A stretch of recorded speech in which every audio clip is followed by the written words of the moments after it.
Copyright information. Untamed Destiny. Book 5 in Animalian's Hall series. 100 Halls Universe series. Copyright 2022 by Thomas K. Carpenter.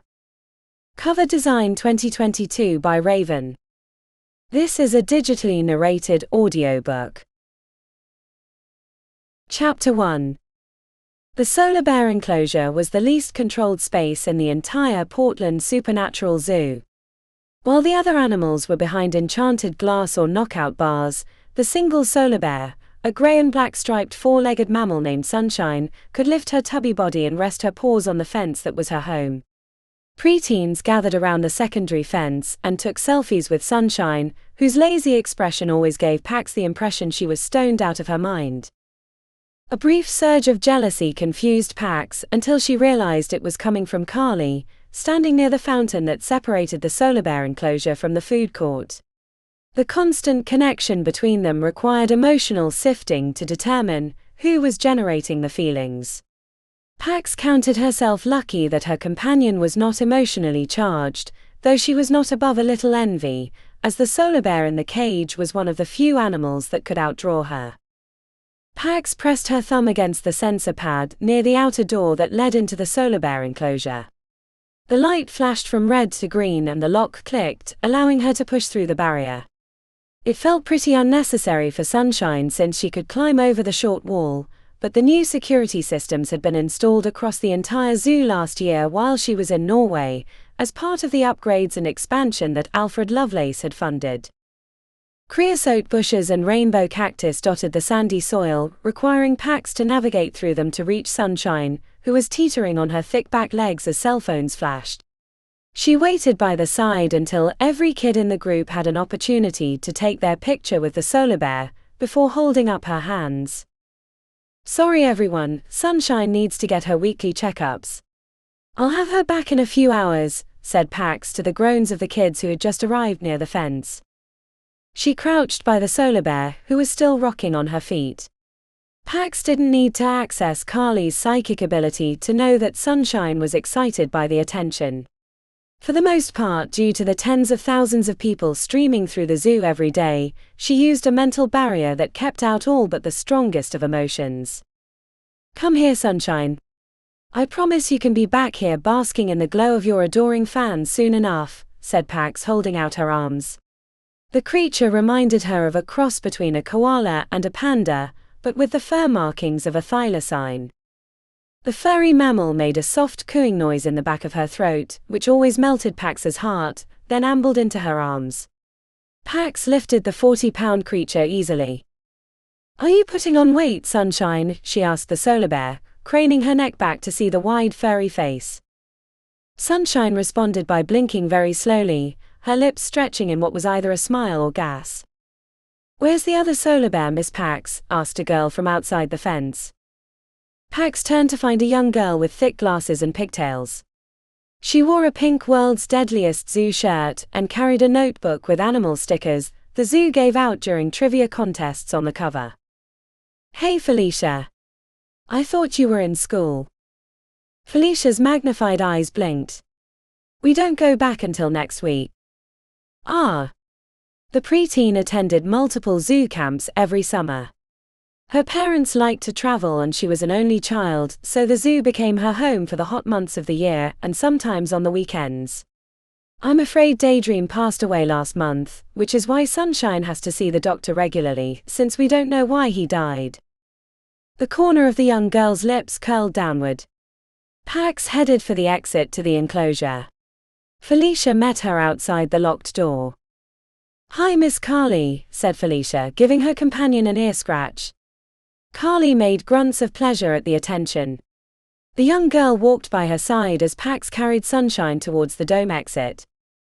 "Periculum Solaris Ursa," said Felicia suddenly. "Very good, Felicia." The young girl looked up at Pax, and even without Carly's psychic radar, she could see the absolute adoration in her eyes. Felicia emailed her at least 3 times every week with questions about the animals in the zoo, or other random cryptozoology questions. "I want to join Animalians like you." That's great, said Pax, forcing herself to smile even though she didn't mean it. Technically, she should have been back at the hall for her 5th and final year, but she'd extended her leave of absence with patron Adele, who had accepted it without further comment. Her friends and especially Janelle had been devastated, but at least it was easier for them to visit her in Portland than in Alta, Norway. The three of them, Janelle, Liam and Jae Young, had promised to visit for the grand opening of the zoo's expansion in March. Why is it dangerous? How? Asked Pax, surfacing from her thoughts. The solar bear. Periculum means danger, said Felicia. Oh yeah. Pax bit her lower lip. No one really knows. The speculation is that the name was a mistake, but it was given so long ago that no one knows for sure. Either way, of the few solar bears left in existence, Sunshine included, there's been no witnessed examples of supernatural behavior. Then why is she here? Pax adjusted her grip on the furry mammal. Sunshine was asleep in her arms. Because of the designation, no normal zoo can house her, so we keep her here. But that's not a bad thing as she's a big hit. Everyone loves her. What happened to Daydream? They left the dome, heading down 2 flights of stairs and entering the tunnels that went below main park level, crisscrossing between the semi-spherical structures. As they walked through the wide tunnel, people stopped to take pictures. Pax wasn't sure if they were snapping photos of her, Carly, or the solar bear, but she gave them her best smile as she kept moving. We don't really know. He died suddenly. We know so little about solar bears because they stayed pretty hidden in the high desert of Chihuahua until recently, mostly forced out due to the expansion of ranching. Felicia nodded, then launched into a list of things she'd learned about the other animals at the zoo. Pax made noises of listening, but otherwise tuned the girl out until they reached the stairs that would lead to the interior section of the park. Okay, Felicia, you can't go any further. The young girl gave an eager grin. It's okay. I was going to head to the manticore dome for feeding time. I'll email you later. Bye, Miss Pax. Bye, Miss Carly.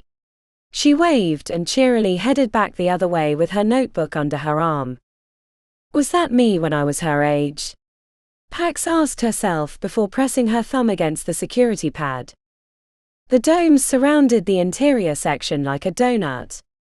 There were courtesy fences between the main park and the administration and research areas, so guests didn't get confused and try to head towards them. There were open areas for employees to sit and eat outside the tall structures. To the west, the final touches of the expansion were being installed, including the largest dome at the zoo, which was a good 50% taller than the surrounding spaces. Pax carried Sunshine into the 6-story building with glass windows that reflected the domes and went to the 3rd floor. The veterinarian, Artie, greeted her warmly in his white coat, looking up from his microscope.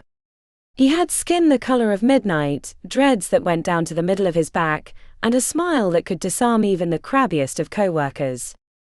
Well, if isn't it my favorite patient? How is our sweet girl? Artie took the solar bear from Pax. You too, Carly, he added with a wink. He was over 6 foot and had a solid frame, but his knees bent when he had Sunshine's full weight. Whoa, she's getting a little heavy. You make it look so easy. He winked. The benefits of being a mage. Pax smiled. No one at the zoo knew about the changes from her bond with Carly, and whenever they saw her doing something unusual, they chalked it up to being a hall mage. Learn anything about Daydream's death? She asked, glancing towards the microscope. Artie carried Sunshine to a stainless steel table, set her on crinkly paper, and rubbed her belly. The solar bear cooed softly. Not a thing. Can't make heads or tails of it. Whatever it was, I suspect that it's related to the solar bear's dwindling numbers. Must be something that we're missing about its life cycle. He held his hands over Sunshine's furry ears. I fear that if we don't figure it out, they'll be extinct soon. The bad news had Pax turning away, staring out the window as Artie continued his examination of Sunshine, taking blood samples, temperature, a full panel of tests. She stared at the cranes over the big dome, reminded of the ones used to load the Jormungandr onto the transport ship on Svalbard, wondering how the gargantuan creature was faring, or if the damage it had sustained from its imprisonment left it too weak to survive on its own, and it was a rotting carcass at the bottom of the Barents Sea. She'd been keeping an eye on the news feeds for sightings, and Oko had promised to do the same, but it had been 6 months and not one hint of information. "What do you think is going in there?" asked Artie as he fit a cuff around Sunshine's forearm. The solar bear pawed gently at the vet, but allowed him to work. "Not a clue.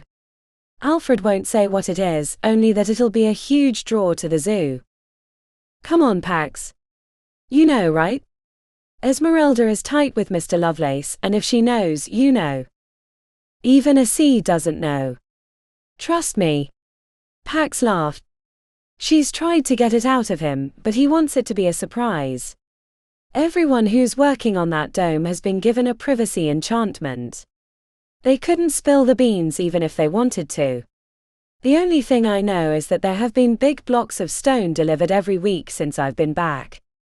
They come on long trailers and they're covered with tarps, but the wind blew an edge up once so I got to see it." "It'd be cool if it were a dragon or something," said Artie, and when she made a face he said, I know.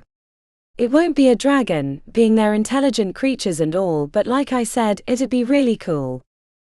It'll be the biggest dome in the park, so I bet it's something that either flies or lives in tall trees." Artie narrowed his gaze.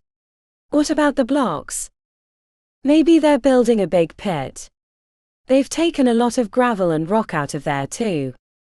Either way, I agree with Mr. Lovelace. It needs to be a huge hit." "Needs to be? What are you saying?"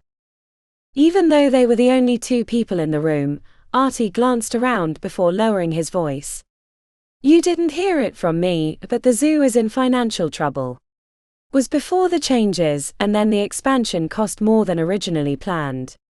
Mr. Lovelace's largesse hasn't quite covered it. If the grand opening doesn't go well, the zoo will go bankrupt and they'll have to sell off the animals to private collectors." The news was a gut punch. While there were some private collectors who respected the creatures they cared for, too many of them exploited their supernatural abilities or killed them for the valuable parts when the cost of caring grew too high. The glands from a mystdrakon fetched millions on the alchemical black market. Pax laid her hand on the glass. The zoo was her whole life. She hoped that Artie was wrong about what he'd heard, but there was a lot of truth to it. Even since she'd been back, she'd heard about cost overages and other unexpected financial strains. The zoo going bankrupt wasn't out of the question, and if it did, it would mean she would be losing her home. Chapter 2. The mid-October weather brought light mist and bright orange leaves to the oak and maple-lined streets. Pax thought about taking the day to visit the local Japanese garden or the Hoyt Arboretum, but Alfred Lovelace had asked her and Carly to help with the arrival of a new supernatural resident of the zoo. Pax approached the tall, painted privacy fence that separated the rest of the zoo from the expansion. A guard in a light blue uniform and a blue water badge stepped out to greet her. "I'm here on request of Mr. Lovelace," she said, nodding towards the construction area. The guard checked his datapad. "Pax Nagard and Carly." "That's us. Let me grab your safety gear." The guard went into the hut, returning with 2 hard hats and 2 safety vests. After handing over her gear, the guard's jaw slipped open. "I think she'll be fine. Carly will stay by my side." The guard swallowed, then keyed in a code on the door to let them through. The entire fence had a mural of kids with balloons watching a manticore crouched in a cage, tail curved above with spikes ready to fling. Pax noted the cage wouldn't stop the flying bone spikes, an error on the artist's part since the real manticore lived behind an enchanted see-through wall. Dirt and stones covered the wide area behind the fence, which had once housed Portland's outdated water treatment plant. The zoo had bought up the land and torn down the treatment plant to make room for the expansion. The steel structure of a dome crouched in the center like a jungle gym, while beyond, more fencing demarcated the construction from the more finished domes. Alfred Lovelace was talking to a woman and a man, all of them in bright yellow hard hats, pointing to the construction. Mr. Lovelace was a handsome man. His brown hair was edged with grey and his eyes were ringed with dark circles. Finishing the dome by the scheduled date will require weekend overtime. Are you authorizing that? Asked the woman. When you quoted the job, you said you could meet the schedule without overtime, said an agitated Alfred Lovelace, gesturing towards the unfinished dome with the hard hat half slipping off his head. The woman bunched up her lips.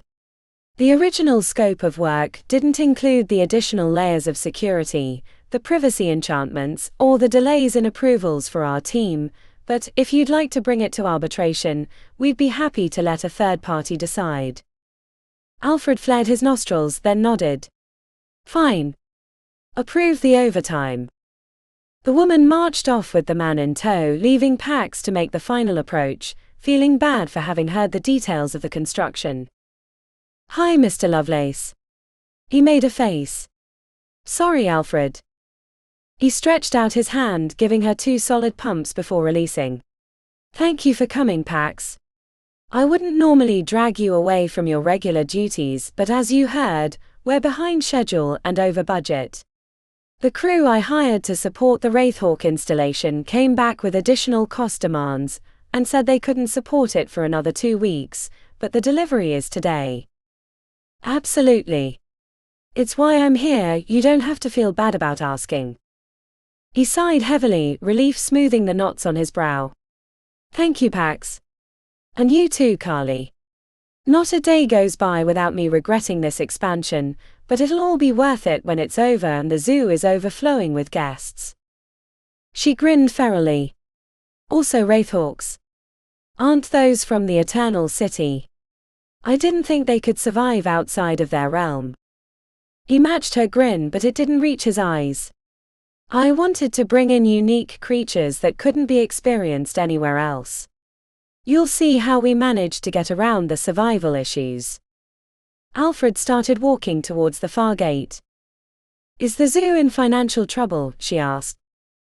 The waves of alarm that radiated from Alfred were unmistakable, even if his exterior stayed stoic. He frowned. There have been struggles, especially with the rising insurance costs. He offered a weak smile. But I believe the expansion will be the solution. She didn't press him further because he was clearly worried. If there's anything I can do to help, please don't hesitate. The zoo is my home. He nodded, and she let her gaze drift to the tallest dome. For example, if there's anything about that dome. The tension in his shoulders broke, and his head snapped back with genuine laughter. I would love to tell you, Pax. I truly would, but I'll admit, I did too good of a job with the security. I couldn't tell you even if I wanted to, but I promise you that it'll be the talk of the world. The future resident of that dome will save us from our creditors. Alfred punched in his code. A regular tunnel lay beyond. As they walked, he talked about the upgrade features of the newest section. Down that way is the underground train that takes you to the east side of the park. With the old north-south underground train and the one that circles the park, that should eliminate one of the complaints of attendees, that there's too much walking. He gestured the other way. The immersive theater is that direction. I hired the best we could afford from the Guild of Magical Dramatics. They're producing documentaries on each and every resident of the zoo. You know, if you were interested, we could include one on Carly. Pax sucked a breath through her teeth. I'd prefer the creatures in the enclosures be the stars of the show. They arrived at the Wraithhawk Dome. The aerial housing provided a cylindrical space for the creatures to live, while guests could observe them through enchanted glass on platform levels that went all the way up to the top. Unlike the other aerial spaces, the interior of the dome looked like a bombed-out city street, with skeletal buildings devoid of glass or walls haunting the space. Staring into the enclosure made her skin crawl, even though the Wraithhawks weren't inside yet. Are these buildings from the Eternal City? He nodded with an exhale. Proved more difficult than I first thought. We had to remove them piece by piece, then reconstruct the buildings inside here. The maitre were okay with that. He snorted softly. I hired a maitre that lives in Invictus. He didn't appear to care, and the buildings you see are from an older area that hasn't been populated for centuries, which is why they're the roosting spots for wraithhawks. The Eternal City was the home of the maitre, commonly called city elves, though no one dared say that to their faces. Pax knew almost nothing about them, and only a few tidbits about the creatures that existed in that realm.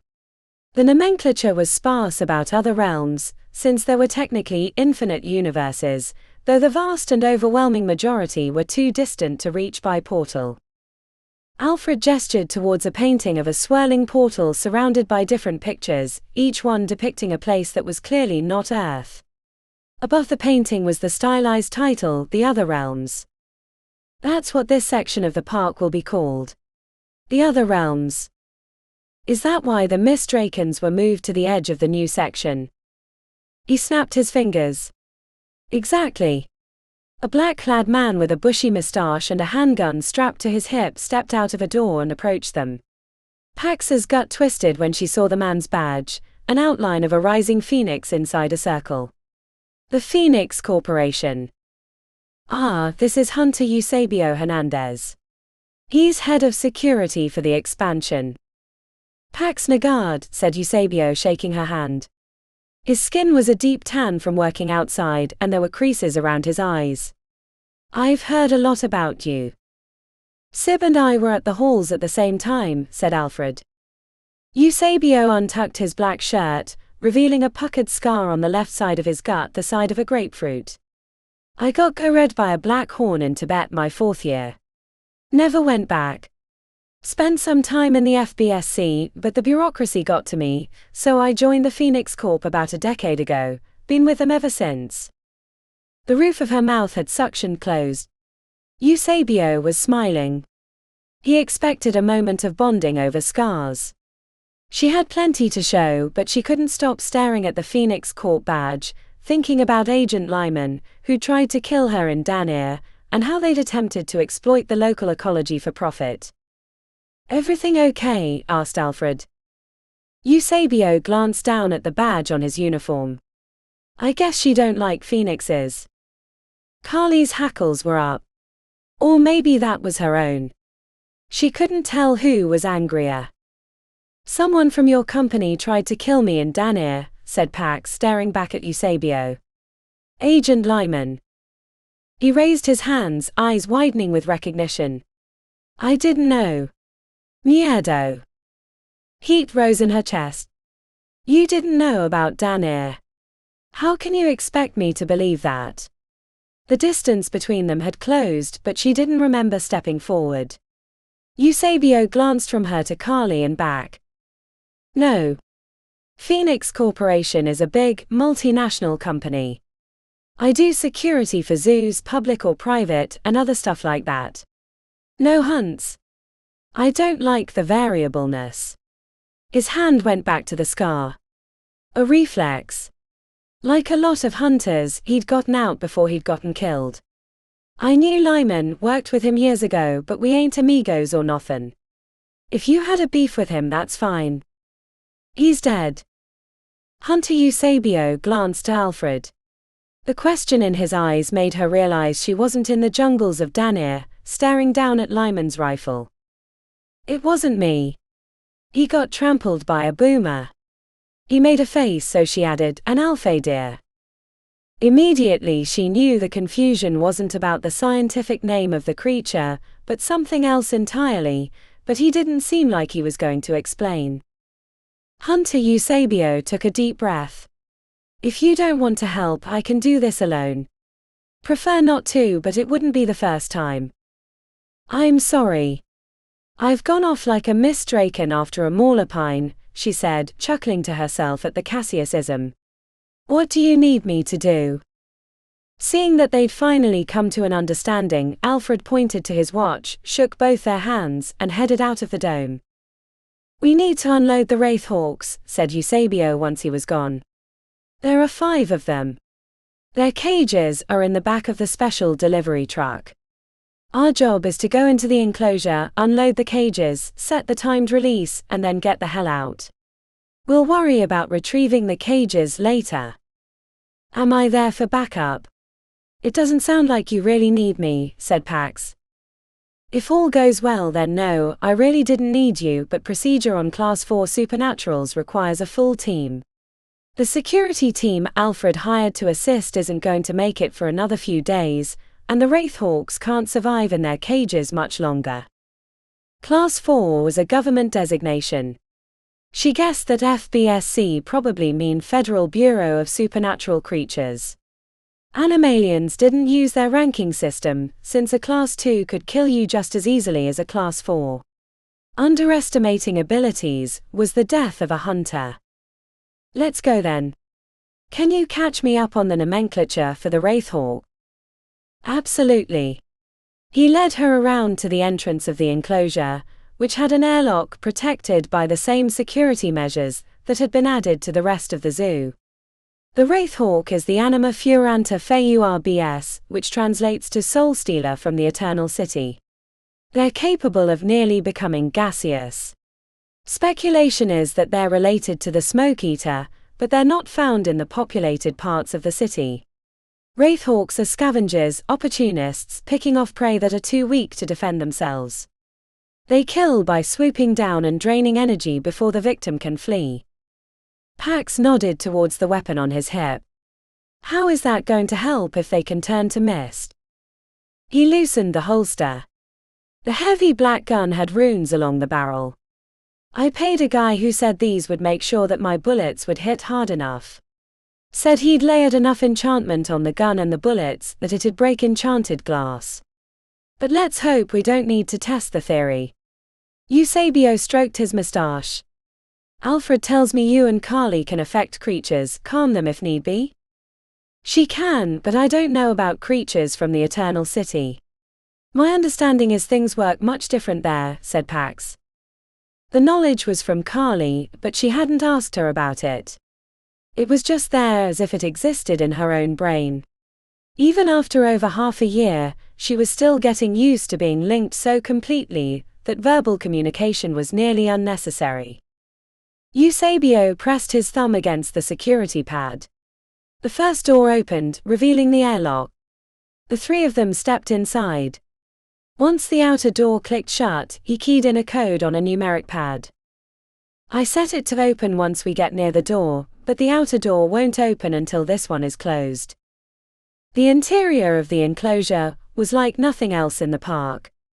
There wasn't a green plant in sight, and the air was thick. It felt like walking around in an apocalypse, or after a city had been bombed into ruin.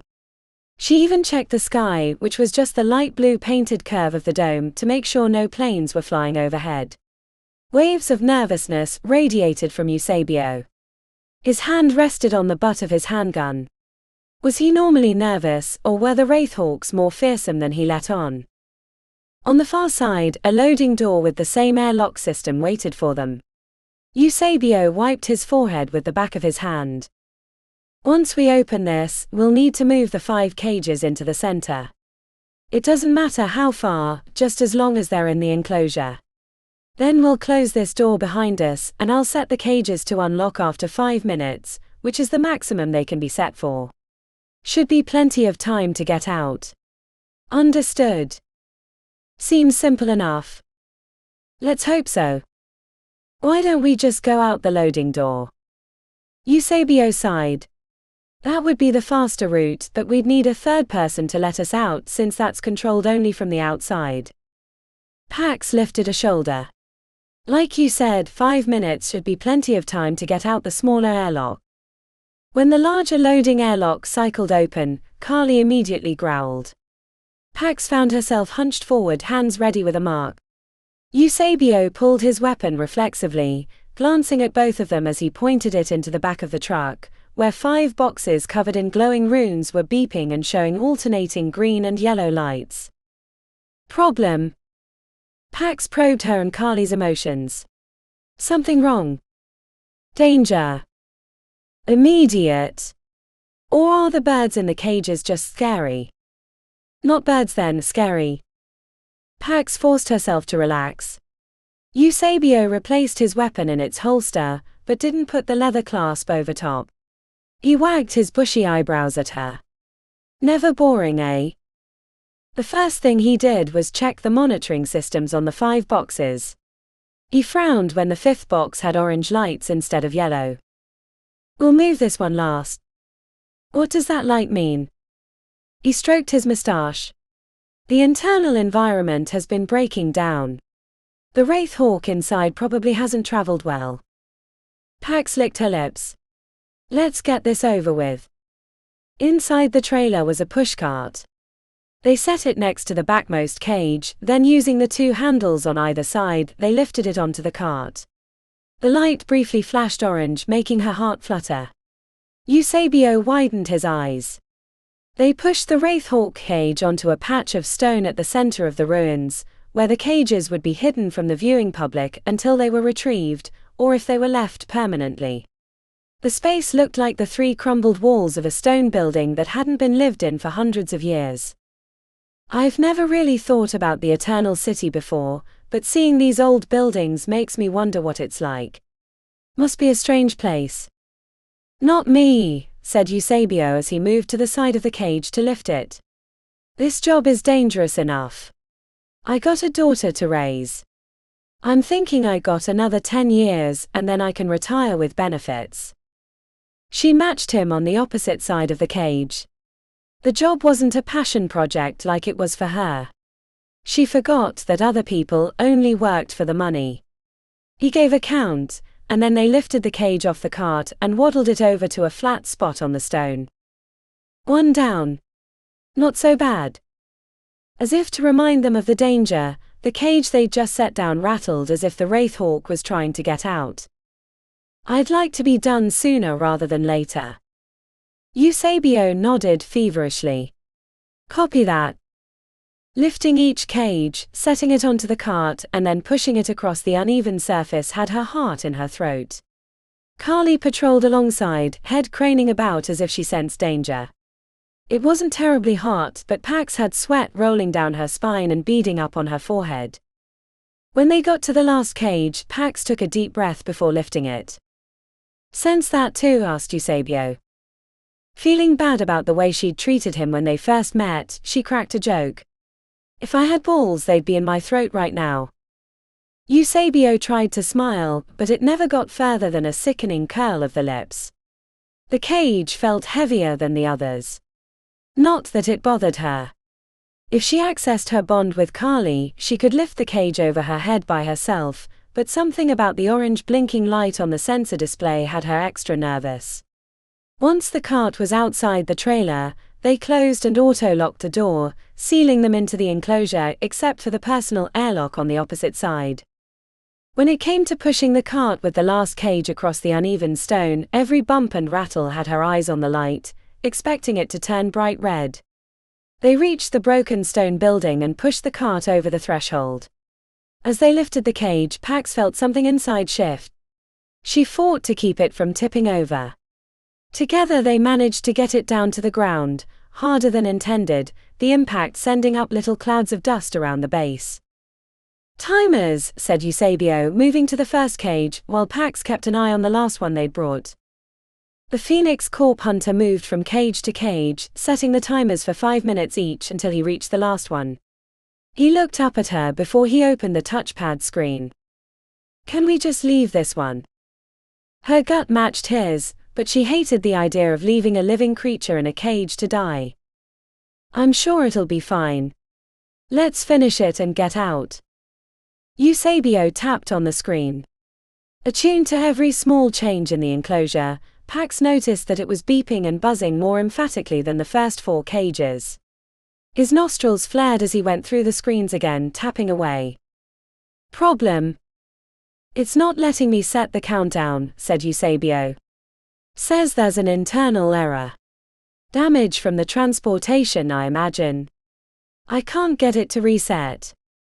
Pax eyed the other countdowns, the furthest was below 4 minutes already. We don't have time. Eusebio matched her gaze. Are you sure we can't leave it? 2 things happened at the same time. The first was a surge of adrenaline from Carly and a mental warning. Danger! The second was a long beep from the last cage, followed by the whoosh of air releasing. Chapter 3. The air that escaped the cage reminded Pax of an industrial park, all chemicals and coal smoke. The interior of her nose burned, and for a brief moment she hoped that the air releasing was only an environmental measure, and not the release of the door lock. Even so, she was moving before Eusebio warned her. Run! She sprinted in the direction of the personal airlock, which was a good 100 meters from their location. Both she and Carly moved at supernatural speeds. She glanced behind in time to see a black cloak of smoke rising from the cage, then rushing towards the fleeing back of Eusebio, who was much slower than her. Hawk! She turned and pointed. He threw himself to the ground, slid on his back, and fired his weapon at the smoky form. The bullets went through the Wraithhawk, diverting its attack. Pax sprinted back and helped Eusebio to his feet, trying to keep her head craned for its return. Carly, where is it? She'd used words rather than her mental connection so Eusebio could hear it, but it was also because normally she would have felt the location already. She'd reverted to old methods of communication out of fear. No mind to push. Great, he muttered. Carly's abilities were useless against the creature from the Eternal City. They stood in a tight circle, eyes on the sky, but the towering skeletal buildings provided poor sightlines. De Fuerza Negra, said Eusebio as he spun around with his gun focused ahead. We have to move. Those other cages will open soon. See. Let's go, but keep an eye out. While Eusebio moved forward, she kept her back to his, hands up, ready for a stun mark if the Wraithhawk appeared. The shortest path led between the destroyed buildings, but there were numerous hiding spots. The clock in her head was ticking down. They had less than 2 minutes. Carly, where is it? Cat shadow with hand. Pax's heel kicked a rock, sending it clattering across what appeared to be an old cracked road. They both looked down for a flash, then a spear of blackness shot out from a shattered window that looked like an eye socket. Eusebio spun to fire, but the Wraithhawk hit him in the shoulder, sending him spinning, the weapon bouncing across the street as he hit the ground. She dropped to her knees to help Eusebio. The creature rebounded back at them. Shayu! The stun mark barely deflected the Wraithhawk. She'd hit it with enough force to knock out a full-grown boomer.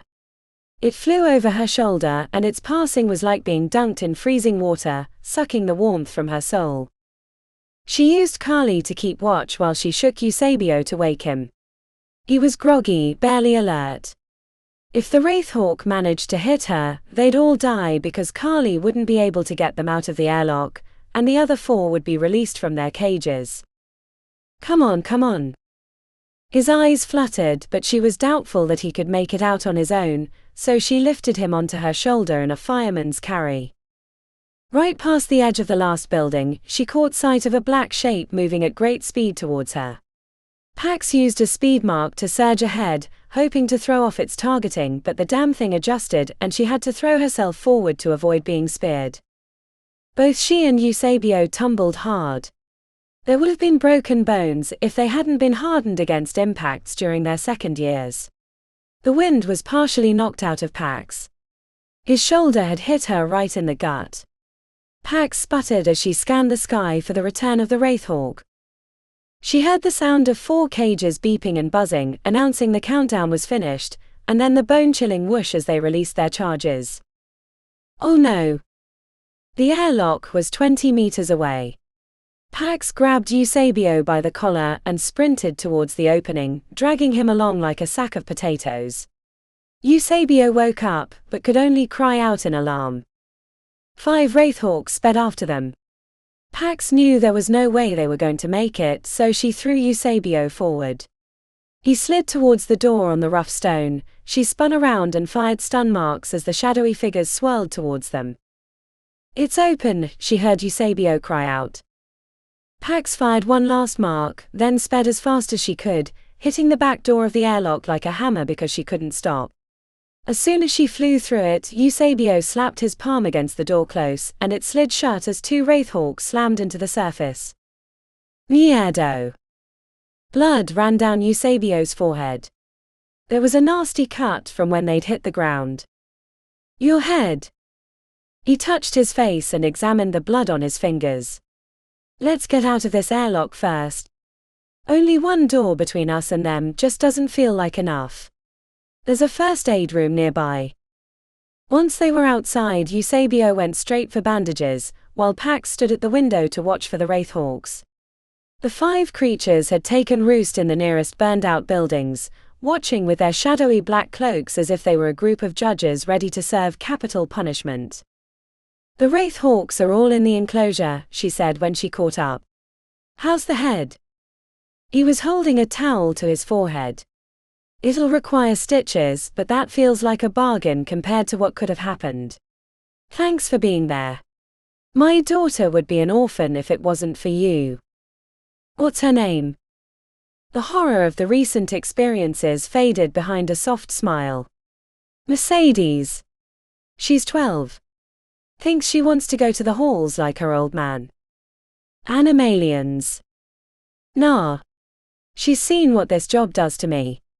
He rolled his eyes towards the bandages on his forehead.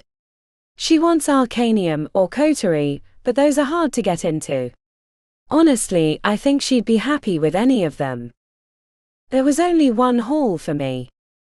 I've heard. She raised an eyebrow. You have. Eusebio blinked as he leaned back. You don't know. Don't know what? You're a bit of a legend around here. I've got 23 years of experience, more than you've been alive, and I bet if things came to push and shove they'd listen to you over me. He took a deep breath, glancing at the rund wraithhawk enclosure. Honestly, I think I'd do the same. How'd you move so fast? I've seen speed marks, but that's not what that was. You were a blur. Fear is a great catalyst. Eusebio furrowed his forehead. He clearly didn't believe her. Hey, she said, hoping to distract him, is your gun in there? Yes, and it's staying. The cages too. No way I'm going back in there. Not even with a small army. She looked back over her shoulder. Do you think bringing them here was a good idea? I'm used to dangerous creatures, manticores, fyrehounds and the like, but I've always felt like I could safely deal with them. That felt like bringing a knife against a guy in a tank. What else is he bringing to the zoo, and do we have enough security? Eusebio chewed on her words for a long time. He looked at his hand, which had a small quiver. He squeezed it into a fist.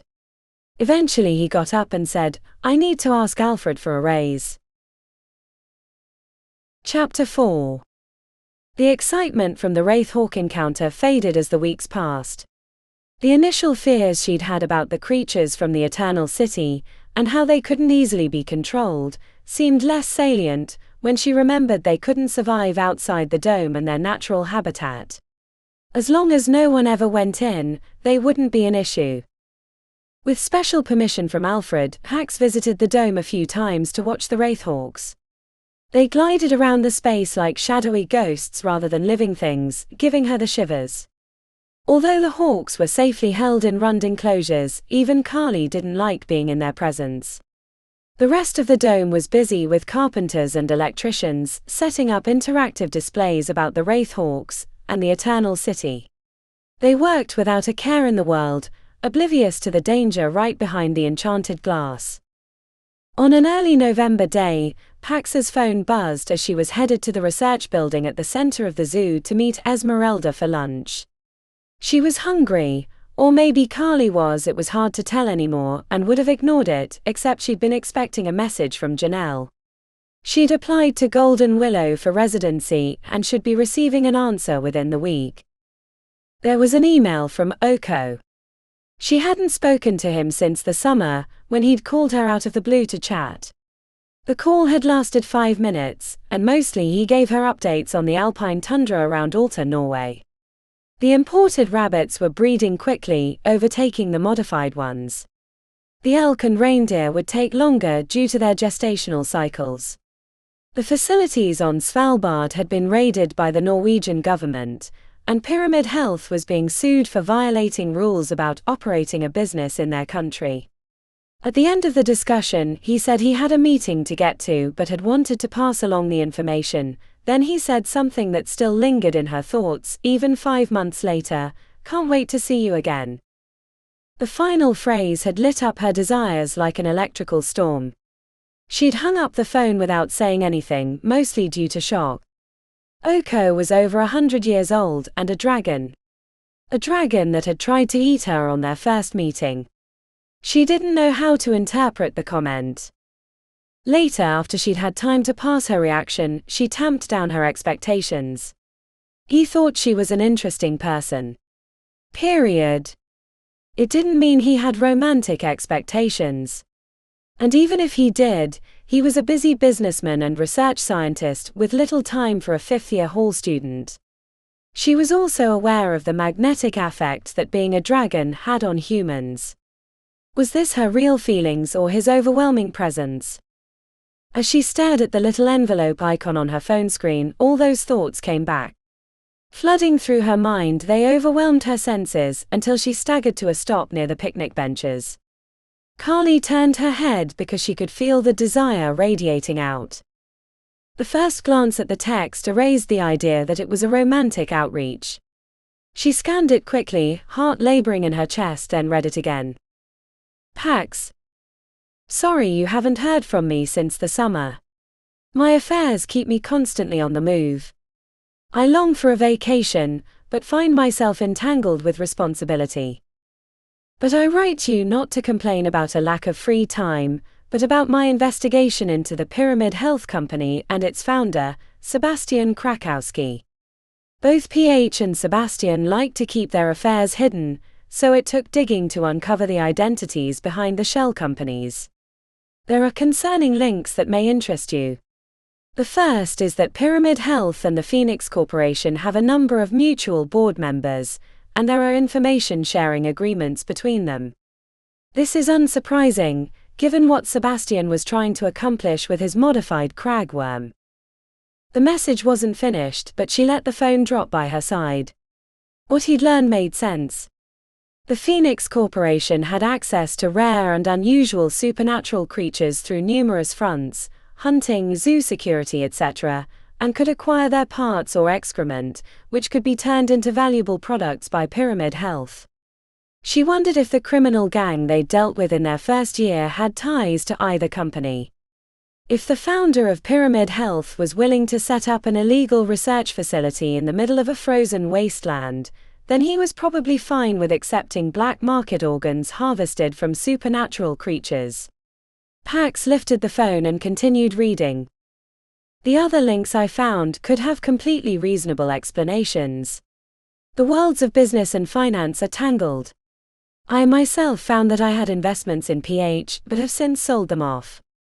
When reviewing the board list, present and former, of both Pyramid Health and the Phoenix Corporation, I found a familiar name that I recall you mentioning when you were telling me about the zoo. Alfred Lovelace. He still has personal investments in both companies. As I said, this could be perfectly normal. The records were not hard to find, so he wasn't trying to hide his involvement, but I thought it best to pass along this information. I'm thinking I might have some free time next year. If you're available. Until next time. Oko. The promises of the future were lost to the concerns of the present. The case on her phone cracked loudly. She looked down to find that she was squeezing it, and the hard plastic had a long fissure on the back. Numbly, she continued into the research building to find Esmeralda. Her first instinct was to spill everything to her friend, but Essie and Alfred had been casually flirting with each other for years.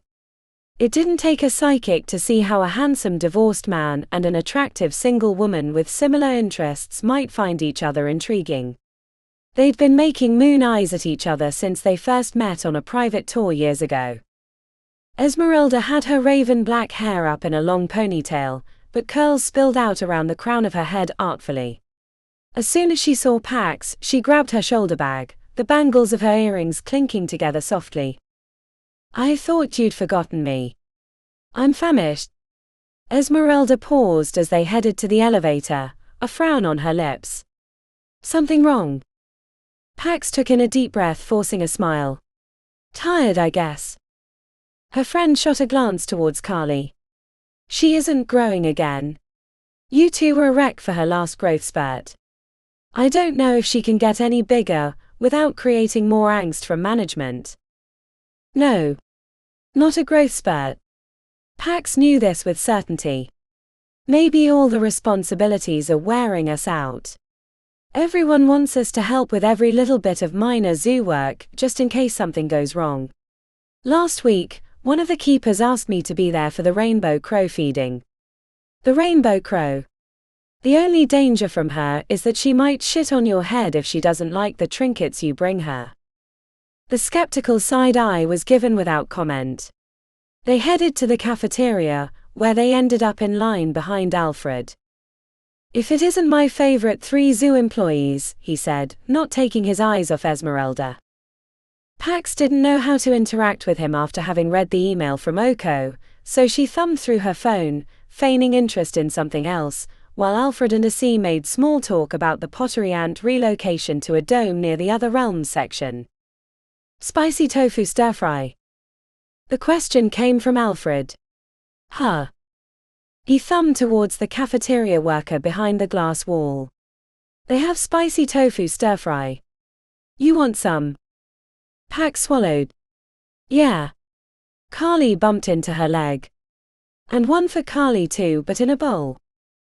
When they were seated, Pax put the bowl of spicy tofu on the floor and Carly immediately slopped it up, getting the dark orange sauce all over her muzzle.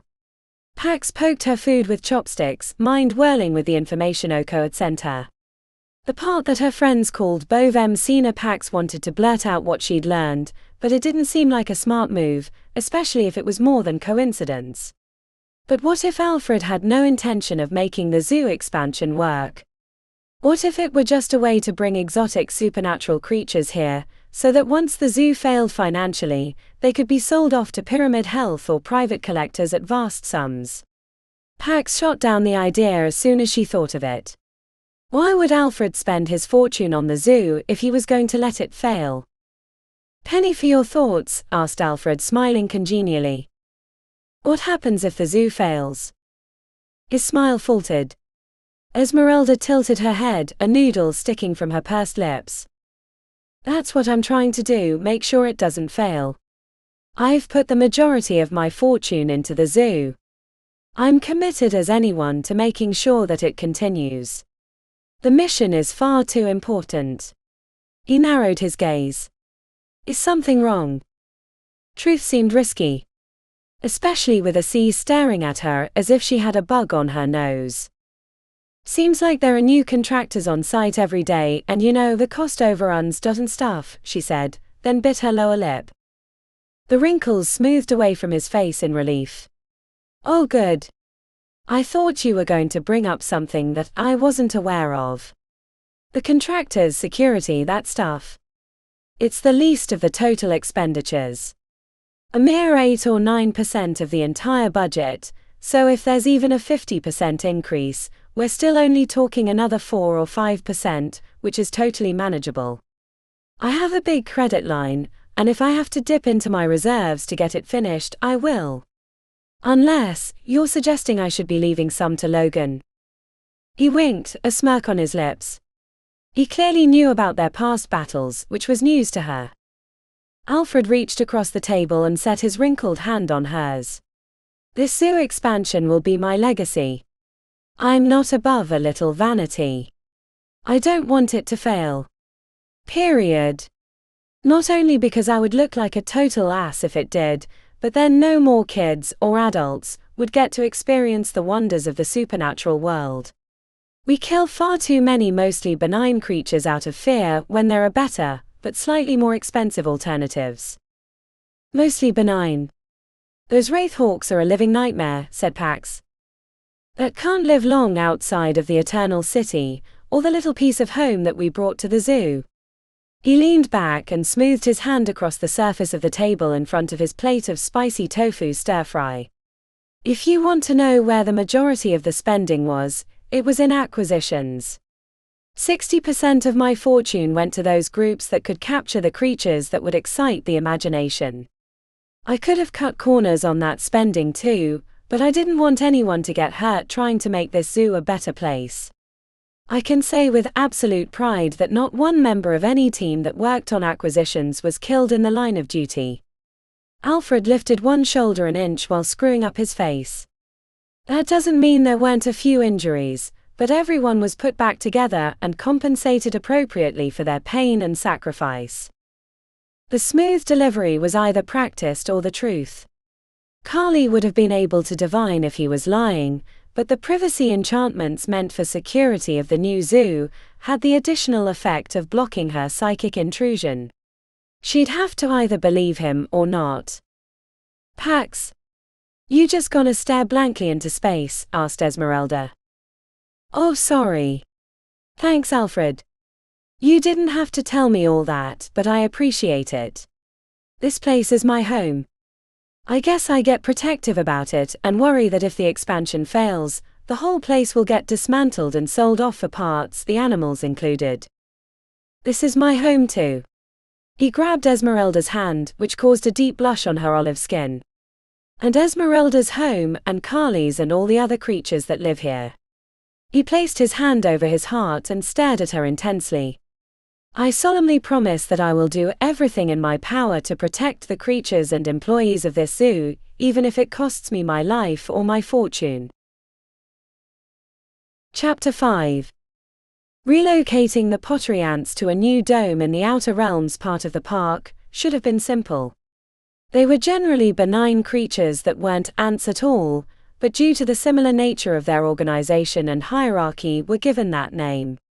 They came from the realm of Kavarian, which was entirely an underground cave system that early explorers suggested might go on for light years. Pottery ants were psychic hive creatures with 6 legs, antennae and mandibles that were mostly used for cutting and lifting, but occasionally as implements of war between groups.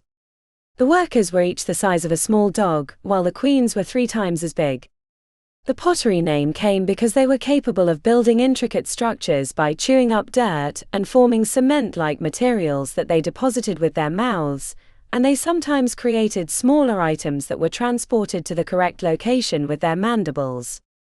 Because they communicated psychically, and because they didn't recognize humans or other creatures as non-ants, they could read the intention of a nearby person and interpret their feelings into their structures. The zoo contracted with artists from around the globe and sometimes other realms to work with the pottery ants and create interesting and new structures.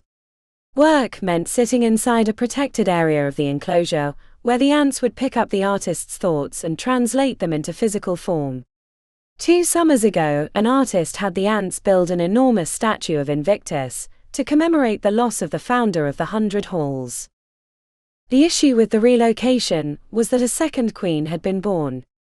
The first ant that had been moved to the new dome was the queen, but once she was gone from the original dome, a queen spontaneously was born.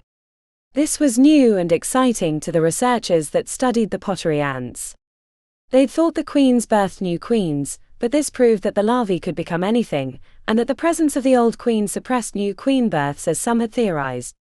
When they'd moved the original queen, that had given the new queen a chance to be born. When it had happened, there were 2 options. The first was to keep the second queen and her hive in the original dome. It would mean that the zoo would have 2 pottery ant hives. There were a lot of advantages to this setup, as they were a big hit. The zoo could invite twice as many artists, and they could have fun with the duality. The problem was that this dome was needed for some of the newer animals that didn't have enclosures large enough. The mated pair of Raugaru cryptids that were often confused with werewolves needed a wide swath of swampy land to recreate their Louisiana habitat.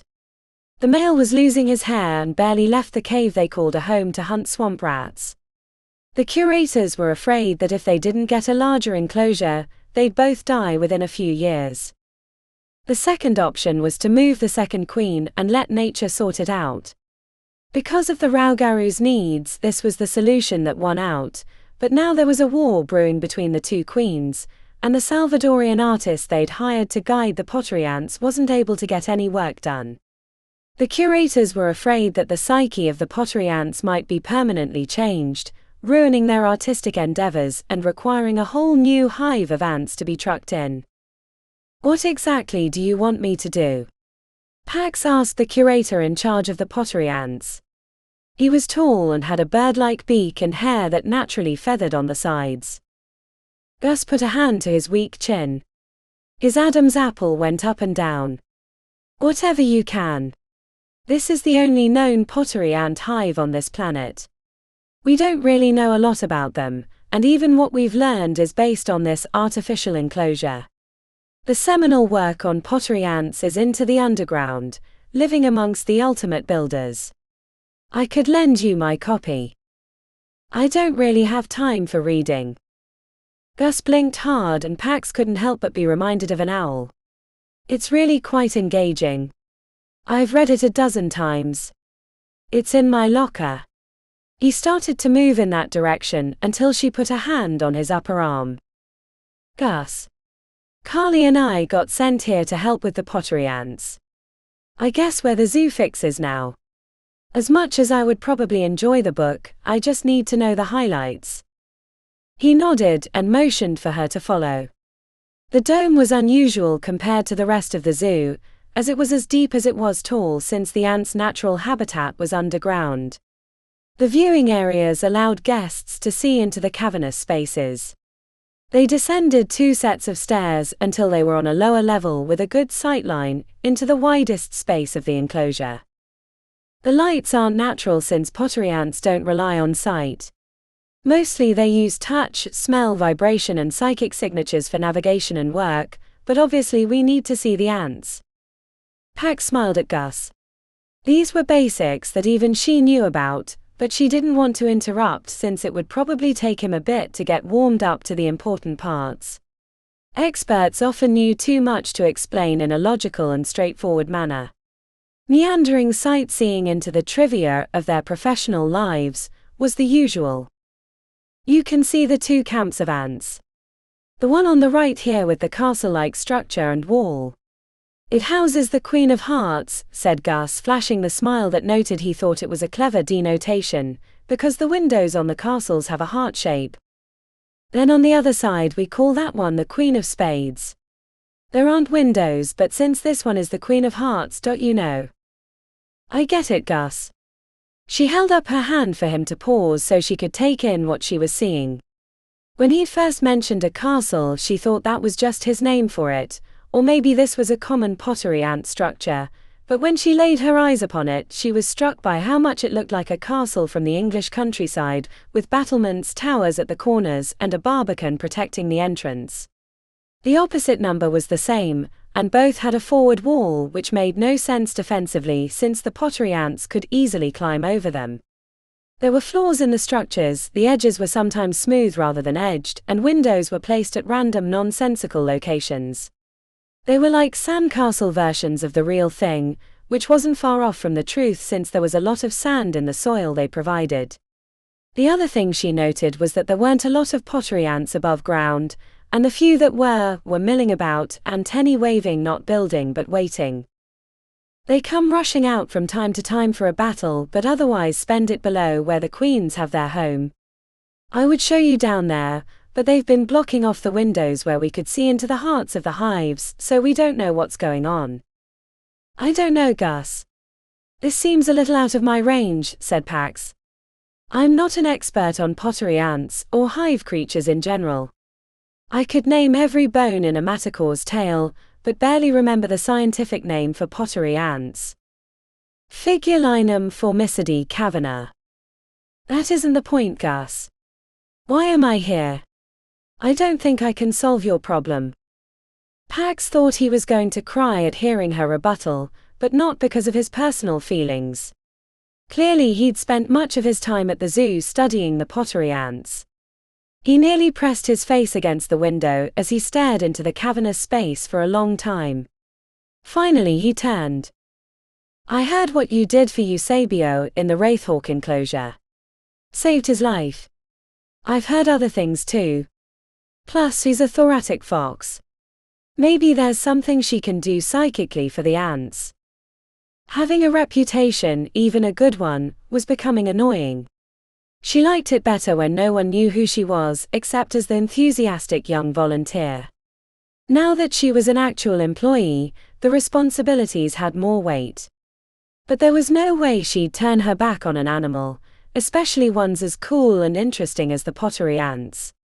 She didn't have to know a lot about them to enjoy the sculptures they'd created. Even the twin castles and walls had a pleasant English countryside appeal. I'll do it.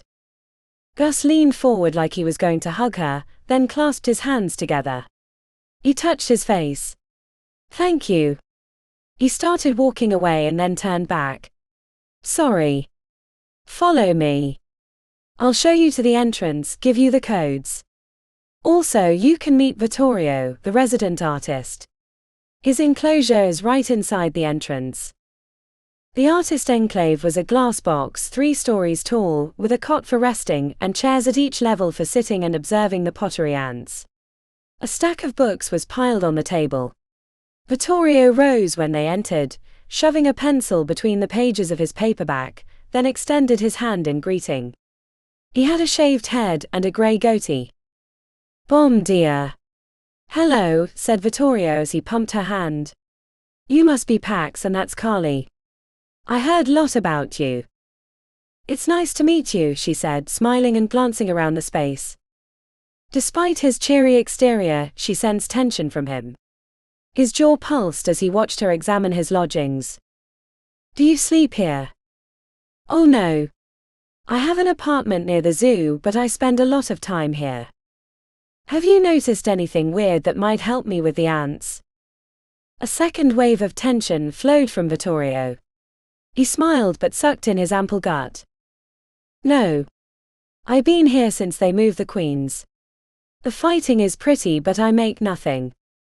What were you intending to make? If that's not a secret, said Pax as she knocked a strand of hair out of her face. Vittorio gestured with his hands, painting accents to his explanation. I want to build the Mayan structures at Tazumal. They're important in my country's history. You can see the outlines of the building at the center of the dome, but it keeps getting wrecked whenever they're fighting. The location was about 8 meters from the glass box. The trampled outlines of the structures, along with the bodies of a couple of pottery ants, lay at the center between the 2 castles. The best way to reach the grounds is through this door, said Gus. I gave you permissions. Do I need to be concerned about being attacked? Asked Pax. Gus and Vittorio shared a glance that she interpreted as a yes. The zoo employee spoke for both of them. Normally no, they see humans as fellow ants. But now there are 2 sides, and each one gives off a slightly different mental signature. It's like a transponder for ships. His eyes lit up and he grew more animated, gesturing towards the ants. If they think you're from the enemy castle, they might attack you, and their mandibles can break bones. Is this normal? Ants splitting into 2 sides and battling. The majority of the pottery ant colonies were peaceful, working together to carve out more space in the rock, or harvesting the fungus that they used as a food source, but there were examples of fighting. The author didn't linger long about it because they fled whenever it happened. A few members of their expedition were killed when fighting broke out. Pax wasn't worried about that happening with her hardened bones, but they could easily sever arteries. Bleeding out was possible. Thanks, Gus. I think I'll head to the manticore dome and pick up the body armor we use during feeding time. That should be enough to protect me if things get dicey. Pax was back at the dome within the hour, lugging a duffel bag on her shoulder. The body armor was made of Kevlar and would protect the majority of her body except for joints and her face. Inside the manticore cage, she used a face shield, but that wouldn't be necessary because there'd be no risk of flying bone spikes. Once she was in her armor, she helped Carly don hers. There were no mirrors in the artist enclosure, but Pax knew how cool they looked from past experience. The time she'd gone into the manticore cage with the armor, she'd drawn a big crowd even though the chances of something happening with Carly on the job were nil. "Good luck," said Vittorio. She stepped onto the sandy soil.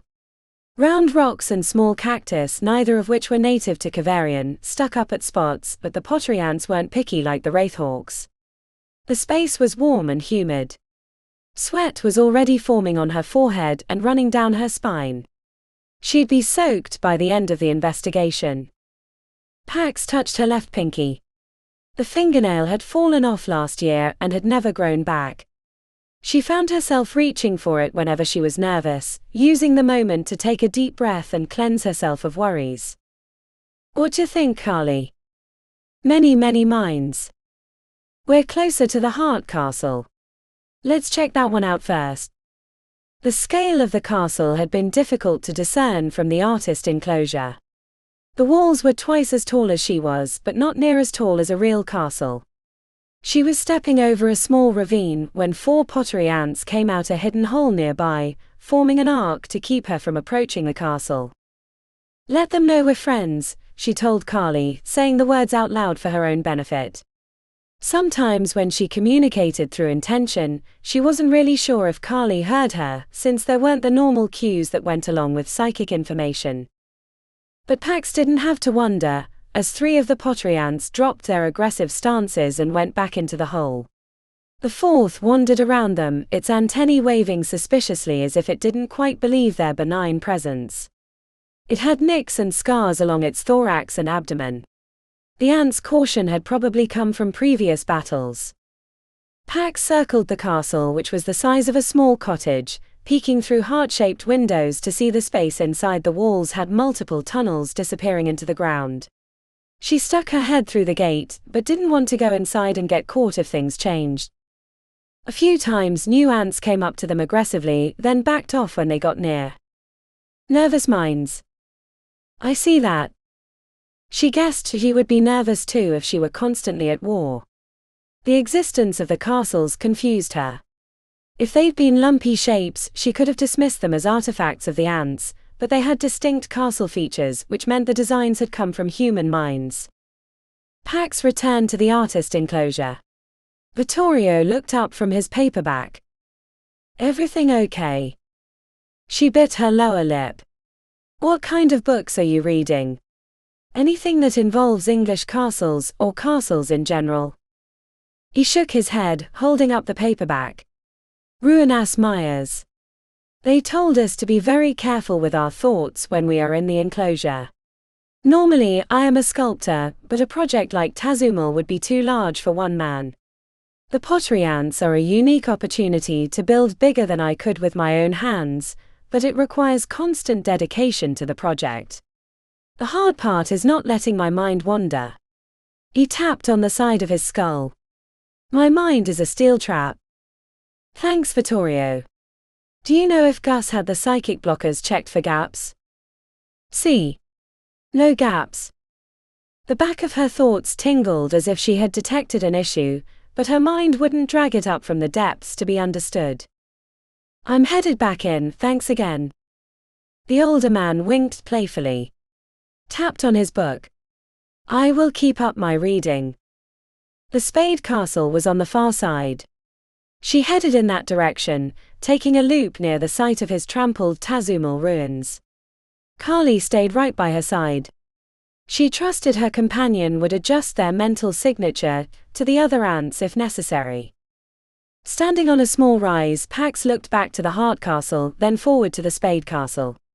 Carly hadn't given her the impression that Vittorio was lying, so she felt comfortable in ruling him out as the psychic source. Maybe we'll find something interesting in the Spade Castle. She headed across the sandy ground, fully aware that guests were watching her. It was unusual for people to be inside the pottery ant dome, especially in Kevlar body armor, so she'd drawn a crowd. Pax turned towards the largest knot of guests, gave a big smile and waved enthusiastically. Her boot went through a thin crust of sandy soil, revealing a larger hole, and then she was falling. Chapter 6. Sand and soil followed Pax down as she was sucked into the pit. It was like a sinkhole had been filled with loose debris. After inhaling dust, she clamped her lips closed and tried scrambling back up, but she only managed to pull more material on top of her as she slid further down. Her lungs burned. Pax didn't know which way was up, and Carly's frightened messages weren't helping. Finally, when she didn't think she could keep her lips closed any longer, the bottom fell out and she fell into an open space, landing hard on her side, knocking the air from her straining lungs. Using her fingers, she scooped away the dust and sand that had crusted around her eyes and mouth, spitting and coughing. Her eyes burned and her mouth was as dry as a desert. When she could finally open her eyes, she found she was surrounded by 3 pottery ants, and the nearest was about to clamp its mandibles on her boot. "Back off," she said, kicking the ant under the chin. The ants reacted, clacking their mandibles furiously as their antennae waved. "I need you to send the signal to these ants. They're being aggressive." Many ants approach. Pax climbed to her feet, thankful that the roof of the cave was high enough she could stand. In fact, the cave was at least 2 meters high and wide. There were undulations in the ground, large enough that ants could hide. Dozens of ants were approaching from either side, and as she climbed to the top of a ravine, she saw dead ants littering the cavern. "The war is being fought down here." Pax turned to see where she might escape to, when a pair of mandibles grabbed her ankle around the Kevlar armor painfully. She twisted and punched down, catching the ant at the back of the head. A second hit convinced it to release her ankle. She barely got out of the way as 2 waves of ants, approaching from opposite sides, impacted in the middle. It didn't have the ferocity of a pitched battle of armored warriors, but as the ants dismantled each other with sharp mandibles, severed limbs twitching in the dust, Pax felt a sickening drop in her stomach. A few ants made a run at her, but a well-placed kick convinced them that she wasn't to be trifled with. It would have been better with Carly at her side, but her companion hadn't been so foolish as to step into a sinkhole. While the ants battled, Pax circled around, looking for an exit that wasn't clogged. On the far side of the cavern, away from the fighting, there was a tunnel, but it would require her to crawl on her hands and knees. "What's going on up top?" Crowd security, many minds. Their link allowed Pax to interpret Carly's comment. There was a crowd, security was gathering to rescue her, and there was an overwhelming number of mines in the area, both of people and pottery ants. "Find Eusebio, or whoever is in charge of security. Tell them that I'm fine and finding my way out." If she didn't tell them, they'd come in with weapons and injure or kill many ants. The protocols were that humans were to be protected, even if it meant the lives of the animals in the zoo, a bargain that Pax did not agree with. Not that she was excited about being stuck below ground, surrounded by creatures that could interpret her as an enemy. She ducked into the tunnel, finding she would have to crawl to make progress. Her dark vision turned the world into hues of black and white, but the distinctions gave more definition, making it easier to distinguish the real pathways from the occasional false tunnel. The space was wide enough for 2 or 3 ants to pass each other, but not tall enough for her to stand. The armor provided cushion to her knees, but was bulky and made moving difficult. "I'd give a lot of money for a glass of water right now," she said to no one in particular. When the tunnel grew too low, her back knocked loose dirt and sand. Her eyes burned from dust and she had a hard time making saliva. Cross tunnels appeared occasionally. Using her mental connection to Carly, she was able to determine which way they went, but even as she tried to head towards the Heart Castle, the tunnels kept bringing her closer to Spade. She really didn't want to have to crawl back to the battle cavern, so she decided she'd go as long as she was able without having to fight Spade ants. "All this armor is so hot." When she pulled a hand away from her face, it was covered in brown smudges. She was soaked down to her underwear and her hair was dripping with sweat. The ants didn't mind the heat and humidity, but she couldn't last all day. After a half hour of crawling through empty tunnels, she found herself in a larger cavern. The relief of standing, stretching out her back and hips, was countered by the realization that she was in the Spade Queen's chamber. The Ant Queen was huge and dull red, whereas its spawn were the color of sandstone. She sat on a pile of rocks and ant carcasses while drones collected larvae from her abdomen. The larvae looked like glistening bags of pus the size of a loaf of bread. Pax's appearance triggered calls of alarm. The ants in the chamber clacked their mandibles together and quivered their antennae furiously. A half-dozen ants rushed her. She kicked away the first two, then hit the rest with a stun mark when another half-dozen joined the attack. More ants poured in from other chambers, a carpet of mandibles and death.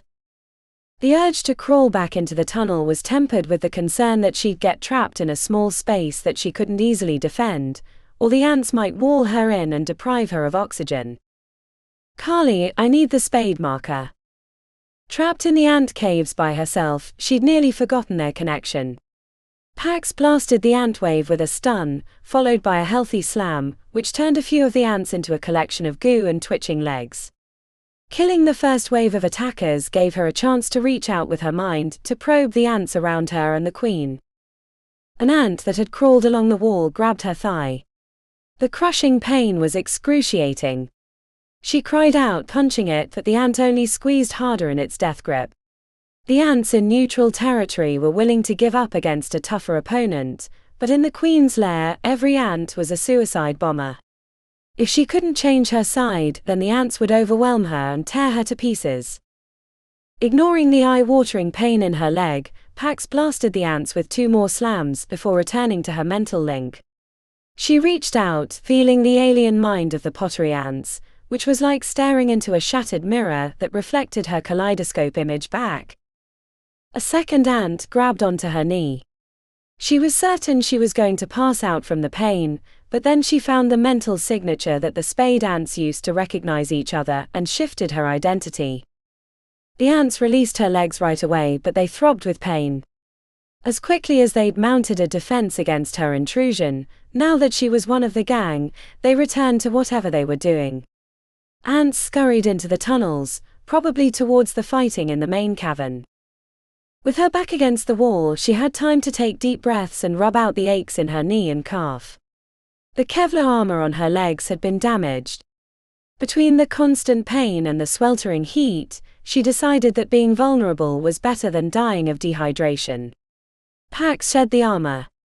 Her clothes were soaked, but it felt like a cool breeze compared to the stifling Kevlar. "Why are you fighting each other?" Gus said. "You're mostly peaceful."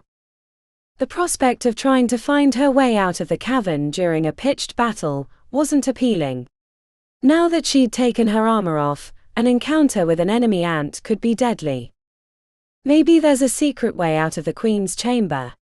I'd have one if I were queen. But she knew hive creatures didn't work like that. What she needed was a map, and she knew where to find one. After rubbing the pain from her calf and knee out, she took to a cross-legged sitting position and focused on her breathing like when she was training with Carly in Norway. Her goal wasn't to connect with her companion, since their bond made them nearly indistinguishable from each other in their minds, but with the ants. The goal was to figure a way out, and maybe learn why they were battling each other. Once she settled, feeling the blood pumping through her veins, the muscles in her forehead smoothing out, Pax reached out to the queen. Touching the queen's mind with her own was like placing her palm against a hot stove. The sheer alienness gave her vertigo. The ants didn't exist as individuals but as a web of life, much like she and Carly did, but across the entire hive. It was too much. She woke back in her body, lying on her side, panting heavily. Oh Merlin, that was too much. Carly had taken a hit from the connection. On the surface, she'd collapsed to her belly, creating a stir amongst the security in the crowd. "Tell them I'm okay and to stay put. I'll find my way out." After receiving an acknowledgement, Pax returned to her seated position, prepared to connect with the queen again. This time she was expecting the overwhelming nature of the many minds. The feeling reminded her of stepping onto the glass bridge in Danir with the yawning expanse below. She stayed connected, but mentally curled into a ball for a while until she could finally look around in the minds of the pottery ant hive. As she let their thoughts flood over hers, she had to resist the urge to climb to her feet and march through the main tunnels to the war in the central chamber. The spade ants were losing the battle. The balance had been tipping to the hearts recently, but her intrusion into the queen chamber pulled away enough warriors that the hearts were able to gain a decisive advantage. If she couldn't solve the problem, the spades would be wiped out within the day, she reckoned. The web of life between the ants made finding the occupied tunnels easy.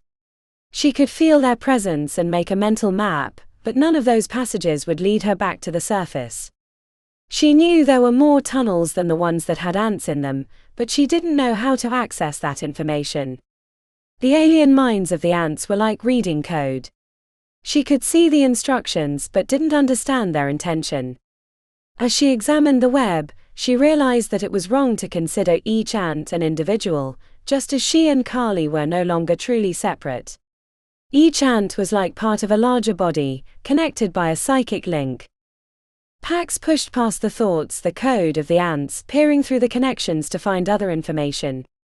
It was here she found the mirages of battle, mental pictures the ants had lifted from another source that had set them on the path to ruin. Someone's thoughts had leaked into the ants' collective mind. The effect was faint, suggesting that it was no longer there, but the feedback loop of battle had kept Vittorio's vision from becoming reality. While she was poking around in their minds, she found that the ants could sense pheromones, allowing them to leave trails for others to follow. Once she used the collective senses of the ants, the map bloomed into existence, showing the paths both occupied and unoccupied. It was a way out, but it would take her dangerously close to the heart ants' incursion. She thought about donning her armor, but speed was more important than safety. She ran across the queen's chamber, jumping over ants that meandered into her path, to find the passage that would lead her back to the surface. She crawled furiously while ants passed her easily. I found a way out. Let them know that I should be on top in about 10 minutes, but tell them we need anyone who was associated with the move between the domes to be brought. I think I know why the ants are fighting. Waiting for acknowledgement was unnecessary. It was like giving herself a command. She felt Carly communicating with Eusebio. The head of expansion security jumped into action, making calls on his radio and directing the others in the area. Now I just need to make it out alive, she said, wiping the dirt from her face with a sweaty hand. She was covered in dust and sand. An hour-long shower wouldn't be enough to clean all her crevices. Following the mental map in her head, Pax scurried forward on hands and knees as fast as she could, ignoring the cuts and bruises she incurred. A fingernail was bleeding and her knee still ached from the crushing mandibles, but if she wanted to save herself and the pottery ants, she had to hurry. She entered a small chamber off the main battle. A scouting group of a dozen heart ants was attempting a flanking maneuver. The roof of the space was only half her height, and the exit was on the other side of the ants. They came at her with mandibles clacking and antennae waving. A few slam marks and she'd be in the clear, but she didn't want to harm any more ants than she had already. With the giant insect-like creatures swarming towards her, she closed her eyes and reached out to tweak the mental signature that she was giving. She went from spade to heart, and the ants paused briefly, turning back and forth in confusion before streaming past her for their flanking. The last tunnel brought her onto the surface of the dome. The light made her eyes hurt, and a raucous cheer confused her until she remembered that a crowd had formed. She'd been in the ant tunnels for over an hour, so it felt like the whole zoo was watching. She gave a little wave to signal she was fine and jogged across the sandy ground to the other side, where Carly and Eusebio were waiting. Pax avoided the sinkholes easily since she had the mental map from the ants. "You need medical attention?" asked Eusebio, his bushy mustache wavering. "Nothing a long bath won't cure." She spat out dirt. "Do you have water?" He handed over a bottle and she chugged the first half, then dumped the rest over her face to clean off the dirt and sand. "Where are the workers?" He thumbed towards outside. She ran out to address them. They glanced at each other nervously as she took a deep breath before addressing them. "First off, no one is in trouble. I just want to understand what happened." During the move, when the pottery ants were getting transported to the new dome, was anyone thinking about battles in the English countryside, or other battles involving castles and walls? There were a lot of hunched foreheads and glancing between each other. Then after about 10 seconds, a tentative hand went up. A reddish-brown-haired guy with deep tan lines from working outside for a living looked like he was going to be sick. "You're not in trouble. What were you doing?" "I was reading about the Battle of Bannockburn." "Great story. Robert the Bruce beat King Edward. My grandmother told me I had ancestors that fought on the Scottish side. Reading about it made me feel like I was there." "Thank you," said Pax, breathing a sigh of relief. "Now we know why the ants are fighting." He screwed up his face. "I caused that." He pointed onto the field. "Yes, but I think I know how we can fix it. You seem to have a strong mind. Can I borrow you for a bit? Actually, anyone that would like to help, you can come."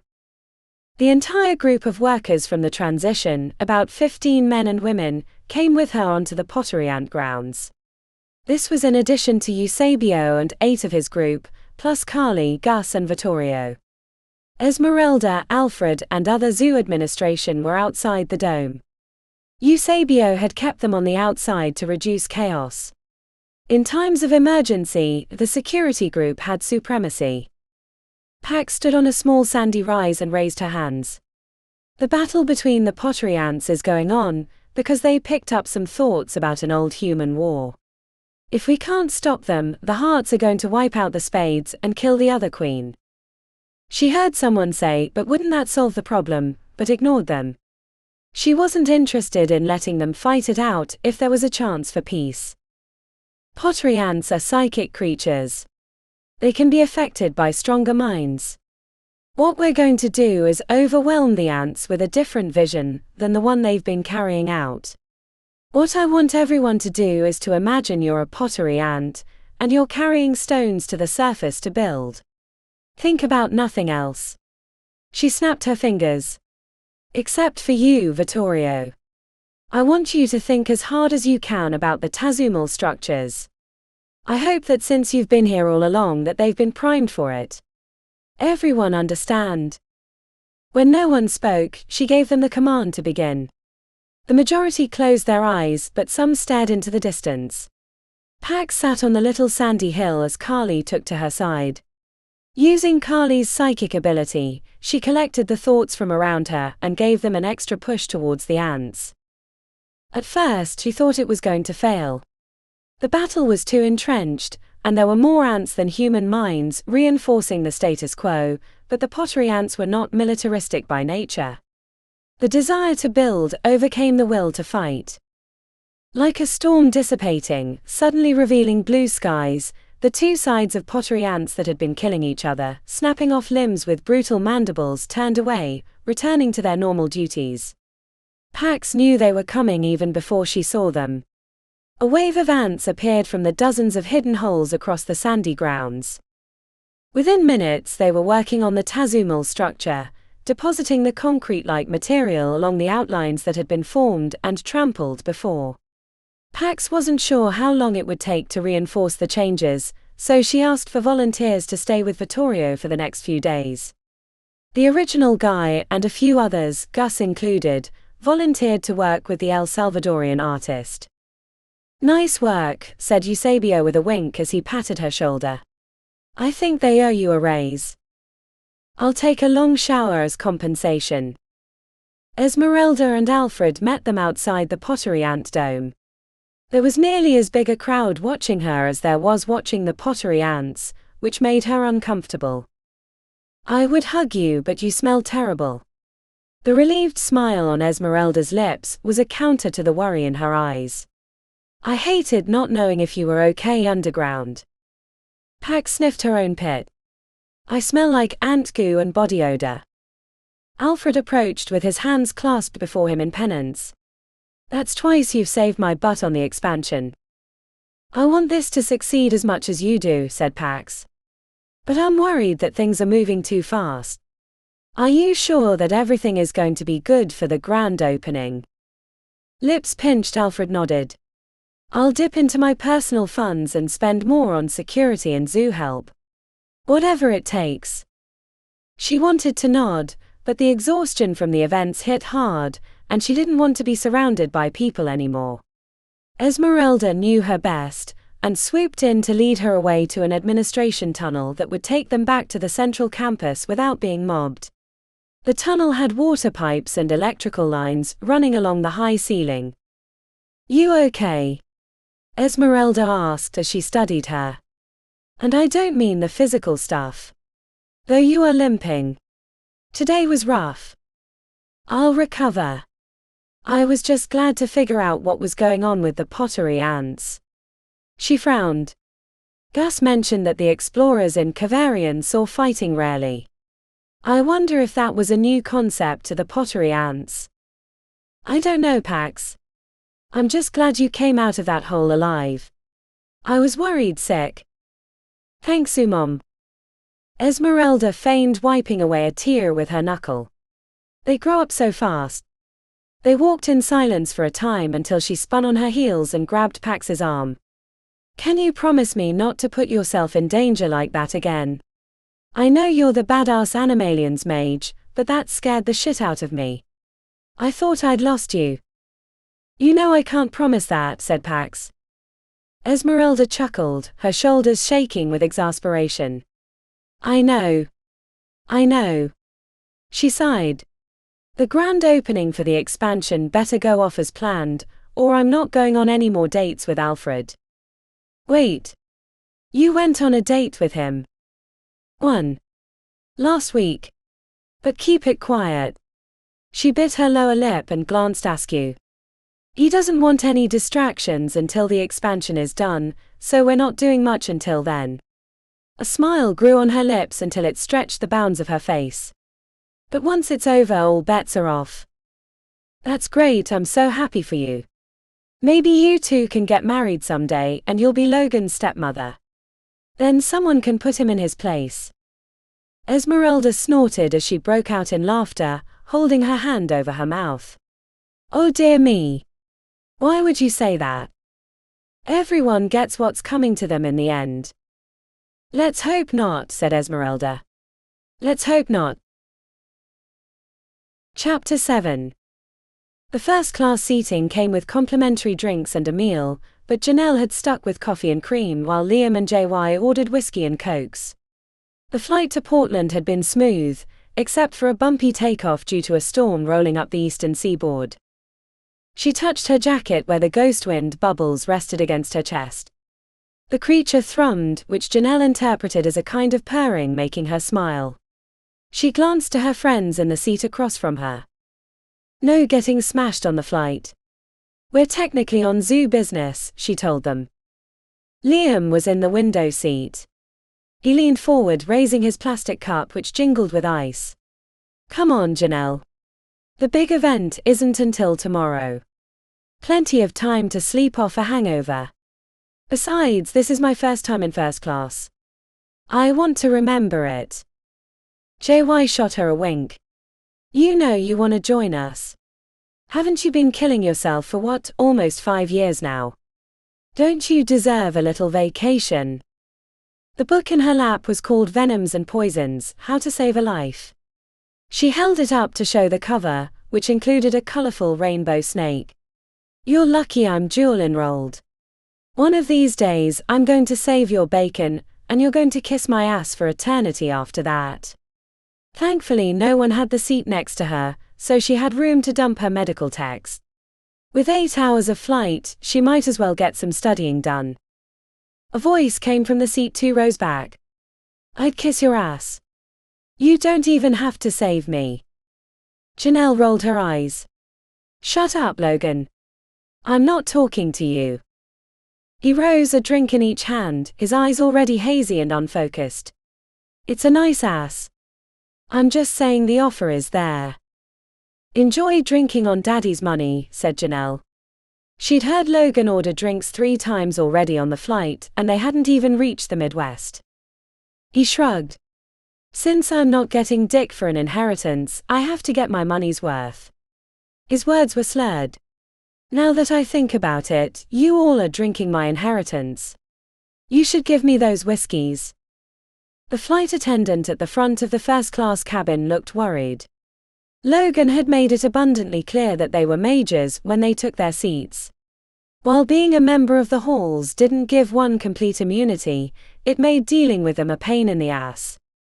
Janelle waved the attendant over and motioned for her to lean down. If the jackass 2 seats back causes any problems, the 3 of us will take care of him. Don't worry. The relief in her eyes was palpable. Thank you. It would be my pleasure, but probably he'll be passed out in 10 minutes. He's never been one to hold his liquor. True to her prediction, Logan was snoring like a lumberjack at the 2nd hour mark. With luck, he'd sleep the entire flight. Liam and JY played cards and kept ordering whiskies, while Janelle read through the book and 3 others. She'd curated a selection of text that could be helpful in case anything went wrong, for the big opening of the Other Realms section of the zoo.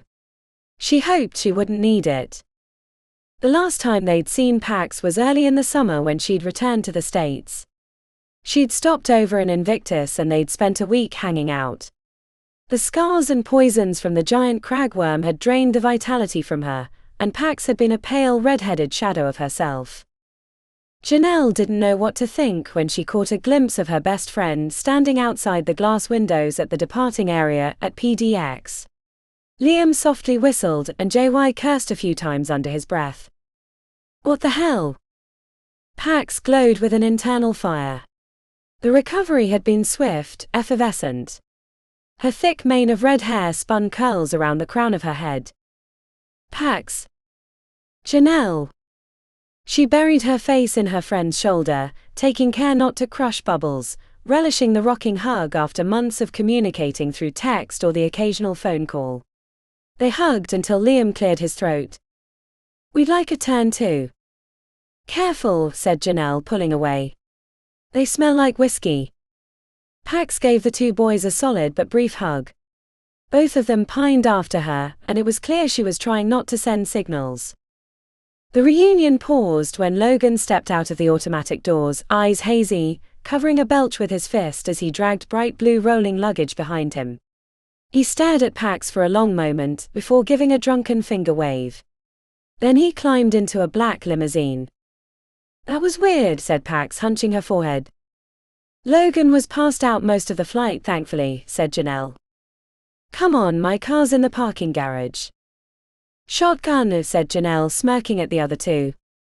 When they reached the beat-up blue Toyota Charmer, Liam said, I expected you'd have upgraded by now with all your fame and fortune. Pax snorted as she slid into the driver's seat. I'd hardly call myself famous, and there was definitely no fortune that came with it. I saw the video, said Jae Yong from the back seat, and the article in the Oregonian about the pottery ants. There was even one in the Herald of the Halls. It all sounded quite exciting. Buried in the back, said Pax, which was fine by me. I didn't take a job at the zoo to become famous, and I'm just glad the pottery ants are back to building rather than fighting. Janelle couldn't help but glance at her friend the whole drive to the hotel. It was like she'd been turned up to 11. The 2 guys in the back blathered about everything going on at Hunter's, especially about Professor Pietra, not that Pax particularly seemed to care. When she parked to let them out, Liam asked, Where's Carly? And aren't you going to come in and hang out? Carly is resting at my friend Essie's apartment. She had a long day convincing an unruly boomer not to ram the gate. I'm picking her up before I head home. A boomer. Pax sighed as they shared glances. The memories of Danir ran deep. Oh, said Pax, reaching into the glove box and handing over a large envelope. Here are your lanyards and your key codes, plus a map of the zoo and passes for the Max to get you there in the morning. What? Asked Janelle, leaning over. You're not picking us up. I'm headed to the zoo for last-minute prep, and then I'll be back in at 4 a.m. I'm hoping to get to sleep next week. She tapped on the steering wheel. Oh, and make sure they get your fingerprints into the system, otherwise you won't have employee access. You'll have to remind them. We usually don't have visiting security. I let the morning manager know, so it shouldn't be a problem. See you in the morning. Janelle felt let down as her friend sped off. We didn't even get to see Carly. We'll see her in the morning, said Liam, lifting his bag to his shoulder. He elbowed Jae-yong in the ribs. Hotel bar. You guys, you're here for business, not a bachelor party, said Janelle, hating the role of the voice of reason that they always stuck her with. We need to be alert tomorrow in case something happens. Jae-yong pulled out the handle on his purple luggage. He was strong enough to balance it on his palm without breaking a sweat, so the choice of a pull behind amused Janelle.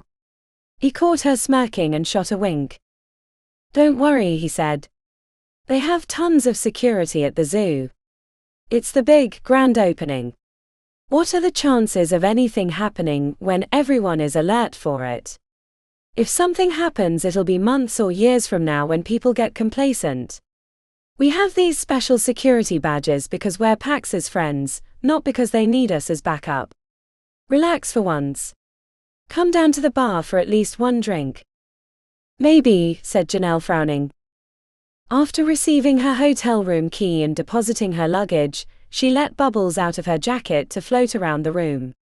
The ghost wind bounced softly through the air, investigating all corners and dancing before the mirror for a few minutes before returning to the table where she left a bowl of ground lyzeric flowers.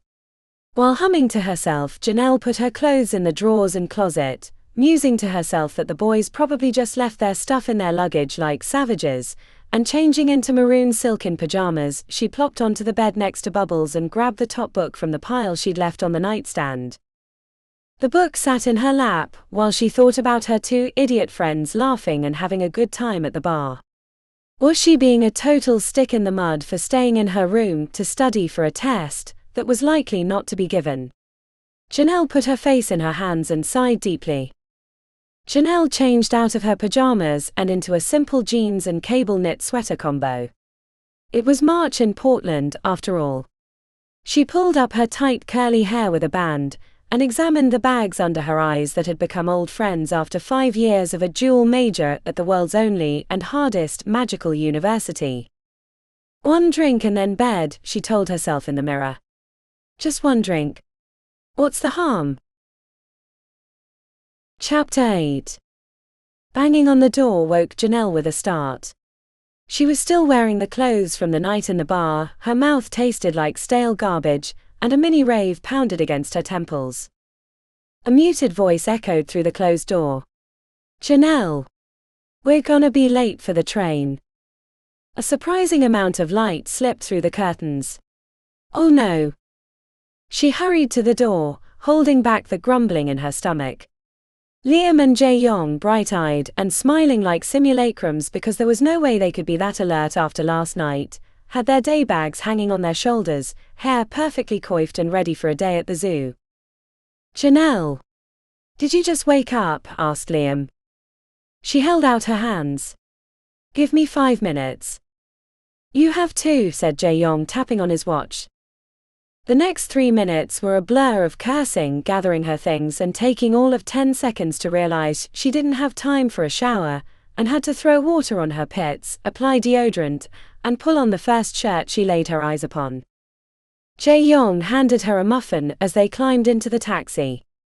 She handed over Bubbles, who perched on his shoulder as the vehicle lurched into motion, sending warning signs from her stomach straight to her brain. She closed her eyes, muffin crumbling from her fingers as she squeezed it, until she'd placed the world back in order.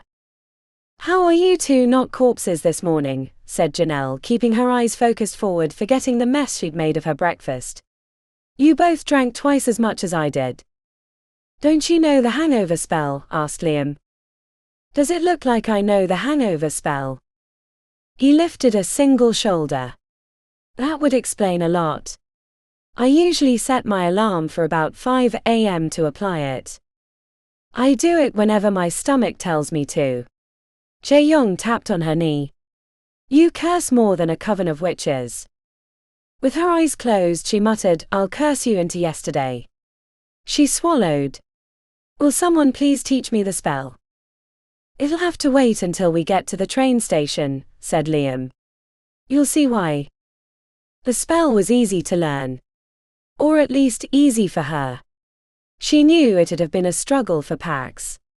But the boys were right. The moment the spell triggered, the entire toxic mess coursing through her veins and skin and stomach came oozing out of her mouth like a brown slug until it plopped into the grass. Lot better if you can flush it away, said Liam, staring at the goo with his lips curled. Jae-yong handed her 2 pieces of mint gum. This'll help with the taste. By the time they were riding to the zoo, Janelle could stand to put what was left of the muffin in her mouth. You two are awful for making me drink all that whiskey last night. Liam and Jae-yong shared a glance that told her she'd missed something. We were prepared to head to bed before midnight when you threw your arms around us and called us a couple of friendless Bigfoots, whatever that means, said Liam. The memory came back. She massaged her forehead with her fingers even though the headache was gone. Bigfoot couldn't be found, just like you were about to do to me. Or why did I do that to myself? They shared another look, which was getting annoying. She felt like she wasn't in on the joke anymore. They threw rock, paper, scissors. Liam lost, then turned to her. Janelle. We love you more than family. You're the smartest, most hardworking, brilliant and kind person we know. You're also burning yourself out with this double major thing.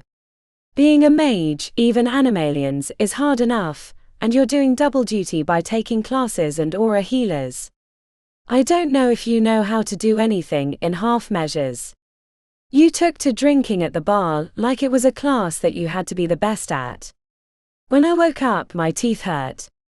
Even my gums. I swear a 10-year-old version of me had a pain in his gut from all the whiskey. He sighed. The point is that you needed a break. You still need a break. If you don't relax a little, you're going to kill yourself with stress. Don't worry, your classes will be there when we get back to the East Coast. But for now, relax a little, enjoy getting a paid vacation that only requires us to show up in case something goes wrong. Hearing it from Liam with Jae-yong nodding at his side deflated the tension in her chest, sagged her shoulders. You're right. I've been burning the candle at both ends. Both ends, said Jae-yong, the corners of his lips curling upward. You made a pile of candles and poured gasoline on them. She chuckled. Fine. I'll take it easy. A vacation. Liam made a noise, extending his arm towards the opposite window. The zoo. A line of oaks ended, revealing the leading edge of green domes that made up the Portland Magical Zoo. From a distance they didn't look that big, but she knew some of them were nearly 30 meters tall. The train map showed they were still some distance from the park, which meant those domes were as large as advertised. I am pretty excited about this visit, said Jae-yong. Visiting the zoo has always been a bucket list item, and to get to do it for free, behind the scenes and with one of our friends as their most famous employee. I hope that means we get to see her, said Janelle under her breath. They arrived a short time later, holding up their lanyards to bypass the long lines that had queued outside. The people in the front of the line had tents and camp chairs, and the back of the line was somewhere in the distance along the main street. Everyone was wearing zoo t-shirts with sayings like, a manticore day keeps everyone away, my mystdrakon goes 185, and Smokey hates fyrehounds. There were a lot of stuffed and animatronic animals too. Creepy Camazotz dolls hanging on shoulders. A remote-controlled arachne that crept along the concrete. Hats with a 5-headed hydra on them. A goth contingent looked like they were hoping for casualties, with gory t-shirts showing the critters from the zoo escaping their cages and tearing apart attendees. This is bigger than an Orpheum Theatre premiere, said Liam, adding a whistle. Those are once a month, the big ones a couple times a year. The Portland Zoo hasn't expanded for 25 years and that one was only 3 domes, while this one is adding a cool dozen, all of them more badass than the manticore, which has always been the big draw, said Jae-yong. How do you know what kind of animals they've added? I thought it was a big secret, said Janelle. Oh, I don't know, but there are lots of zoo watchers out there who've been studying everything happening in the zoo since the expansion was announced. With the number of security companies working on site, the creatures have got to be crazy scary. You seem far too excited, said Janelle with a sigh. It's like getting to ride a roller coaster. It feels dangerous even if it's really super safe, said Jae-young. I'm really looking forward to seeing the new mystdrakon facilities. Those things make me look like I'm in slow motion. I hope we get to see one burn rubber. Janelle chuckled. If you say so. The main security building was on the southern edge of the administration area. A one-story concrete building, it was rather small compared to the rest of the facilities. The main steel door was closed, but a window beside it was open. When no one answered a knock, Liam poked his head into the window. Hello. A stern woman in a dark blue security uniform with a datapad appeared moments later. You shouldn't breach the building with your head, sir. Oh, okay, said Liam. We're visiting majors from Animalians. Here as secondary security support. We're supposed to get our fingerprints added to the database. The woman frowned while she tapped on the datapad. You're not on the list. Liam looked back to them, so Janelle gave him a shrug of the shoulders. Pax Nagard said she'd talk to you about it. We're her classmates from the halls. The woman let her datapad drop to her side. Am I supposed to care? She said she left a note. You're the morning manager, right? The woman crossed her arms. Frank is sick, and Bobby got dragged into the security detail for our politicians, leaving me to deal with today's insanity with a short crew. So I don't have time for extra work. Sorry, you're not on the list, which means you haven't been through the normal vetting channels. The security manager slammed the window shut and disappeared inside. Shouldn't be a big deal, right guys? Asked Janelle. Yeah, totally. We can get it cleared up later, said Liam. Jae-young had the map in his hands. Hey, we have a little time before the big ceremony and they're letting the customers into the park in about 10 minutes.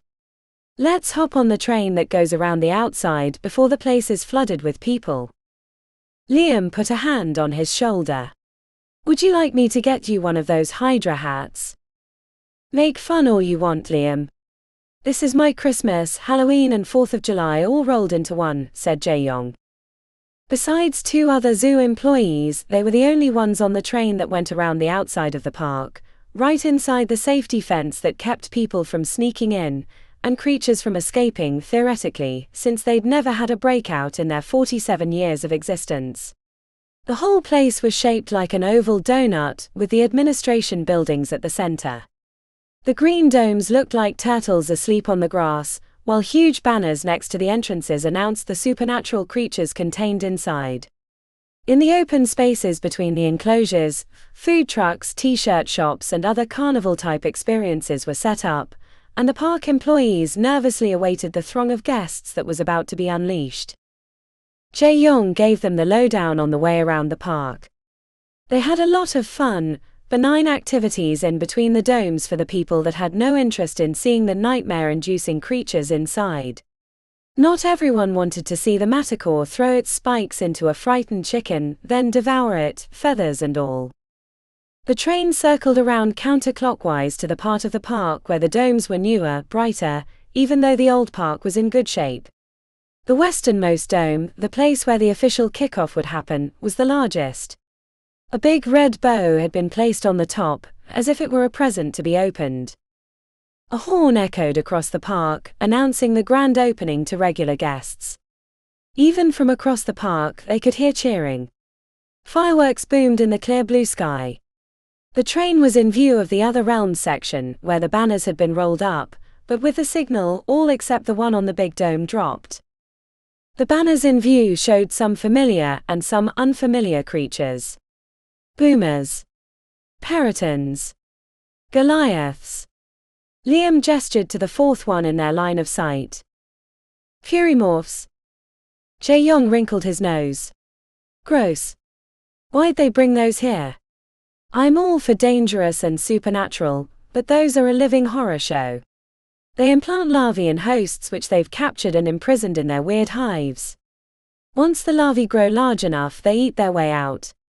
The host obviously doesn't survive. I'm sure they'll be exciting for the kinds of people that like to see torture movies, said Janelle, rubbing her arms for warmth. Jae-young stood up and tapped on the window, indicating the big dome. That's supposed to be the big draw. The one that everyone is really excited about. The speculation was all over the place on what it might be. A dragon. A sphinx. Maybe an oblex or a swarm of Cthulhu jellies. None of those are right. The word is that it's a completely unique creature. Mythical, even. But whatever it is, I'm excited. They entered through the Periton Dome, taking their time. The winged creatures with horns on their beaked heads came from the realm of Ice Hold, but due to a pair of them escaping a Mongolian zoo a couple of centuries ago, they could be found in high cold mountains like those in the Yukon or Tibet. Janelle stuck her face against the thick glass. The interior of the enclosure was a cliff, where the mated pair of peritons had made a nest, high atop. One of the winged creatures perched on a naked tree, staring at them menacingly. Her heart climbed in her chest and only Bubbles purring against her shoulder calmed her. Thrilling, ain't it? Said Jae-young, eyes and mouth wide as if he'd just taken a big hit of pure oxygen. Let's get moving. I'd like to get to our seats and take a rest, said Janelle, pulling Jae-young away from the glass. Their badges got them into the main dome.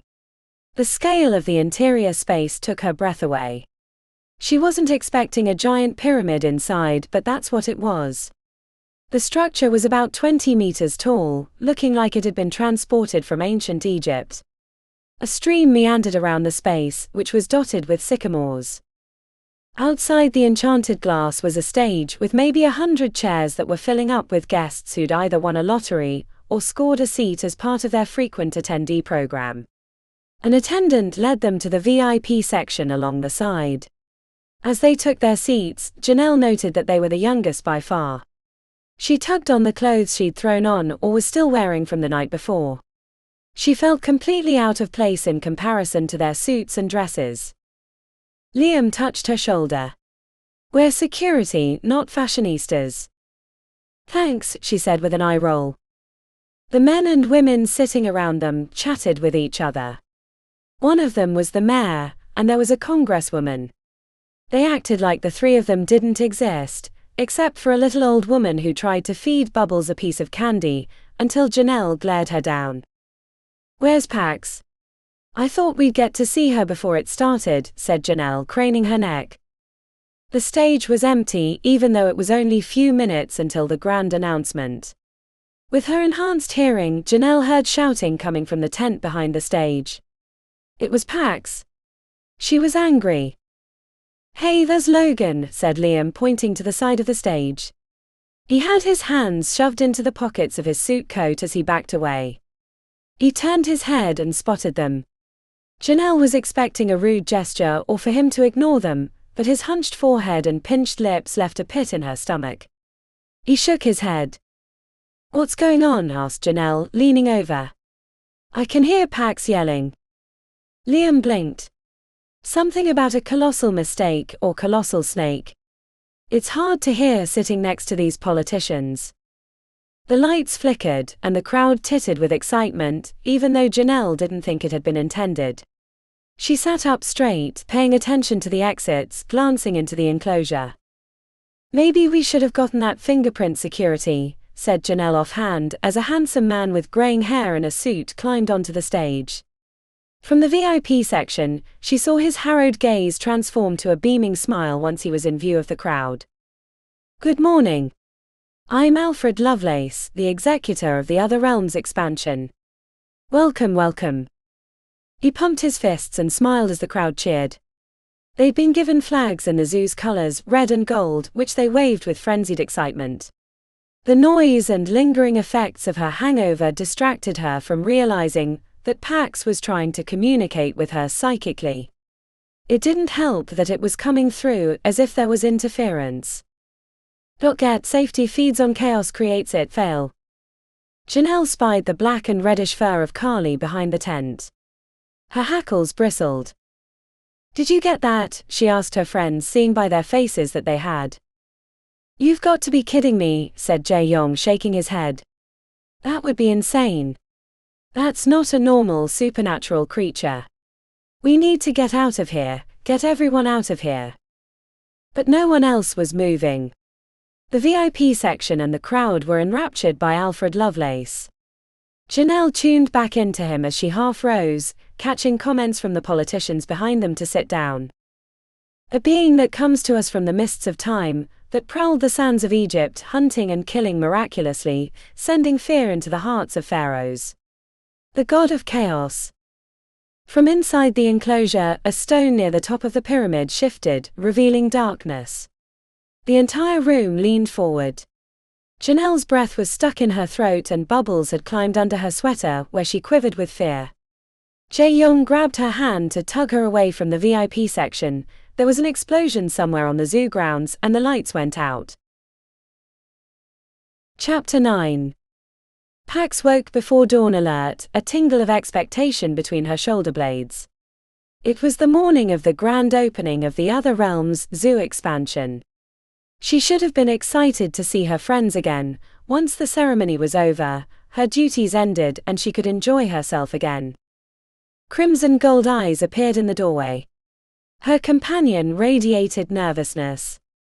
It was to be expected, but it felt like something more. You feel it too. Carly buried her head in Pax's lap. She massaged her ears and the back of her neck, enjoying grunts of approval. With their linked nature, it was almost like giving herself a massage. We should get moving. Dressed in jeans and a black zoo shirt with the badge over her heart, Pax headed to the kitchen, only to find her mother at the stove. It smelled like sausage and hash browns. The skillet was filled with scrambled eggs. Her mother was never up this early. Cooking. Anything. Pax wasn't sure if she was supposed to creep from the room without bothering her. Her mother turned around, a clarity to her expression that she hadn't seen for a few years. Big day. You need your strength. Reaching out with her mind, Pax sensed the dark clouds that usually hovered in her head absent. She shared a glance with Carly before taking a seat at the table, taking care not to make a noise and ruin the moment. While using the spatula to fold cheese into the eggs, her mother said over her shoulder, "Your father is outside washing your car. He wants everything to be perfect." Pax mouthed the word. Perfect. She half rose out of her seat. She couldn't see him outside, but she heard the water hitting the car. She didn't know what to make of their behavior. Had the cragworm venom finally faded? No. That didn't happen. And there had been moments of clarity in the past. Fleeting. But they'd returned to their miserable selves soon after. She hadn't given up hope of fixing them, but it seemed like there wasn't much she could do. She stayed still. As if she were a mouse waiting for a red-tailed hawk to pass over. Her mother served 2 plates of eggs, sausage and hash browns. One to her on the table, the other on the floor for Carly. Both were devoured quickly. Pax hid a belch behind a closed fist, then chugged her orange juice. Bye, Mom. Thank you for breakfast. There was no response. Her mother stayed at the sink, washing the skillet. Had she been a normal parent, Pax would have given her a hug from behind. At least she had Carly. With a backpack over her shoulder, Pax left the house with Carly at her side. Her car was on the street, scrubbed of dust and dirt. Soapy water ran down the sidewalk and into the sewer grate. Her father stood by the driver's side. She sensed the same clarity from him. Thanks, Dad. He placed his hands on her shoulders, a gesture she didn't remember him ever performing. Her whole body went on high alert. He stared at her like a light being given too much electricity, burning bright and buzzing. The Lord of Chaos approaches. Fear not. This meeting has been destined. His intensity faded fast. Her father turned away and trudged up the driveway with shoulders curled as if his purpose had been fulfilled, and he'd exhausted all his energy. The mental clarity that she'd detected in him, just like her mother, was gone. Pax stared at the door long after it clanged shut. Nothing made sense. Especially not what he'd just said to her. The anger she understood, or at least had gotten used to, but madness, was this a new phase of the cragworm venom? There was another explanation. One that she didn't want to admit was possible. Not on the morning of the big opening. Her mother's words last year came back in that moment. Tell her that the fulcrum of chaos is almost upon us. It lingers on the horizon like a false dawn. Pax meditated on what her parents had said on the drive to the zoo, the passing cars filling the interior with brief light. The Lord of Chaos. That only had one meaning to her. APAP. But he couldn't be at the zoo. Or in Portland. He was in Kaya Korsith. In the employee parking, Pax turned off the car and sent a message to Cassius, asking if he knew anything about APEP's whereabouts, or if there were abilities of the creature that she should know about. She didn't bother trying to explain the circumstances, or the intuition that left her jaw tight. It couldn't be APEP. There's no way they could catch it, let alone drag it across the country to the zoo. The unrepentant fear when she was trapped in the tomb with APEP left her taking deep breaths in the car, staring at the pre-dawn light on the horizon. Pax thumbed open her phone and sent Alfred a text. Pax, how is security for the big guest? Anything you need help with? Time to reveal what it is. After hitting send, she stared at the phone, expecting a response when she knew that was unlikely. She hadn't seen him except for a few seconds at a time in weeks. The grand opening was monopolizing his time. There was a second explanation. One that she didn't like thinking about, but as she strolled across the parking lot with Carly at her side, she couldn't help but consider what Oko had found out about Alfred's finances. What if he was part of the cult? Sebastian had spoken as if he wasn't aware that APEP had been freed, but that was a story that could have gotten back to Alfred. She sent a text to Esmeralda, hoping that they might be together. Yes, why no? Haven't seen him since last week. Maybe with security. Problem. Pax just nervous. She went straight to the security building. Eusebio was speaking to a trio of hunters from Phoenix Corporation, giving them final instructions. They'd only arrived a few days ago. You okay? He asked after the others had left. What's the creature in the big dome? Eusebio glanced from her to Carly and back. His moustache waggled as he thought. You know I can't tell you that. Not even if I wanted to, which I do. It's important. I need to know. He tilted his head. I wish I could help you, Pax. I really do. What's this about? She stepped close, studied his features and listened through her psychic link. Is it the flying snake, APEP? His forehead hunched and his eyes creased. You know I can't tell you. The privacy enchantment kept her from divining if he was lying or not. You're normally as calm as a mountain, said Eusebio, but now you look like a volcano about to erupt. Something happen. Something is gonna happen. Maybe. Those sound like two totally different things.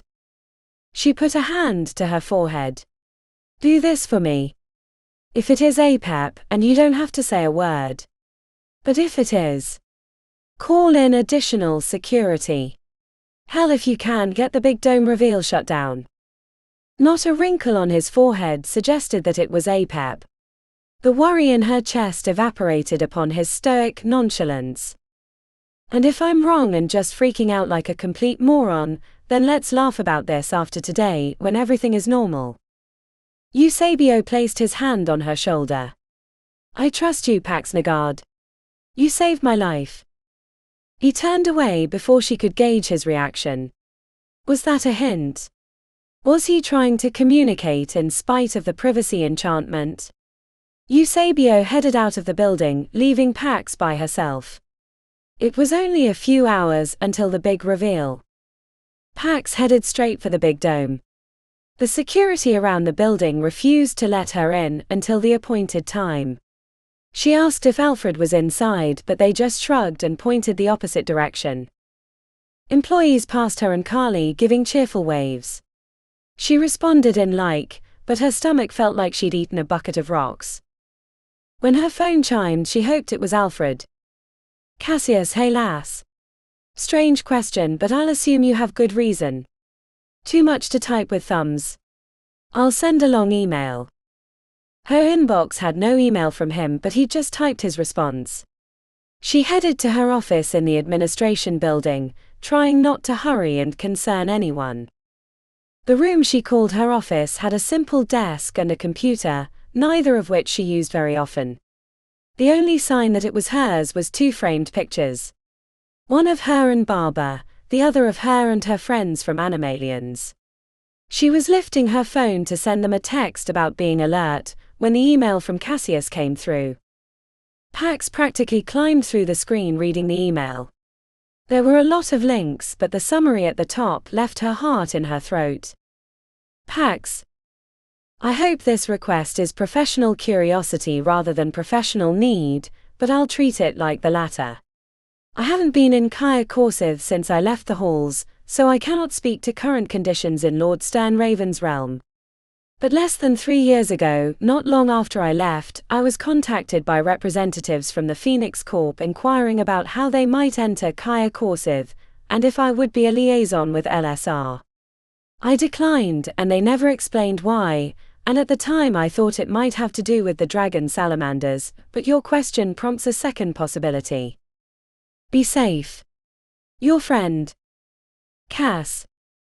The links he sent were theory and speculation about Apep, including snippets of writings from Imhotep, suggesting the same things her grandmother had told her last year in Norway.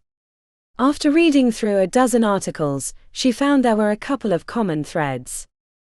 The first was, and this was the most consistent item, that wherever Apep appeared, chaos followed.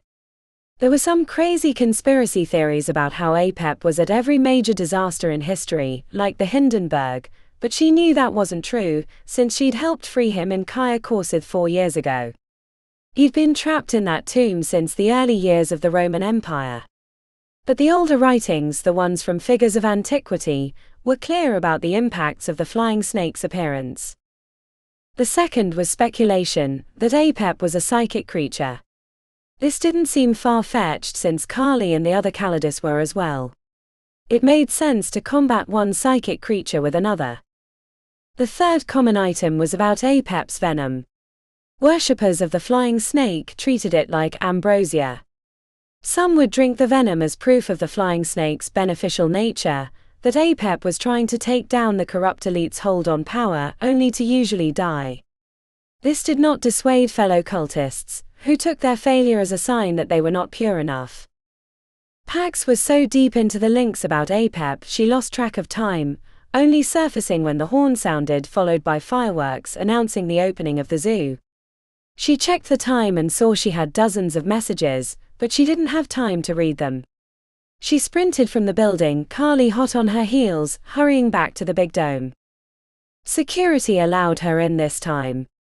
She raced past the chairs, VIP section and stage to reach the glass. Beyond the enchanted barrier was an entire pyramid. No. Carly whined. Her companion's fear rocketed through her, bringing memories of the tomb. At the entrance of the dome, people were being led inside and shown to their seats. There were families with kids wearing zoo t-shirts and waving flags. She scanned quickly for Eusebio, but the head of expansion security wasn't within sight. Maybe it's not Apep. Maybe it's a sphinx, she said breathlessly, her hand splayed on the glass. There was a way to find out, but she wasn't excited about the prospect. Psychic abilities went 2 ways.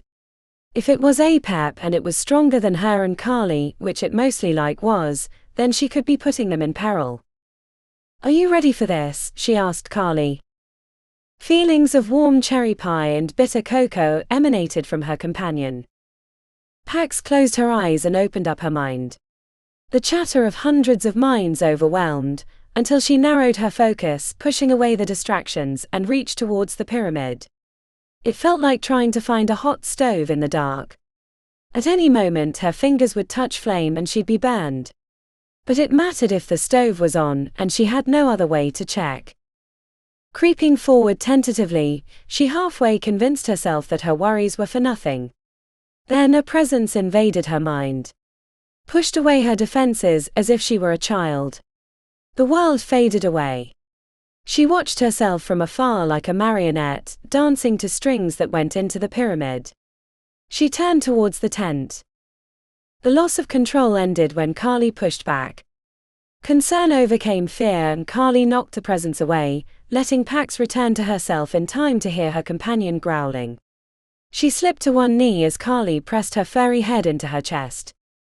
No. It's Apep. Oh, Merlin. I could feel it. Everything it's doing. It's so powerful. Like staring into the sun without dark glasses.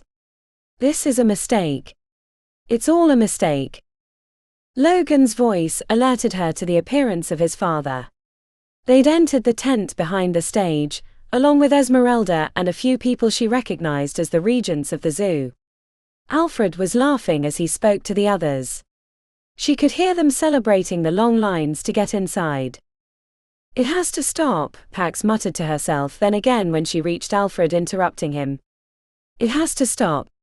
You can't go through with it. Alfred wrinkled his nose but kept a smile on his lips. Joanne Roger, you know Pax Lagarde, of course. Shut up, listen to me. You can't do it. She extended her arm towards the pyramid inside the enchanted glass. I know what's in there. I reached out to it, and it nearly took control of me. Alfred's smile faltered, the joy of the grand opening draining from his eyes until he rallied and put up a stern expression. Pax. I know you're the zoo celebrity, but we can't halt things now. He gestured towards front of the stage, where hundreds of people waited. If there are gaps in our security measures, we can shore them up with your help. If the creature is psychic, we can handle that. If. You mean you didn't know that? And it's not the creature. It's Apep. When it took control of me, I saw things. It's been biding its time in there, waiting for its moment of glory. The reason it's the god of chaos is because it creates it, then feeds off it. I felt it eating my fear as if it were a tasty delight. The moment she named Apep, Alfred's face drained of color, then he realized the regents were watching. Pax. Enough. The show must go on. It would be a disaster if we stopped things now. It's going to be a disaster when the security systems shut down. Please. Call Eusebio. Tell him to send someone to the power generation building, and to the main security room. Those are the weak links the places Apep wants to exploit. This is going to be a colossal mistake. The only person reacting to her was Logan, who backed out of the tent until she could no longer see him. I'm sorry, Pax. It's going forward. We'll fix it as we go. The lights flickered and Pax's heart nearly stopped. The corner of Alfred's eyes creased, but he turned and climbed to the stage. Good morning. I'm Alfred Lovelace, the executor of the Other Realms expansion. Welcome, welcome. She couldn't see what he was doing, but the crowd was loving it. She remembered that her friends were in the VIP section, so she sent them a message. It's the flying snake Apep in the pyramid. Get everyone to safety. This thing feeds on chaos, and it's about to create a whole lot of it by making the security and power systems fail. Hurry. There's no time to lose.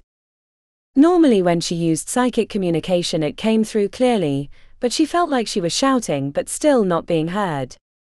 Apep was interfering. Esmeralda approached, grabbing her arm. What's going on, Pax? You've got me really worried. Find security and get the hell out of.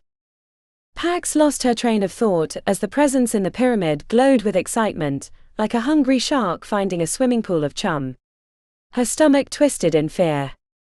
A being that comes to us from the mists of time, that prowled the sands of Egypt, hunting and killing mercilessly, sending fear into the hearts of pharaohs. The god of chaos.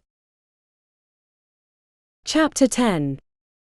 Darkness fell like a curtain around Janelle, followed by the screams of children. The politicians behind her started pushing their way out of the VIP section, knocking over fold-up chairs and creating chaos, shouting to let them past. Her enhanced nose smelled an electrical fire somewhere outside of the dome, which was probably what the explosion was. Moments later, the emergency lights came on. Jae-yong had the mayor by the shoulder, holding him at bay, while two security guards the size of small mountains couldn't budge him. On the stage, Alfred was shouting to make a single file line and leave the dome. The families and zoo superfans were making their way out, but probably only because this dome had dozens of security guards. Janelle worried about the rest of the park. "Stop pushing," growled Jae-yong. "You're causing a panic." The mayor, a small man in a silk suit and a $500 haircut, looked like he was going to be sick. "You need to release me. I cannot be trapped here." "Let him go," said Janelle. "We have bigger problems. I think the electrical systems are toast. I can smell the fires." "Electrical systems," said the mayor breathlessly. "That means the dome securities are down. The animals can get out." Jae-yong tightened his grip on the mayor's suit as the other VIPs widened their eyes and hurried faster to get off the platform. Supernatural zoos are outfitted with secondary security systems. A power outage isn't going to let the animals out. So please shut up. Once again, sir, you're causing panic. He released the mayor, who straightened his silk suit and hurried off the platform with his mammoth personal security in tow. Jae-yong turned to Janelle as the crowd flowed around them, headed towards the exits. "All right. What do we do now?" She glanced towards the tent behind the stage, hoping to see Pax or Carly. Did anyone catch what Pax said? There was interference. She said the zoo systems are going to fail. "That's what APEP does, and we need to get everyone safely out of the zoo," said Jae-yong. After a quick check on their surroundings, Janelle said, "Let's get out of here.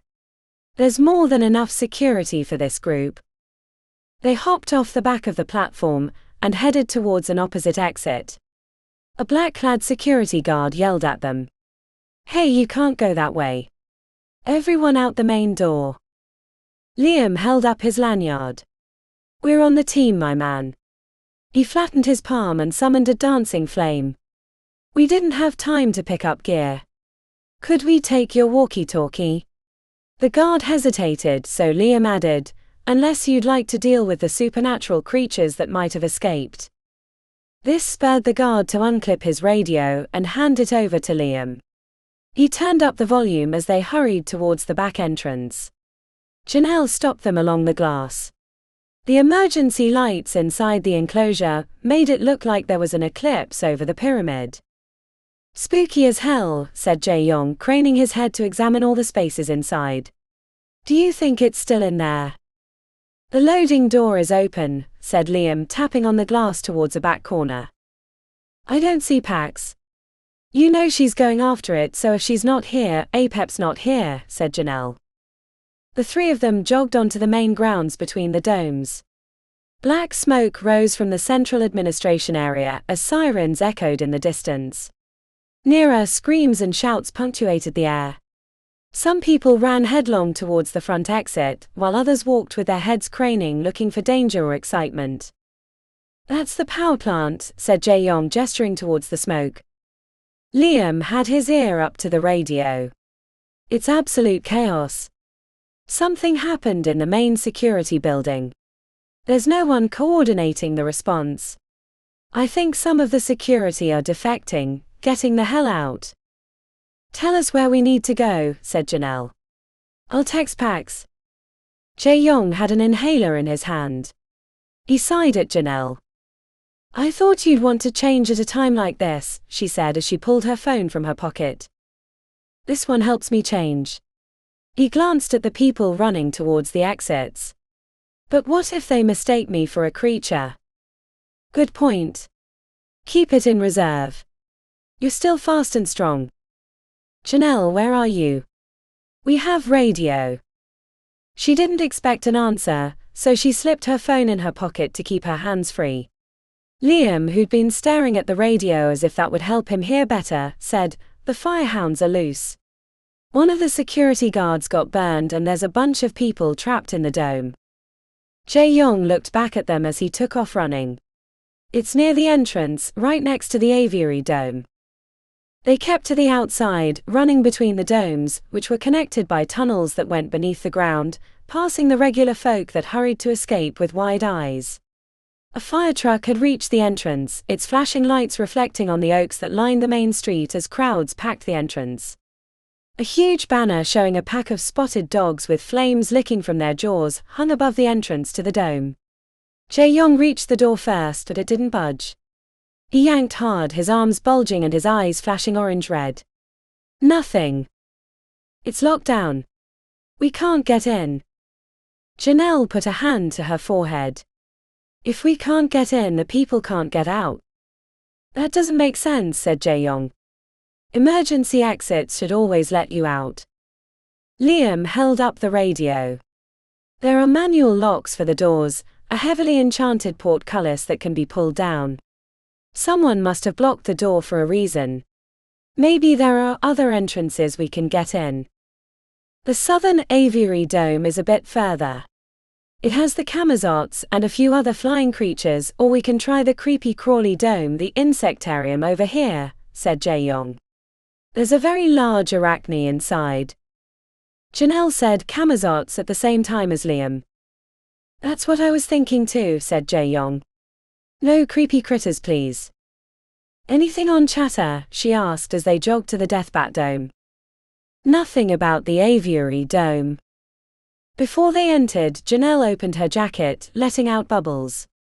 The gossamer creature stared at her with painted eyes.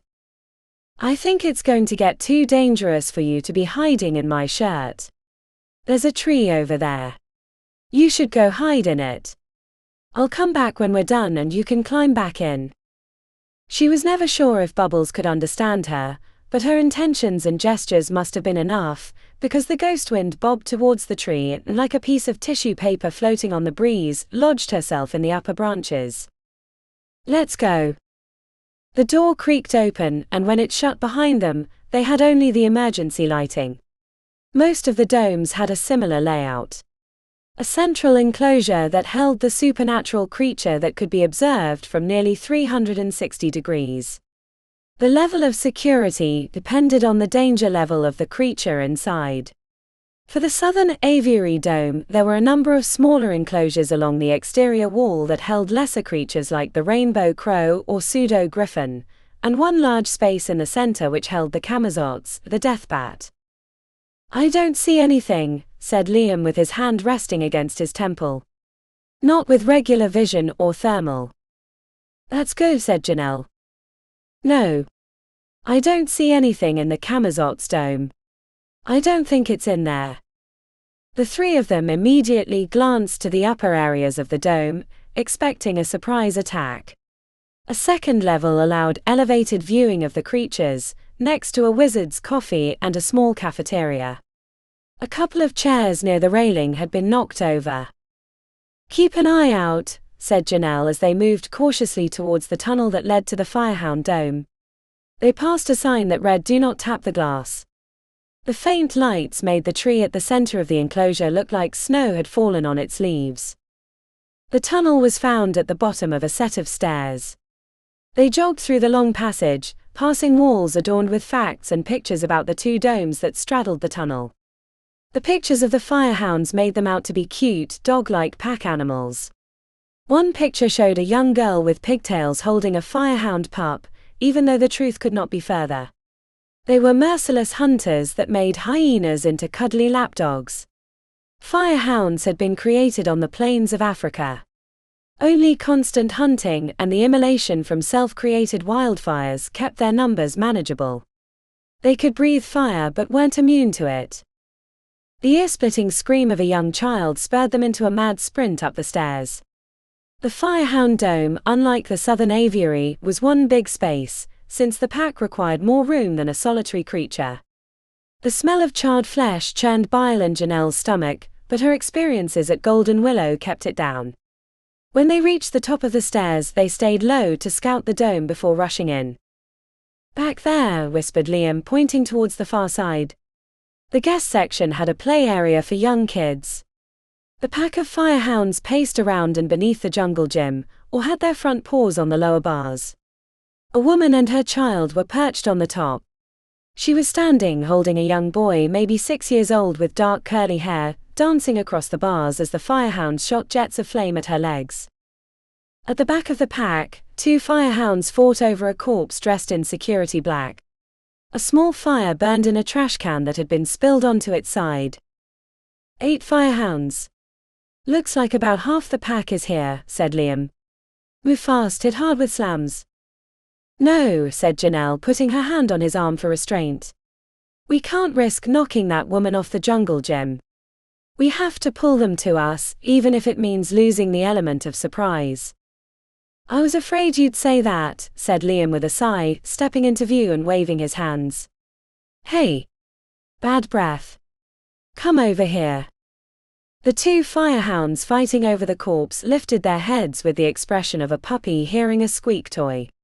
Janelle could understand the draw, at least until they bared their teeth and took off at a sprint towards Liam, who had his hands raised, ready to unleash a mark. Along with Jae-young, Janelle stayed crouched behind the stairs, prepared to leap up and join the defense, when a dark shape leapt from the upper railing towards Liam's unprotected head. Chapter 11. When the emergency lights flashed on, Pax banged her hand against the glass when she saw the open loading door inside the enclosure. She couldn't sense the overwhelming hunger that until moments before had burned in her mind. "Quick, Pax, we have to catch it before it gets too far." She and Carly sped around the enclosure, away from the chaos around the stage. None of that mattered as long as Apep was alive. She shouldered through the double doors that led to the employee area, only to find fresh air and sunlight streaming in through the dock. When she passed under the loading door, she noticed that it had been bolted into the open position, with a big enchanted lock. Someone wanted to make sure that the door was kept open. Pax followed the trail outside. Black smoke drifted from the center of the park, but she couldn't see any sign of the flying snake, nor did she want to risk reaching out psychically. A woman with her 2 boys came bursting from the Periton Dome, hesitated briefly when she saw Carly, but then hurried in the direction of the main entrance. "Did you see a flying snake in there?" Pax called after the woman. With only the briefest glance over her shoulder, the woman said, "Flying things, yes, in that dome." "Escaped?" Pax hesitated. The woman probably meant the Peritons, but she was too far away to clarify now. She ran into the dome. The dim lighting reflected off the cliff walls inside the enclosure. She had to run to the glass to see the mated Peritons sticking their antlered heads from their nest, oblivious to the chaos in the park. Like the other dome, the loading door had been raised, a way to escape the enclosure, but the Peritons hadn't bothered or likely had no idea. There was no one else in the dome. Anyone who'd come to the western side of the park in the short time it had been open would have been drawn to the big event. She thought about leaving the Periton door open, but decided that since she was here it was best to close it. Inside the employee area, bins filled with small rodents and birds filled the shelves along the walls. Like Apep's dome, the outer garage door had been remotely opened from the security area. Pax pulled on the bottom edge, but it wouldn't budge. When she used her enhanced strength, she tore the bottom edge of the aluminum off. "Damn it," she said, throwing the long aluminum piece to the concrete. "Stupid safety door." Carly paced anxiously with her tongue hanging out. Pax cradled her jaw in her palm. The design was the same across the park. If there was a power outage, all enclosure doors and protective barriers were to remain closed, while the guest doors would allow exit. This kept the creatures in their cages and allowed the people to escape, but Pax had sensed activity in the security area right before the power outage. "If I can't close the outer door, at least I can close the inner door." She approached the loading door that led into the Peryton enclosure, cautiously. Perytons jealously guarded their territory. Even a brief glance could incite an attack from the mated pair. Staying to the inside, out of sight of the clifftop nest, Pax tried to access the security panel to close the door. Each dome security system had battery backup. She punched in her code, then placed her thumb against the fingerprint reader. The system honked a warning tone and said her access was denied. That can't be right. She repeated the code and thumbprint. The crimson warning made her want to punch the control panel. Carly whined in sympathy.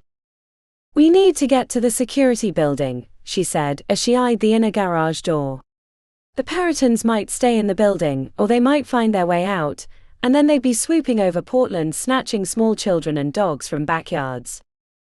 A ladder built into the wall gave her access to the hatch in the ceiling.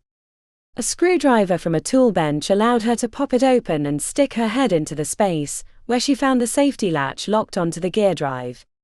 A red wire connected to the garage door mechanism was giving the instruction to hold it open. After finding a pair of snips, and appreciating that zoo maintenance kept equipment in every dome, she clipped the wire. The door slammed shut without her further involvement. Pax found a towel and wiped the grease from her hands, feeling proud of herself for 2 seconds, until she remembered that every dome had been locked open. While some creatures like the Perytons might not have escaped, the vast majority would find the exits immediately.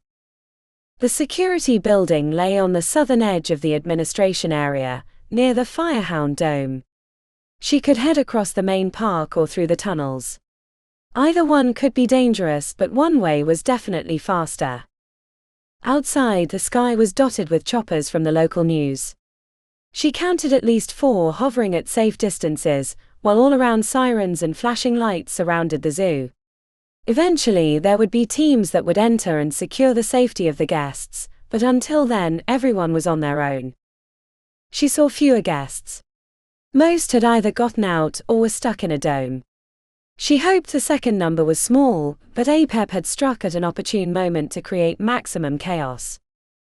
The metal courtesy fence between the main park and the administration area had been knocked down.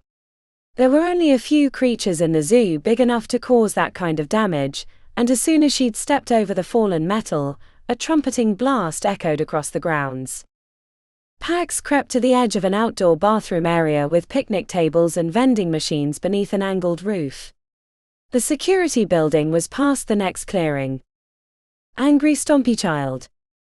Near the front door of the security building was a massive creature at least 15 feet tall, considerably larger than an elephant, with a gnarly green and brown hide. It rotated its body, searching for intruders with its fist-sized eyes on the sides of its stubby face. A lump of dark fabric near the boomer looked like lost laundry until Pax saw a boot sticking up at an odd angle. Someone tried to make a run for it. The blood on the boomer's legs was a sure sign that either it was the culprit, or it had come along after and walked over whoever had been killed, but either way it was keeping them from reaching the security building. Boomers resisted marks and had hide that would deflect regular bullets, not that she had or would use a gun. It had taken a team of hunters with specialized equipment to take down a boomer safely in Danier, none of which she had. "I've got better than that," said Pax, placing her hand on the back of Carly's neck. Since APEP had taken control of her, she'd been apprehensive about opening herself up again psychically, but they weren't getting into the security building otherwise. Pax reached out to the boomer. The creature was awash in fear and confusion, a potent and dangerous mix. It was as scared as the fleeing guests, trapped in a world of unfamiliar concrete and metal domes. "This isn't Syndregler." Pax put pictures of the interior of its dome into the boomer's head, jungle and waist-high grain. Nudged the big beast in that direction. The boomer made an ear-splitting trumpet that even from 30 meters had Pax and Carly flinching, but then it trotted off in a northwestern direction. The pile of clothing with a boot sticking out didn't even look like a body anymore. Only the trail of blood leaking into the nearby sewer marked it as a once living thing. "I'm sorry," she told the body. I know you didn't sign up for this. The security building resisted her efforts to get in. Neither code nor thumbprint allowed access, even though it appeared that it still had power, which probably came from a battery backup or remote feed. She found the window and, using her elbow, smashed her way into the building. After cleaning away the broken glass, Pax pulled herself into the room, which had a desk covered in papers and a single door leading into the building. Carly put her paws on the edge and peered inside. I'll let you in. Pax furrowed her forehead as she put her hand on the handle, thinking about the crushed security guard outside. Why did you leave the safety of the security building? Pax got her answer when she opened the door. Webs crowded the hallway, thin white lines crisscrossing the confined space blocking her path. Chapter 12. In the split second that the death bat, a human-sized winged creature with teeth that could rip out a throat with the twitch of its jaws, flew towards Liam's unprotected head, a lesson from Professor Cassius came back as an almost fatalistic, I told you so. Speed, power, magic. Those are great, but we're not performing magic in a sterile classroom where we can control everything. We're often operating in unfamiliar places without home field advantage. Better to anticipate what might happen, rather than react. But there will be times when those reflexes are the only thing between you and the grave. The Camazots had picked a perfect angle to attack from. Liam stood between them and the death bat. There was no way to hit the descending creature to keep it from killing her friend, so she did the next best thing. Coplat. Janelle angled the slam, so rather than smashing Liam flat like a pancake, she slapped him across the tiled floor. The death bat grappled empty air, landing awkwardly on the ground. Camazots were too heavy for true flight, so they relied on leaping with powerful back legs and gliding with small leathery wings for killing. Tables and chairs spilled into a pile as Liam crashed into them like a bowling ball. The pair of fyrehounds, initially locked onto him as their prey, suddenly found a floundering Camazot's ice skating on the slick tile floor. A short ball of flame compounded the death bat's confusion as the canine-like creatures leapt onto it. Janelle ran to Liam, who climbed out of the pile while the two fyrehounds and the Camazots battled to the death. His lips snarled with anger, but when he looked past her to see what had nearly killed him, his expression softened. I tried to pull my punch, but I wanted to make sure you were out of the way. He climbed to his feet, rubbing his ribs. Thanks, Janelle. That was quick thinking. Jae-young had stayed watch over the fight, which was only starting to draw interest from the rest of the pack. The Camazots, outnumbered and on unfamiliar ground, had managed to rip the throat out of the first fyrehound and was strangling the second, despite bleeding from multiple bite wounds and stinking of burning hair. Sorry about this, said Jae-young as the death bat looked up from its brief victory. He moved in flash, a blur of oily black skin. Janelle didn't see what he did until the death bat staggered on its hind legs, blood spurting from its throat. Jae-young stood on the opposite side, his muscles bulging, eyes glistening dark and mysterious. The remaining pack of 6 fyrehounds, spurred by the death of their kind, abandoned the potential meal that had thus far proved too difficult, and headed for the 3 meals that they could reach. Janelle lined up in the center with Liam and Jae-young at her sides. On my count. She didn't wait for acknowledgement. Her focus stayed on the approaching fyrehounds, who were snarling and spitting fire as they loped towards them. She lifted her hands, prompting the same gesture at her left and right. Coplat. The mark echoed in triplicate. The sprinting fyrehounds looked like an invisible giant had slapped its palm onto the pack, snapping legs like twigs. One moment they were in motion, the next not a single limb moved, except for a few death twitches. That's gruesome, said Liam, approaching the bloody mess. Pax won't be happy. Pax isn't here, said Janelle sternly, inhaling through her mouth to reduce the sensitivity of her nose. Liam, can you go help that poor woman? He jogged to the jungle gym, where the sobbing woman with the child in her arms was making her way down. Being in the hospital had taught Janelle that she couldn't save everyone. Triage required choices, who lived, who died. In this case, there wasn't time to find a way to divert the fyrehounds into the enclosure, especially when the pack had made numerous kills. The Firehound dome was close to the main entrance, which meant it had been packed with people when the systems failed. From her vantage, she saw more dead bodies, half burnt, half chewed. All adults. She suspected that they'd sacrificed themselves to give the kids time to escape. The approaching woman sobbed uncontrollably. Liam held the boy, who had buried his face in his shoulder.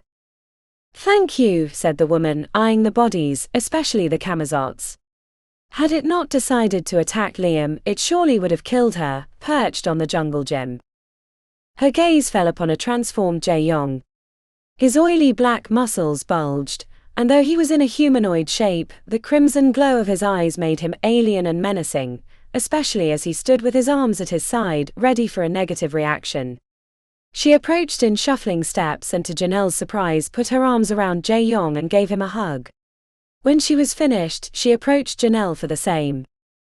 "Let's get out of here," said Liam, who kept scanning the air above him. The main exit from the dome had been blocked by a portcullis.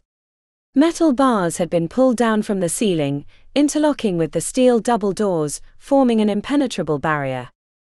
The sobbing woman pointed to the dead security guard. He blocked the door to keep the firehounds from escaping. They got him before he could get back to safety. "Can you open that?" Janelle asked Jae-yong. After examining the wall controls, he found the manual override and a small wheel that lifted the portcullis as he spun it. With the metal bars back in the ceiling, the woman tried to hurry out, but Janelle held her back. "We don't know what's out there." Janelle pushed one side open enough to peer out. In the time that they'd been inside, a vendor cart that had been in front had been knocked over. Plushies of hydras, manticores and other zoo creatures were scattered across the ground. "It looks like it was picked up and dropped," said Jae-yong, craning his neck to search the skies. Liam squinted at the destruction. No lingering heat signatures. He scanned the area. "Nothing nearby we have to worry about." "Keep an eye out," said Janelle. "If anything happens, make sure they get to safety." "Mom, what's your name?" "Jennifer," she said, her voice shaking. "If something happens, hop on Jae-yong's back. He can run like the wind. Nothing in this place can catch him." "Is he fast?" asked Jennifer, gesturing towards Liam. "Fast, but not as fast as Jae-wai," said Liam. "Can he carry Jacob?" said Jennifer. Liam shrugged. The boy was passed over. "I can't carry you and get us to safety." Jennifer gave a quivering sigh. "As long as Jacob is okay." The main entrance wasn't far. They stayed at a brisk jog, not too fast to run headlong into danger, not too slow as to make an appealing target. When they came around the corner, the main entrance had been blocked by a line of 4 fire trucks. In front of them, dozens of men and women in heavy combat gear crouched behind barriers with automatic rifles. Little red dots appeared on their chests. "Stop!" The woman kept running, but Liam reached out and grabbed her hand. She gestured towards the police line. "But..." "Drop the boy," called out a soldier with a megaphone. As Jae-yong started to let the boy down, more red dots appeared on his chest. "No." Janelle ran in front of him, waving her hands. "He's a registered shifter. An Animalian's mage. We are too." She took a step forward and a shot rang out, sending up concrete near her shoes as the bullet ricocheted past. Janelle put her hands into the air and growled under her breath. "You've got to be kidding me." Chapter 13. Pax shivered. She had nothing against spiders, but the kinds the critter's dome contained complicated her task. Webs crisscrossed the hallway at various heights like motion sensor lasers protecting a museum. There was no way to move much further than a few feet into the hallway of the security building, without intersecting a web. More mysteries. How did you get in? She had a good idea that APEP was behind the released spiders heading for the security, but they'd entered through unknown means. The building had been built to withstand supernatural incursions. Pax approached the web line across the hallway, careful not to breathe on the silken structures. The front door was at the other end of the hallway, past the silk lines. What kind of spider made you? The insectarium dome held hundreds of different types of supernatural insects, some of them benign, but the majority required special handling. It wasn't her favorite place. Of the multi-animal domes, she preferred the herpetarium with its snakes and frogs. Spiderwebs had multiple functions. Normal spiders use them to anchor larger web structures, sticky traps to catch bugs, or cocoons for eggs. Supernatural spiders had either evolved or been modified for purposes outside the regular evolutionary range. Alarm spiders could spin webs that would alert them of intrusion, even if they were some distance away. Razor-wire spiders made silken webs with tiny thorns on them that would tear flesh and release blood, which the spider would dine on after the creature had left the area. Delirium spiders spun threads that created both hallucinogenic and analgesic effects if they stuck to bare flesh for long. Their confused and disoriented prey would be eaten alive, at least until the poison wore off. A slam mark would clean the hallway of webs, but alert any spiders in the building if they hadn't already been alerted by her breaking the window glass. Pax went back into the first room looking for something long to knock away webs. She found an extendable selfie stick in the bottom drawer of the desk. In the lab, she could determine which kind of web it was, but there was no time for experimentation. Pax extended the selfie stick until it was over a meter long. Staying at the threshold of the entry room, she used the stick to knock away the first web. As soon as she did, 3 spiders the size of a dinner plate appeared from around the corner. "Alarm spiders," she muttered, noting their colorful yellow and black striped abdomens. "Great." The insectarium had a small colony of alarm spiders. Maybe a dozen, if she remembered correctly. Their poison wasn't deadly but caused immense pain. The spiders had been modified as guardians that could both detect and deter intruders. As the standoff continued, a new supernatural arachnoid appeared, larger and more menacing than the alarm spiders, which moved out of its way. It was twice their size, a mottled dull gray, and had the most powerful jaws of their kind. Iron Ripper spiders. The mystery of how they got into the security building was solved. Jaws that strong could bite through steel. The cooperation of 2 types of spiders signaled that APEP was behind their incursion, since they didn't naturally work together.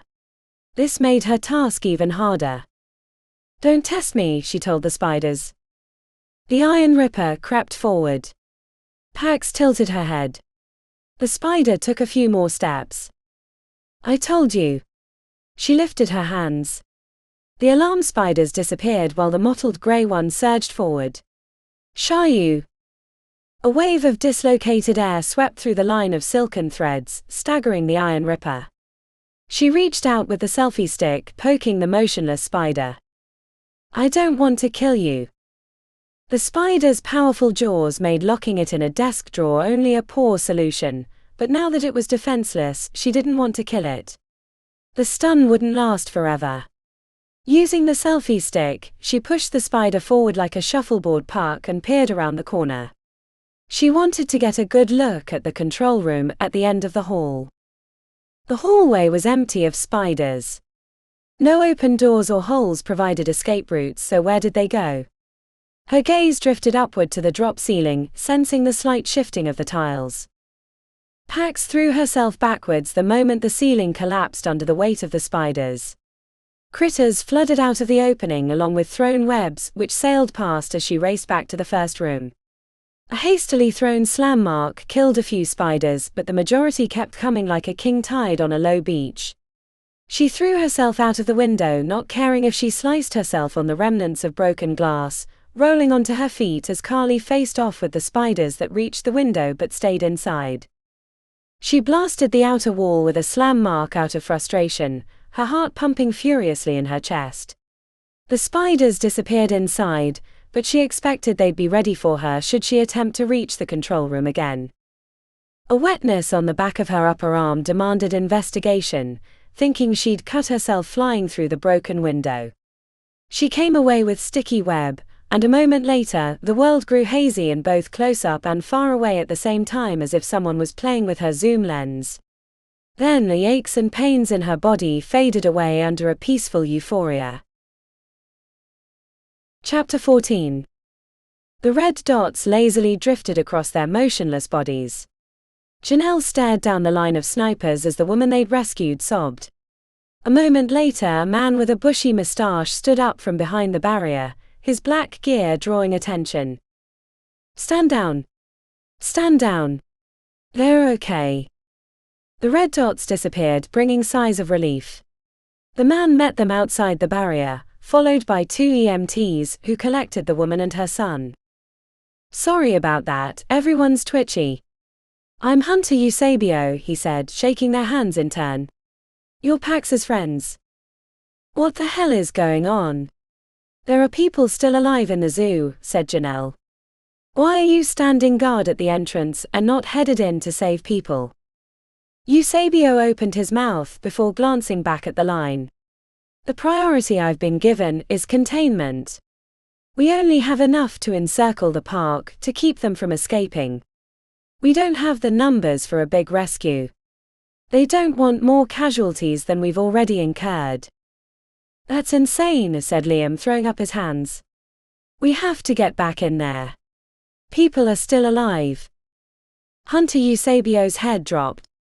"Trust me, I want that as much as you do, but I'm not the one calling the shots, and besides, most of these soldiers and police are not equipped to handle supernatural creatures. We've sent 3 teams into the zoo, but they're not entering the domes, only sweeping through the area to pick up the people that are hiding. 2 of them are still operating, but the joint SWAT team that tried entering the herpetarium dome when they heard cries never reappeared, and we had to shoot down the griffin that had escaped the aviary dome and tried to attack a news chopper." "Bullshit," said Jae-yong, his eyes gleaming crimson. "This is more Phoenix Corp money grubbing. They've got an angle on this somehow." Eusebio screwed up his mouth. "That's not true. Look, I know what happened in Danir, Pax told me. That's not me, and if someone was trying to make a buck from this disaster, I'd walk and tell everyone who would listen." "Don't you have backup plans?" asked Janelle. "There should be contingencies for this kind of thing." The head of security blinked hard as he stared into the park. "Security for 1 dome failing? Sure. 2, no problem. We've got plans for planes crashing into the park, or an earthquake, that kind of thing, but not the total and systematic failure of everything in the park. This isn't a breakdown but sabotage." "APAP," said Liam right away. The corners of Eusebio's eyes creased, and Janelle couldn't tell if it was confusion or recognition. She wished she had Pax's psychic ability to detect lies. "I wasn't given the right specs on that creature, if it's really the one that's behind this." He pinched his lips white. "One rule of the zoo is no intelligent creatures." Janelle wanted to believe him, but wasn't sure she could afford to. Before she could question him further, Alfred Lovelace came running up from behind the barrier, hair disheveled and eyes puffy and red. He looked like someone had torn his limbs off and then hastily sewn them back together. "Have you seen Logan?" "I haven't been able to reach him. I think he stayed in the park." Janelle shared glances with her friends. "He didn't run straight out. Maybe he tried to help someone and got stuck somewhere." "I didn't take him for a hero," said Liam, then looked at Alfred. "Sorry."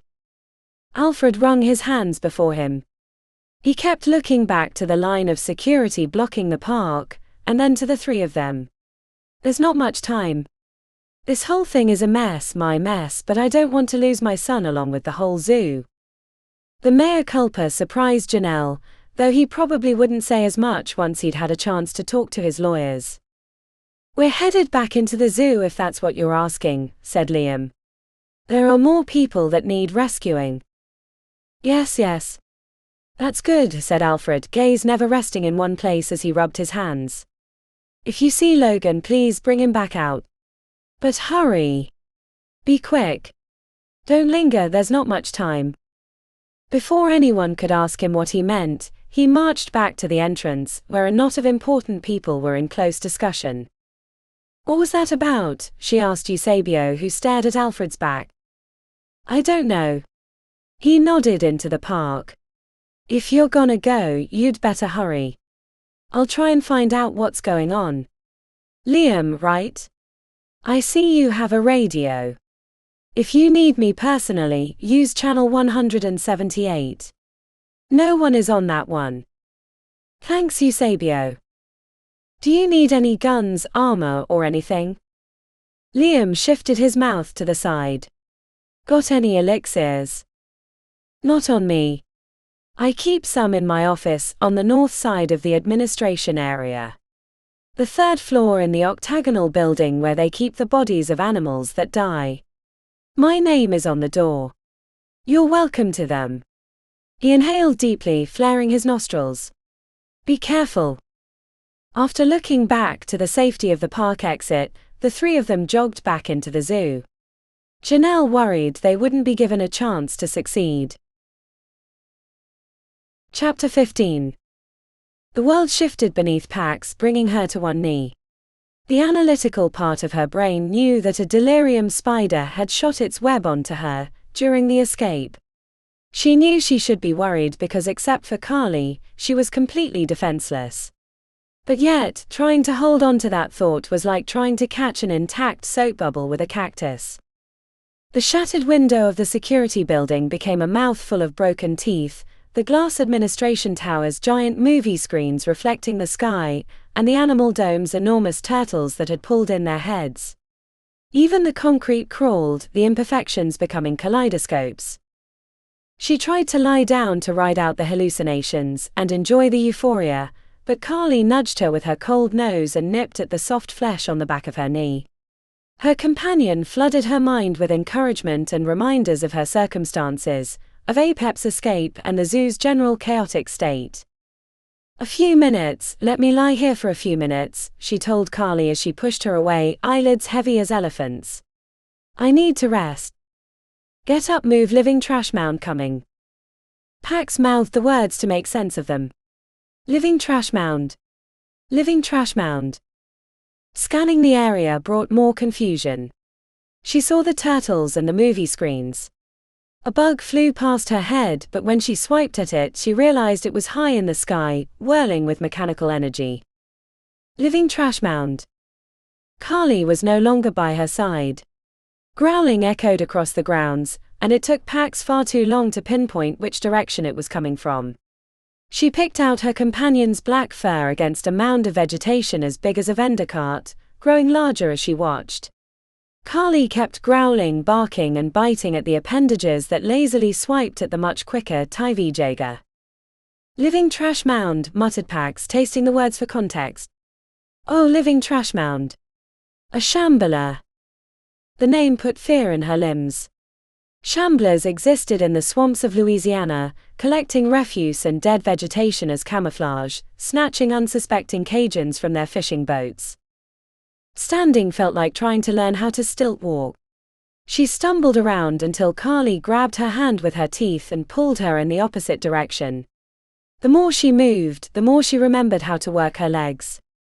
Motion gave her mind agency, and using Carly as an anchoring point, Pax pieced together enough thoughts to remember there was delirium spider antidote in the main administration building. She didn't think she could navigate to get there on her own, but she pushed that thought to Carly, hoping her companion's access to her mind was enough. At one point, surrounded by the glass giants, Carly's mouth was no longer around her hand, and she heard growling and gnashing from nearby. Pax tottered on her legs, the motion of black and a spotted brown mixing briefly before the smaller creature zipped away with its rear low to the ground. Carly returned to continue leading her like a blind woman to safety.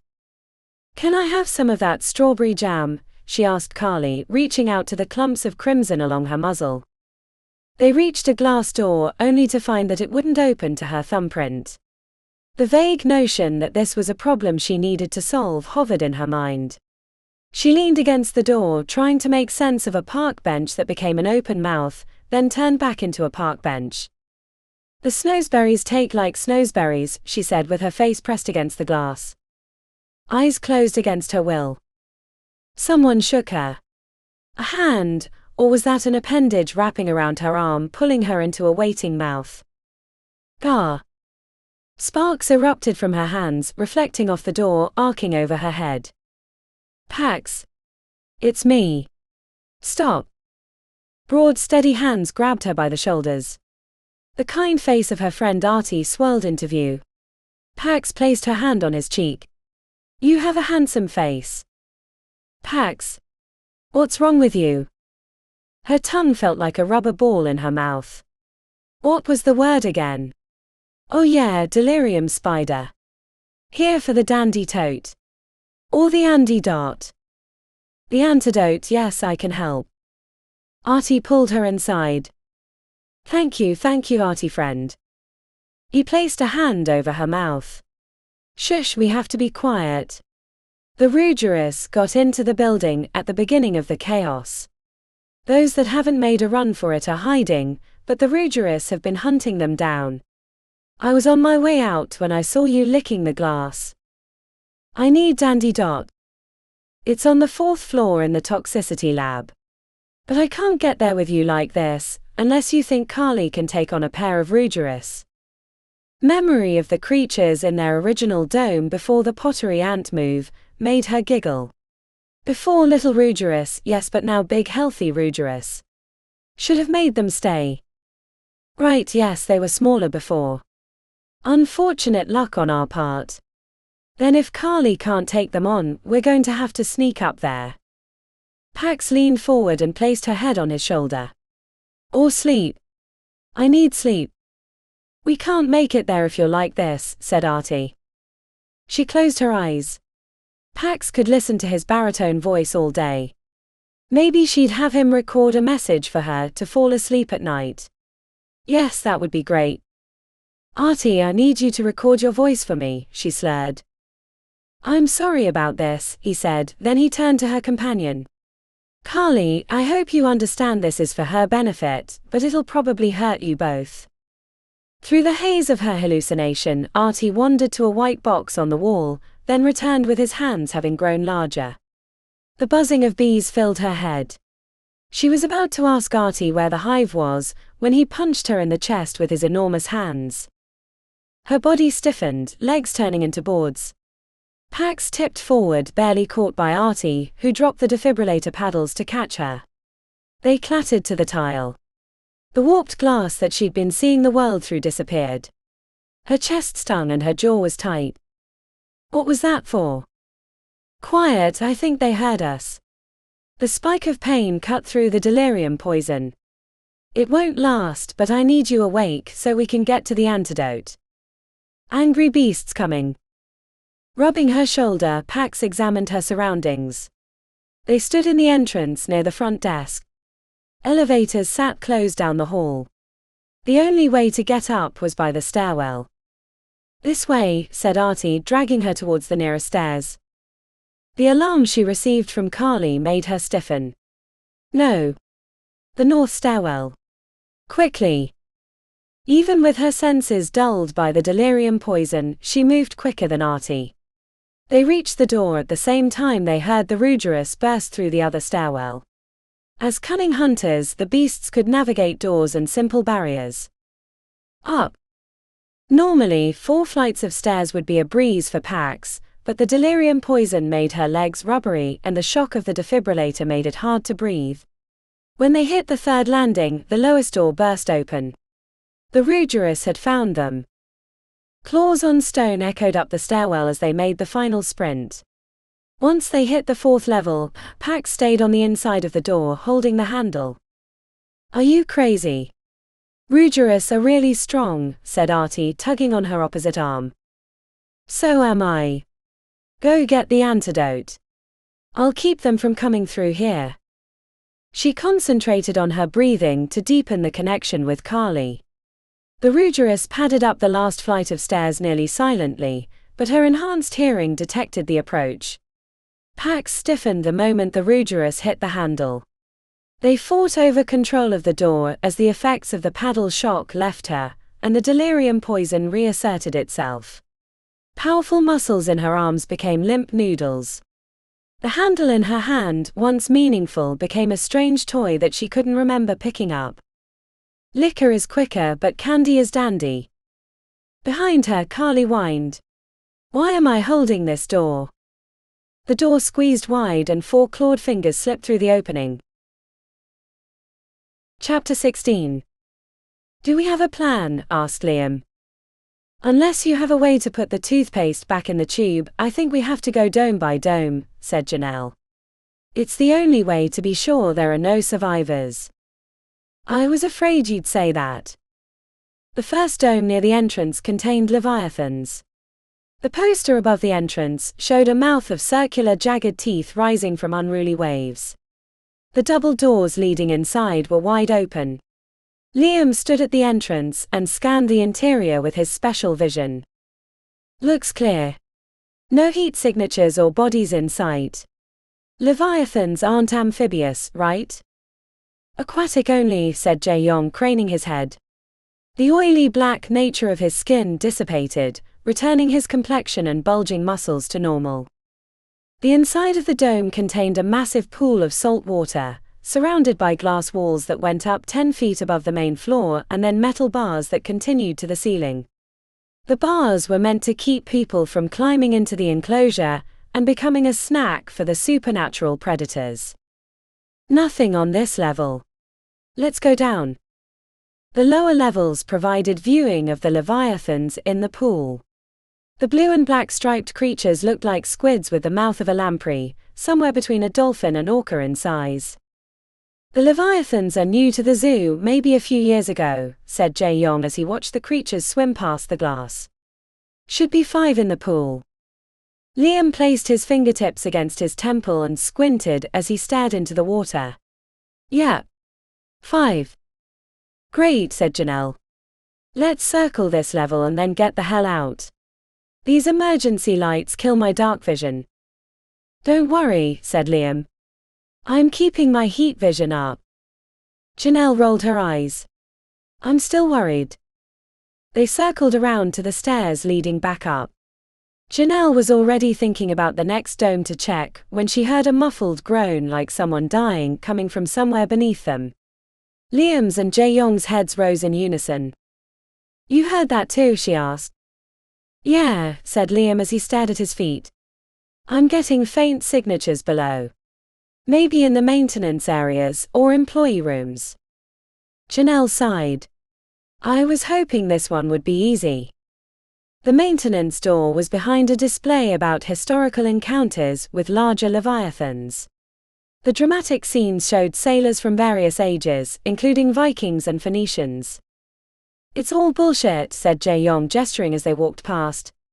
No one really knows, but they claim these were real sightings based on text from the time. The door was thankfully unlocked. Jae-yong took the lead with Liam right behind scanning with heat vision, and Janelle brought up the rear, keeping an eye out behind them. It wasn't the leviathans that Liam had picked up, but in a zoo this large, it could be any number of supernatural creatures. Janelle hated going into an encounter without knowledge of their target. The heat signatures are coming from that boiler room, Liam said quietly, gesturing towards brown double doors. The cooling tanks are blocking my sight from this angle, but I can still see something is there and moving. He frowned, scrunching his forehead. I can't tell what it's doing, but it's one creature. Or maybe it's eating another. Can you still hear it? Everyone nodded. I heard growling, some human speech, said Jae-yong. Rugerous are known for imitation. Could be the Nothic, or the speckled Lokanath is eating something. Whatever it is, it's not watching the door. Let's sneak up. Liam yanked the door wide. I'll throw the blinding spell into the room, it'll work even around the boiler, so keep your eyes closed. No slams, we don't want to cause a gas leak, back out and stun if it makes a run for us, said Janelle. Approaching an unknown predator left her hands a little shaky. She attempted to calm herself by shaking them out and taking deep breaths. Spellcasting was a lot like surgery, one mistake could be someone's life. She didn't want to get her spell wrong in the heat of battle. Liam crouched by the door handle with his eyes closed. Jae-yong stood behind him, hands over his face. When Liam silently counted to 3, Janelle worked the gestures and enunciated the phrases as she drew on her phase. The moment the door swung wide, she released the spell into the boiler room, taking care to close her eyes first. A brilliant light flashed against her closed eyes. As they receded, Liam shouted, "Now!" Janelle was right behind her friends as they rushed around the boiler with hands ready for marks. For a split second, she didn't recognize the pale, naked flesh entwined on a makeshift pallet behind the boiler. Her mind was ready for a supernatural creature, not two humans engaged in intercourse. "We're sorry. We're sorry. Please don't hurt us," said the guy as he rolled off the girl, protecting his genitals with his hands, his eyes open but staring blankly at the concrete ceiling. She sat on the ground, one arm over her chest, the other between her legs. Both of them looked in their early 20s. In the pile of discarded clothes was a pair of Hydra plushie hats. "What are you two doing?" "I mean, I know what you're doing," said Liam. "But don't you know what's going on?" "Please don't kick us out or take away our season passes," said the guy, reaching around blindly. "It was Cynthia's idea." "Thanks, Josh," said the girl, who was blinking hard. "Why can't I see?" "I blinded you." "It'll wear off in a minute," said Janelle. "So you have no idea what's happening in the park?" "Yeah, of course," said Josh. "It's the big expansion day. We decided we wanted to celebrate in our own special way." Jae-young separated the piles of clothes for the two naked guests. "Put them on, we'll turn our backs." "So, what's gonna happen to us? Are we losing our season passes?" asked Cynthia. "I don't think you're gonna care about your season passes much longer. In fact, you're lucky to be alive," said Janelle, shaking her head. "The zoo security system's shut down and the animals are loose in the park. We're hunters from Animalians checking the domes for survivors." Both Josh and Cynthia froze in the act of putting on their clothes. "You're messing with us, right?" "I wish we were." Liam toggled his radio. "Eusebio. I've got two survivors in the Leviathan Dome. They were hunkered down in the maintenance area. Can you send a team to the dome entrance for pickup?" "Roger that," came the voice. "Be there in 3 minutes." "Come on you two, let's get a move on," said Janelle. The season pass holders stumbled out of the boiler room, eyes bleary but making their way forward. "So we're not in trouble?" asked Josh. "No, you're not in trouble. You're alive. Be thankful."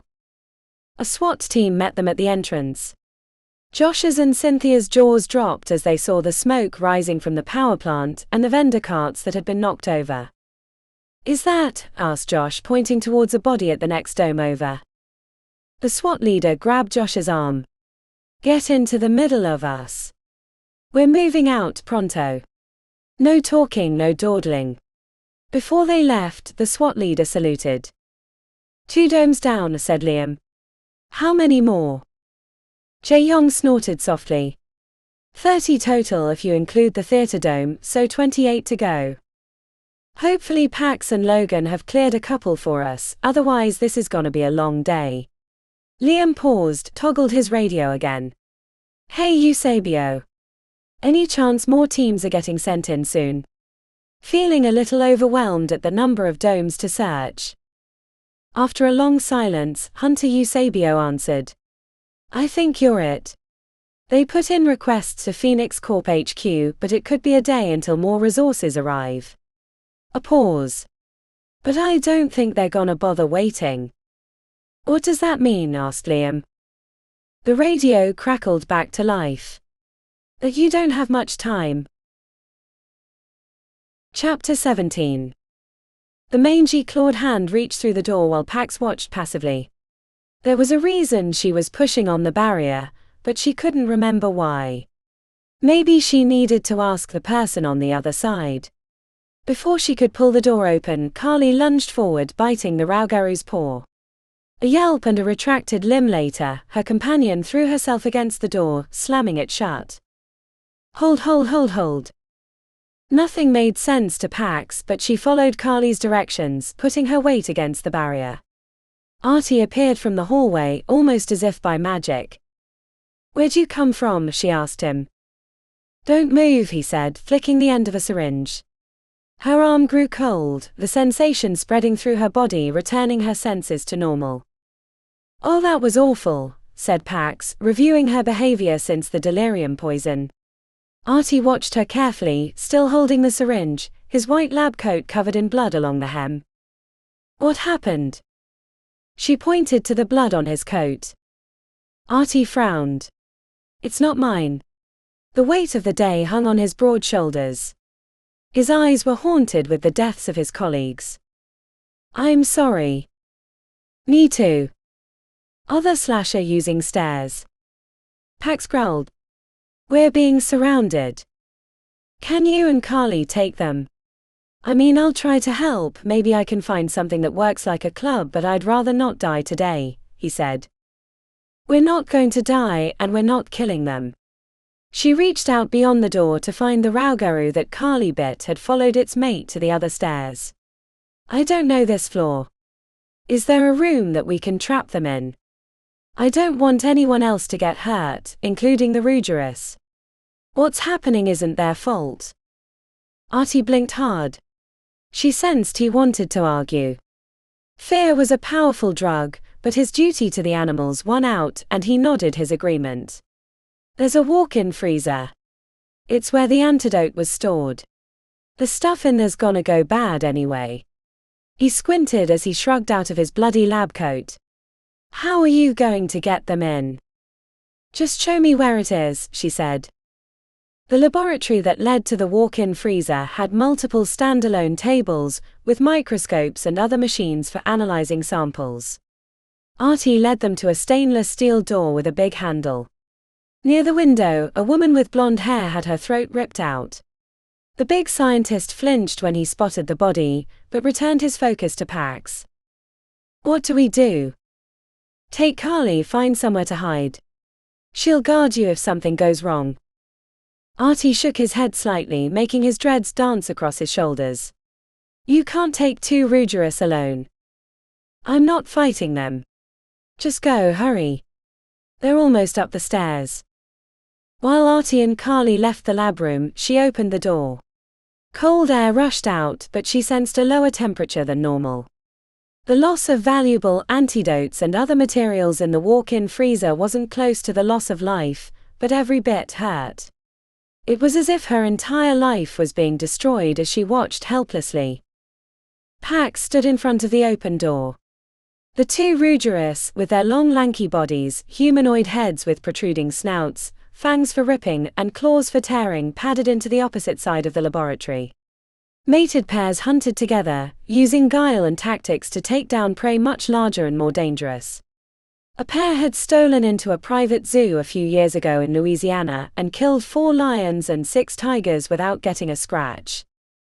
The Rugerus split up, coming down either side of the lab on their hind legs. Their upright gait was as awkward as a man wearing high heels, but Pax didn't let that fool her, as they could drop to a 4-legged sprint at the snap of fingers.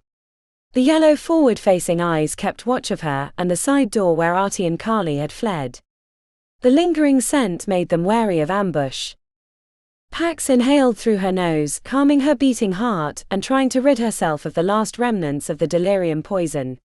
She needed every bit of her reflexes to survive her foolish plan. Come on, she said, don't be shy. It's 2 against 1.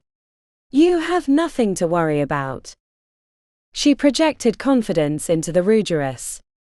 Their primitive feral minds resisted calming effects, but amplifying their killing desires was easy. 2 short barks later, the mated pair leapt onto the tables, then again in a pincher attack that left no room for escape. Skoros. The speed mark, combined with her enhancement and Carly's bond, turned her into a blur. Pax leapt straight up. The 2 Rugerus smacked heads as their claws flailed through empty space. She hit the ceiling with both palms and pushed back down, shattering tiles in the process, and she landed right behind the 2 hairy creatures climbing to their forepaws. She grabbed them behind the base of the neck like a mother with her kittens, and launched them into the freezer. 1-2. The Rugerus crashed into the shelving, vials and other materials falling upon them, and before they could scramble out, she slammed the door shut.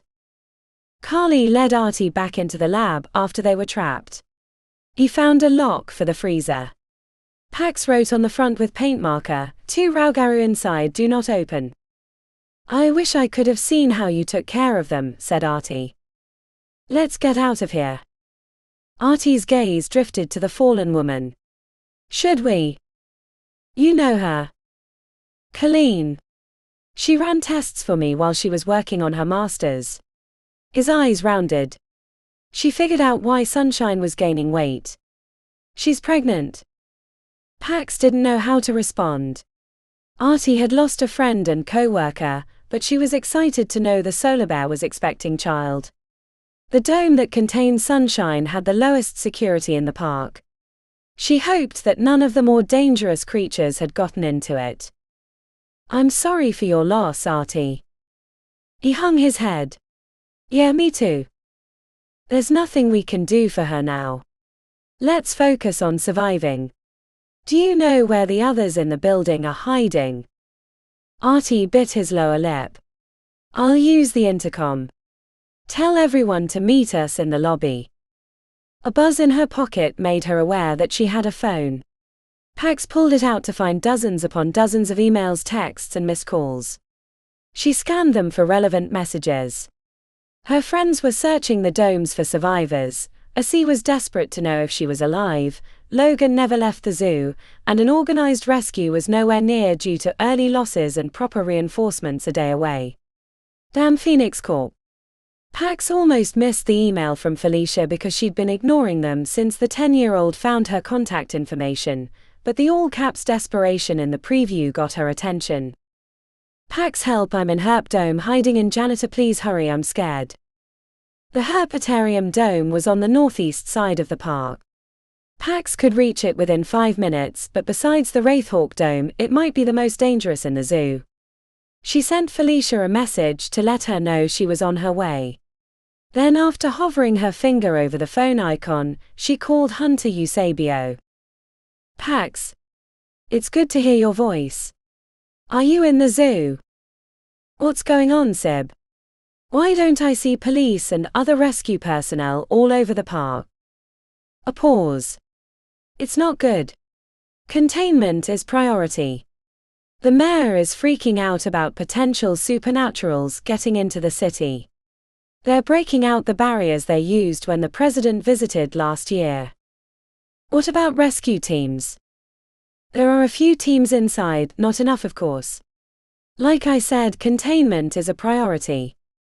I have a small group at the administration building that needs an escort. I can send in a chopper. Your friend Acie will be happy to see you." She exhaled with relief. Everything had been so chaotic. "I'm glad to hear she's safely outside, but I'm not coming out. There's a girl stuck in the Herp Dome." "I understand. It could have been lingering effects of the delirium poison or her imagination," but he didn't sound confident about her choice. "Have you heard from my friends?"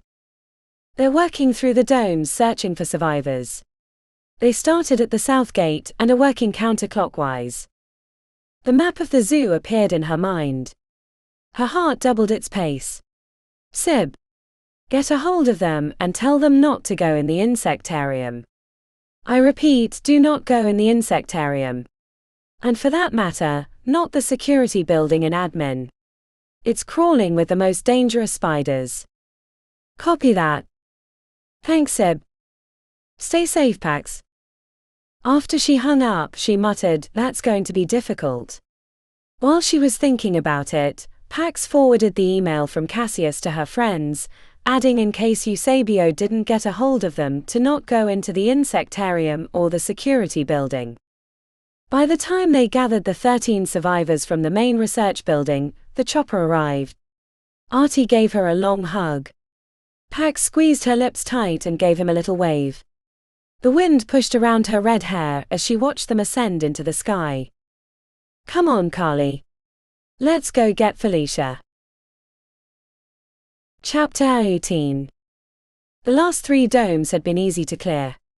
The Hydra was too big to escape its enclosure, the burrowers couldn't leave the sandy soil that they swam through, and only the walking death cap in the fungus dome could move more than 20 feet in a day. The only trouble they'd encountered was an elongated hellcat that had wounds from a previous scrap. A triple soothe subdued the creature, which they stuffed into a travel cage they'd found in the burrower's employee area. "We could skip the insectarium," said Jae-young with his arms crossed as they stared at the big sign above the door which showed colorful insects crawling across it. "I seriously doubt anyone's alive if they're in there." The open door beneath the sign looked like the maw of a giant, lumpy creature. Liam leaned to the side, peering through the darkness. "I see movement, lots of little movement." Janelle shivered. She stepped to the entrance. The interior space was littered with glass boxes and other once secure enclosures that held a menagerie of supernatural insects. A trail of brown slime intersected the main throughway, headed to parts unknown. "How many of the critters in there are dangerous?" she asked. Jae-young wrinkled his nose. "I'm not really an insect guy, but I know the arachne is bad. There are iron ripper spiders that can bite through steel, these weird praying mantis-type creatures that are as big as dogs and can spit acid, centipedes that crawl into your body and lay eggs that kill you weeks later." Okay, enough," said Liam, who looked like he was going to be sick. "I'll take a battle with a manticore any day over an army of creepy crawlies." "Let's not go in," said Janelle, noting parts of the floor in the welcome area had acid burns. "Unless you can see someone we need to rescue." Without stepping inside, Liam moved to the left and right of the door, peering into the interior of the dome with his supernatural vision. "Hello. Anyone in there?"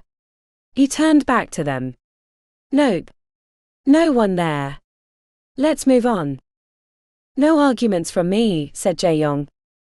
They circled around the dome to head counterclockwise in the park, passing empty vendor booths and discarded flags. Technically they were backtracking, since the fungus dome was further northeast. "What's that?" asked Liam, glancing back as they passed the southern aviary dome which they'd already cleared. Janelle followed his gaze. "I can't see what you're seeing." "A troop of spiders headed towards the firehound dome," said Liam. "They look like they're on a mission." "Spiders don't go on missions," said Jae-young. "They're practically in a 2x2 formation like a SWAT team." "Let's follow, see what they're up to." Janelle shook her head incredulously. "What spiders are up to? What is the world coming to?" They trotted after the critters, catching up to them as they went through the interior fence that separated the main park from the administration and research areas. After an easy hop over the 10-foot barrier, they saw the spiders, each of which were the size of a fist, entering the security building through a hole in a vent. "Okay, that is really weird," said Liam. "That building has power," said Janelle. Jae-young approached the hole in the vent cautiously. "It looks like it was chewed through, and that's pretty thick steel on the vent cover." "Why are spiders marching into the security building?" asked Janelle. "We should go around front and make sure everyone is okay." They found a body near the entrance. Liam poked the bloody uniform with his boot and glanced around the area. Smashed flat. No insect did this. Only a few creatures in the park big enough. "Which makes them easy to spot," said Janelle, approaching the broken slide window. "Someone broke this window, either getting in or getting out. There's glass all over the inside and some out here." Jae-young shook his head. "I don't like this place." "Me neither, but we saw spiders go in the back vent," said Janelle, pulling out her phone to use as a flashlight. "The door is closed, but the tile in the ceiling was broken through. We should go in and check for survivors." "I thought we were skipping the insectarium," asked Liam. "There can't be that many critters here." "Could you tell what those ones you saw come in here were?" she asked. "Red and goldbacks." "No idea." Janelle scanned the interior for signs of critters. "Let me crawl inside. You two stay out here. There's something very odd about this. Still has power, spiders marching inside, dead guard outside." "Yeah, very odd, and it also screams stay the hell away," said Liam. Janelle managed to climb inside without cutting herself. The small room had a desk, where a guard would receive visitors and issue badges. An abandoned selfie stick lay on the ground, fully extended, the end covered with strands of webbing. The hole in the ceiling bothered her. She kept glancing upward, expecting to be dropped on by a horde of creepy crawlies. Janelle took a deep breath, climbed onto the desk, and slowly stood until she could extend her head into the empty tile hole. The darkness and countless wire drops to hold the ceiling in place made seeing difficult. It was like there was an impenetrable barrier that blocked sight a dozen feet in. "Everything okay in there?" asked Jae-yong, sticking his head through the window. "So far." She reached for her phone to use the flashlight. "I should have made Liam come here, I can't see crap, even with my dark vision." Liam's voice drifted in from outside. "Hey, I got an email from Pax. Her and Carly are still okay. She forwarded some information from Cass about APEP, and there's a note to stay out of the insectarium." Janelle toggled the light when the phone was pointed down. She didn't want to blind herself. Good call on that one. She smiled, thinking about her friend and wishing they were all together. Maybe after she was finished here, they could meet up. They'd be safer as a bigger team. She also says to stay out of the security building. The words reached Janelle's ears as the light from her phone flooded into the space above the ceiling. The fog blocking her sight became a silken barrier, which exploded with glittering eye stalks and the legs of dozens of spiders speeding towards her. Chapter 19. A dead firepot caecilian lay at the entrance to the herpetarium, no obvious cause of death. The critters were similar to snakes but without venom. Its crimson and orange markings glowed faintly, which meant it had only recently died. Firepot caecilians were benignly supernatural. Tribes in the Brazilian jungle kept them in pots for lighting. Pax stepped over the creature as Carly sniffed it. The inner rotunda of the herpetarium displayed general information about the residents of the dome, with hallways leading to the various sections: lizards, snakes, frogs and toads, crocodiles and alligators, etc. Holes punctured the front door, which suggested someone had fired a weapon. Pax leaned into the space, scanning for immediate threats. "Lot of psychic signatures here, too many to be useful," she said, massaging Carly's neck as she examined the rotunda. The pop-pop-pop of gunfire erupted from the western half of the park. She backed up to get a look, even though she knew there was no way she was going to see anything. Helicopters hovered high overhead, so far away they looked like barely whirling dots. "Janitor closet." Said Pax. There were 7 sections to the herpetarium, 4 on the main floor, 3 on the second. She'd never surveyed the janitorial services, but assumed there were multiple closets, probably near restrooms. Pax thumbed open her phone. She hadn't received a response from Felicia, which wasn't a good sign, but typed a message to ask which closet and put her phone away.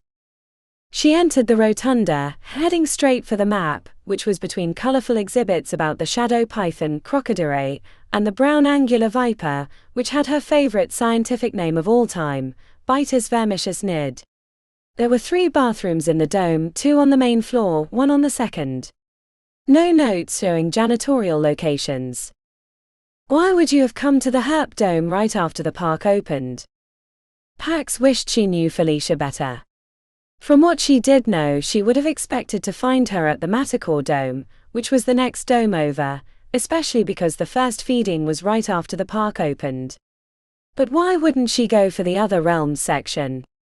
The only answer Pax could come up with was that as a young girl without friends and with parents who ignored her, the familiar was more important than novelty. For the same reason, Liam watched that weird cartoon show about shape-shifting rabbits whenever he was depressed. The nearest restroom was in the ophidiarium section of the dome. Carly's hackles rose to attention as they crossed the patterned carpet, surrounded by dozens of enclosures filled with all manner of snakes. The group domes tended to have a mix of benign and dangerous creatures, which made threat identification even more challenging. Pax didn't want to kill a harmless goliader on accident, but she didn't want to die to a deathhead snake or a dream-eating barku. She kept her hands ready, the mark for soothe on her lips. As long as she could spot them from a distance, she was certain she could safely adjudicate the encounter for both sides. Pax examined the glass boxes one by one, finding that the majority of the creatures remained in the cages.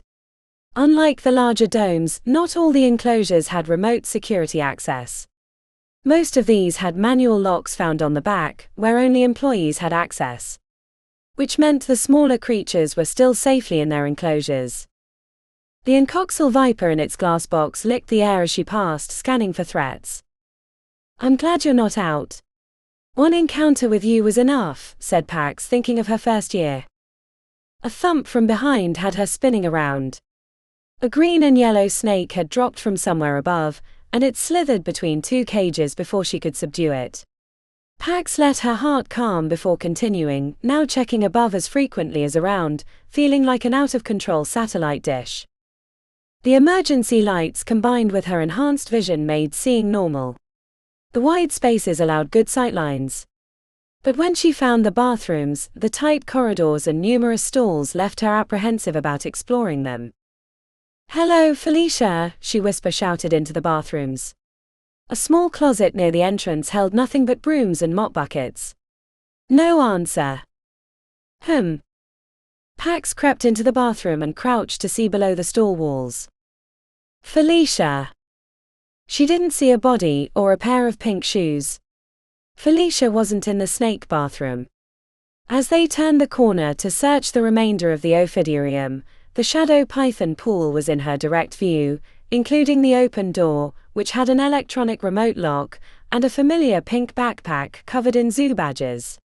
A banner above the big glass wall said, "Saloon is expecting." A range of dates at the bottom put her due date around the big expansion. She knew the zoo admin would have preferred the birth of one of its big attractions to be during another time, but life did its own thing, regardless of marketing schedules. Carly made a huffing noise as she sniffed the pink backpack. Her companion hated the herpetarium. Images of outside the dome kept popping up in her mind. I know. We'll find Felicia and get out of here. This is not how I prefer to enjoy the herp dome," she told Carly, who lowered her head. The shadow python, or umbra serpens, had the ability to exude an impenetrable darkness from its body, which gave it an advantage in hunting. It was known as a cunning hunter, and capturing one for the zoo had been a huge accomplishment. The banner explained why Felicia had come to the herpetarium, rather than the other realms area. She'd come to see the snake birth. Pax crept to the opening that led into the murky pool. Her shoulder blades prickled with warning, but she saw nothing immediate that should give her pause. The shadow python area lay at the center of the snake section, with ample viewing access at nearly 360 degrees. The interior had sunken logs and rotting brush, native to the shadow python's Ozark River home. Something had stirred up the sediment at the bottom, turning visibility to near zero. She slipped the backpack over a shoulder, then seeing something floating in the water, let it fall back to ground. After examining her surroundings visibly, then again psychically, Pax stepped through the opening to the short ledge over the water. A lumpy black shape hovered in the water next to the gnarled bushes along the outside edge.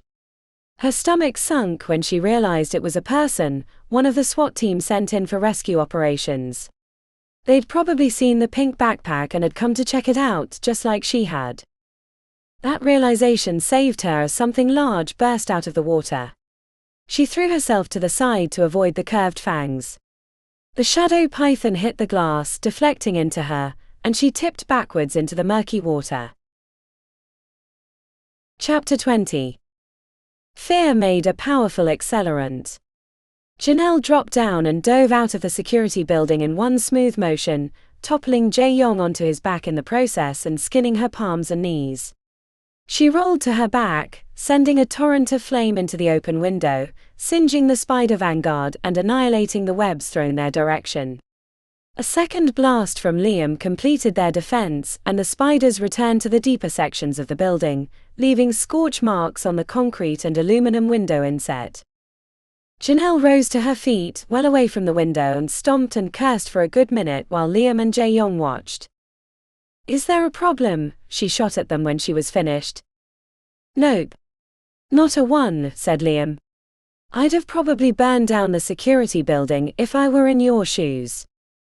Jae-yong lifted his shoulders and tilted his head. I mean, should we? Alfred and the rest of the zoo people would be pissed, but who in their right mind is going to clear that out? A shiver went from her spine to her shoulders and down to her hands, which she shook out as she let a final barrage of curses loose from her lips. Then an emergency room level of calmness overtook her. Oh crap, said Janelle, that's what Eusebio was trying to tell us. To burn down the spider-infested building. The whole zoo is a spider-infested building. That's why they're not sending anyone else in, because who would want to, and almost everyone that could be saved has probably been saved. I mean, there's probably a few dozen more people, but if they wiped the whole place out they could claim they were already dead. When neither of them spoke but stared at the ground with their hands on their hips, she knew she was right. What does that mean for us? That we have to hurry, said Janelle. I'm sure we'll get a warning to get out, but this is like triage.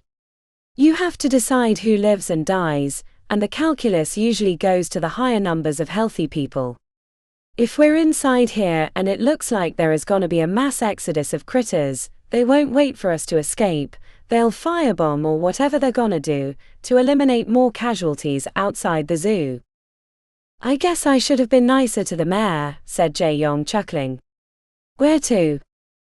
It bothers me that a collection of spiders is guarding the security building which still has power, said Janelle, checking for her phone but realizing she'd dropped it inside the building. Does that email from Pax say anything important about APEP?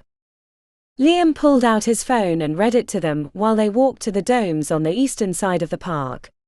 Janelle tried to put her full attention to surveillance, but the information about APEP left her shaken. This isn't an ordinary supernatural creature, she said, thinking about the spiders in the security building. The Artelli dome lay ahead, the banner showing what looked like a walking twig standing before a tree with drooping branches that looked like hanging ropes. There were no bodies in this section of the park, which seemed like a miracle. This one shouldn't be too bad. The worst we might get is a few thorns or... Liam's comment died in his throat. A moment later, a four-legged creature with the head of a lion, big leathery bat wings and a tail of bone spikes trotted into view. It stopped when it saw them and opened its mouth for a chest-rattling roar. What was that you were saying earlier about that you'd rather face off with a manticore? Asked Jae-yong. Yeah, about that, said Liam. I'm an idiot. No disagreements here, said Janelle, backing up slowly. Ideas. Those bone spikes outrange our marks. I think a tactical retreat is in order, said Liam, following her lead. The manticore growled as it trotted forward, intent on pursuit. Run. Janelle applied a speed mark, hearing the echo of her actions from her friends.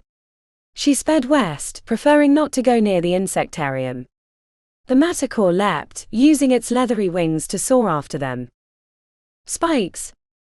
She leapt to the side as bone spikes as long as her hand, large enough to puncture her body, ricocheted off the concrete, right where she'd been standing. The failed ranged attack slowed the manticore's pursuit enough for them to extend their lead. They ran around the north side of the aviary dome, which was near the spider-infested security building, and stuttered to a stop. In front of them, in the corridor between the domes and the inner fence, was a huge lizard the size of a Komodo dragon. A mystdrakon, the fastest known land creature in all the realms, capable of hitting speeds in excess of 180 miles an hour for short sprints, a fact that she was only aware of because of JY's adoration of the densely packed killing machine.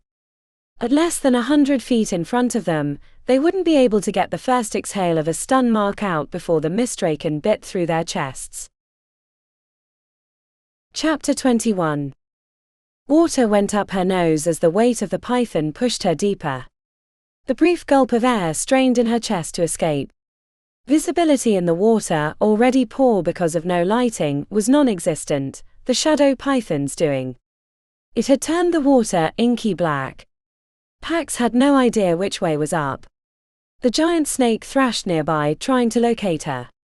She swam in a direction she thought was sideways, cracking her head against stone when she hit the barrier, opening her mouth enough to take in a mouthful of the bug-infested water. Disoriented and desiring air, Pax flailed in the water, afraid to kick off in the wrong direction and head deeper. A mental signature from Carly, like a lighthouse in a storm, gave her perspective on her location. Strike. The fact that she was floating underwater was not a consideration when she performed the stun mark. She wasn't even sure it would work underwater. A massive water bubble exploded in front of her, slamming her spine into the stone but deflecting the shadow python's attack. The snake's long body hit her in the midsection sideways. Pax pushed off, using the momentum to reach the surface and gulp in delicious air. A cloud of shadow filled the water. She climbed onto the far ledge covered in ragged bushes, absolutely certain that the python would pull her back in before she fully escaped. Slamming her back against the glass, Pax faced forward, ready with another mark as she spat disgusting snake water from her mouth. Carly stared into the murky pool from the gate, teeth bared and hackles at full attention. Together they searched for the shadow python's psychic signature, but the black cloud prevented locating it, a fact the zoo researchers would be ecstatic to learn, since it explained why they'd been so hard to capture in the wild, but it wasn't helpful for her, stuck in the enclosure with no way to quickly escape. But snake facts weren't a priority, staring into the dark waters wondering when they were going to explode with fangs and crushing coils. Pax eyed the gap between her and the gate. The only way to reach it was through the water, and she was certain she couldn't jump that far. Not even a transformed JY could make it. Pax bumped her elbow against the enchanted glass. That wasn't a way out, either. The reinforced material could take an impact from a speeding SUV. Feeling like lunch that hadn't quite been caught yet, Pax scanned the rafters. She couldn't jump across, but could she jump up? It had to be close to 20 feet above her head. No time like the present to find out, she muttered to herself.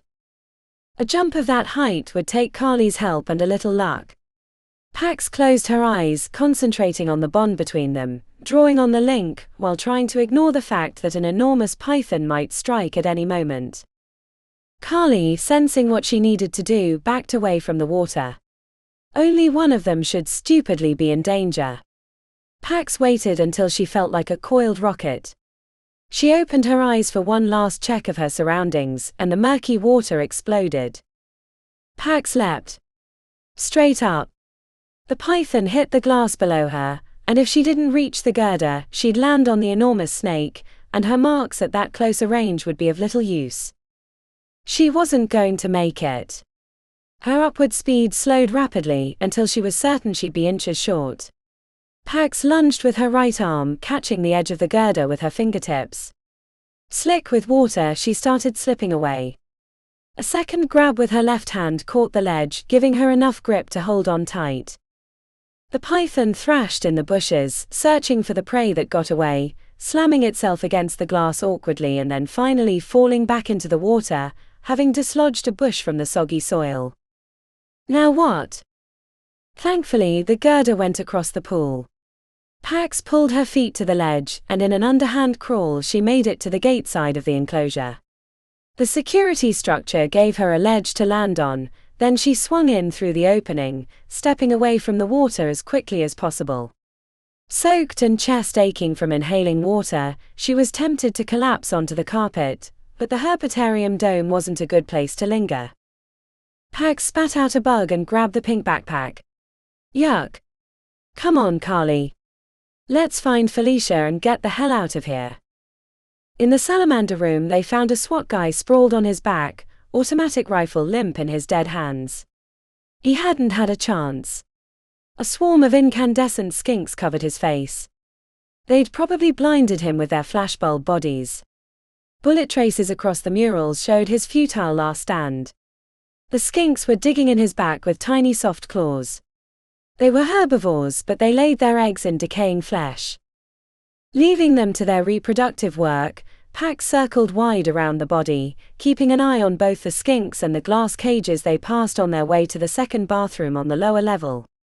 A relatively harmless Oxford rattler slithered out as she approached, but it wisely avoided her, headed to the lizard-themed cafeteria. Cartoon bipedal lizards encouraged people to dine in their facilities with the unfortunate catchphrase, "Eat or be eaten." Felicia. Pax approached the janitorial closet and nodded to Carly, who stood ready should anything jump out. She swung it wide, revealing more mop buckets and cleaning supplies. "Great." Before heading to the wide, sweeping staircase that led to the second level, Pax checked her phone, only to find it dead from being submerged in the shadow python pool. She threw it on the carpet and headed up the steps, one at a time. At the landing, Carly sniffed out a blood stain on the carpet that led deeper into the alligator and crocodile section. The bathroom was in the frog area, but there might be survivors. She crept forward, scanning the way. The emergency lighting flickered, interfering with her dark vision. She leaned against the wall, scouting the space. This area was dominated by a few larger enclosures that held the various supernatural reptiles. An inspection of their cages revealed that not a single one remained, but she didn't find the source of the blood either. "That's weird," said Pax, who allowed herself a deep breath when she realized the room was empty of threats. The gates were open, but where had they gone? And who had been bleeding? The last bathroom, and hope for finding Felicia, was in the frog and toad area. The scientific name for their grouping was Anura, and compared to the rest of the dome, they were the most benign. There were a few exceptions. The Death Speaker toad could kill a person by spitting venom on them, and the constriction of their chest during the final convulsions made it sound like the victim was croaking, hence the name. While the Anura creatures were less menacing than the reptiles, they were generally smaller and harder to spot. The majority of the dangerous frogs and toads were no bigger than her hand, and could hide anywhere. After scanning the glass cases, Pax stepped cautiously into the room, moving at a glacial pace. It had been a while since she'd been in this part of the dome, and she had to backtrack twice, until she found the final bathroom and janitorial closet. Pax almost didn't want to open it. The chance of Felicia surviving the herpetarium when a team of SWAT couldn't was small. The only thing in her favor was she was small, knew a lot about the creatures in the dome, and knew that hiding was better. But even then, the hope that she would find Felicia felt ill-placed. She checked her surroundings, placed her hand on the door and yanked it open. It was empty. There weren't even mop buckets or brooms or cleaning supplies. Just an empty closet. Hope turned to ashes. Pax hugged the pink backpack to her chest. She'd wanted to find her, save the younger version of herself. Lost in thought, the blaring of an announcement delivered from helicopter speakers right over the dome put her entire body on edge. "Attention! Attention! Anyone left in the park? You have 1 hour to find your way to safety before this space is terminated. If you need help, please call 911. We will send a team to your location. Attention! Attention!" The message repeated 3 times. With each one, the hole in her heart got a little bigger. The phrase, "this space is terminated," left her shaking with anger. It wasn't a space. It was a home for her and her animal friends. Yes, they were terrifying and dangerous, but only if you didn't know how to deal with them. She squeezed the backpack to her chest harder, tracing the badges with her fingertips to soothe away the soul-eating frustration that raged through her body. She knew she should be leaving, but the shock of what was to come left her mind in knots. The only thing keeping her from letting loose was the gentle scratch of the badge edging on her fingertips. Each badge signified that Felicia had learned enough about the dome to pass a test. The number of badges was quite impressive, especially for a 10-year-old. The herpetarium dome was proudly displayed at the exact middle, with extra red marker lines circling it. The warning announcement blared over the hovering speakers again, but she ignored it, focused on the pink backpack in her arms. The message that she'd received from Felicia meandered through her mind. She wished she had her phone to review the message. It said she was in danger, and that she was hiding with the janitor. Or was it janitor closet? What if she meant the employee area? It was in the lower area, between the snake and turtle sections. Ready to keep searching. Carly sent her feelings of warm affection mixed with ache. Let's go. Chapter 22. Like a gunfighter at high noon, the mystdrakon hesitated, crouched and ready to fire. Janelle froze, peripherally aware that Liam and Jae-yong had done the same. The mystdrakon was probably deciding which one of them would have their heart ripped out. The impact alone would kill any one of them, hardened bones and enhancements meaningless against its raw power. If this was the end, she would have liked to have last words. But that was the way of her profession, at least the hunter part of it. Most didn't get that luxury unless they did as Cassius and got the hell out. How could she save anyone with everything she'd learned at Aura Healers if she were dead? When the mystdrakon blurred forward, she flinched. She thought she was dead. She'd seen the moment of realization in emergency room patients. The switch of alive to dead in their eyes. For a heartbeat, she was certain that's what had happened to her. The mystdrakon had sped through her chest, and her mind was catching up to her death. But the creature had gone past. She looked to her right to see Liam patting his chest, eyes wide. The three of them turned to find the manticore that had been chasing them obliterated from impact. The mystdrakon feasted on the bloody mess, its powerful jaws ripping at the innards of the manticore. Let's go around. They hopped the fence to circle back to the dome-by-dome search. The Artelli dome had wide open doors. Before they stepped inside, Liam squinted at the sky. More helicopters incoming. Janelle took his word for it, heading into the dome. The gate into the enclosure was wide open, but a quick visual search showed the Artelli, living stick creatures as tall as her waist, continued to mill around the hanging tree at the center of the grassland space. This dome has always been kinda boring in my opinion, said Jae-yong, his lips curled downward. They're only dangerous if you're asleep in a field and like 20 or 30 of them sneak up on you. Boring is my jam right now, said Janelle. I'm still a little shook from the mystdrakon. The looks in her friend's eyes said they felt the same way. A quick circuit through the dome proved it as empty as JY predicted, and they headed to the next dome along the eastern side of the park. The Rocketons. The banner over the dome showed bipedal, hairy creatures that if she squinted could have been orangutans. The big difference being that Rocketons could push their powerful hands through stone and rip out chunks. A lot of strange supernatural creatures had been created by wizards, and the Rocketons were no exception. They'd been made by a wizard who ran a valuable gemstone mine, but had eventually turned on him. The hubris of the powerful knew no bounds.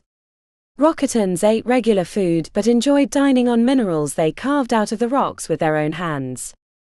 They're not naturally dangerous, but if you get in their way or have precious minerals on you, they might try to carve your chest out on accident, said Jae-yong. Super neat, said Liam with an eye roll.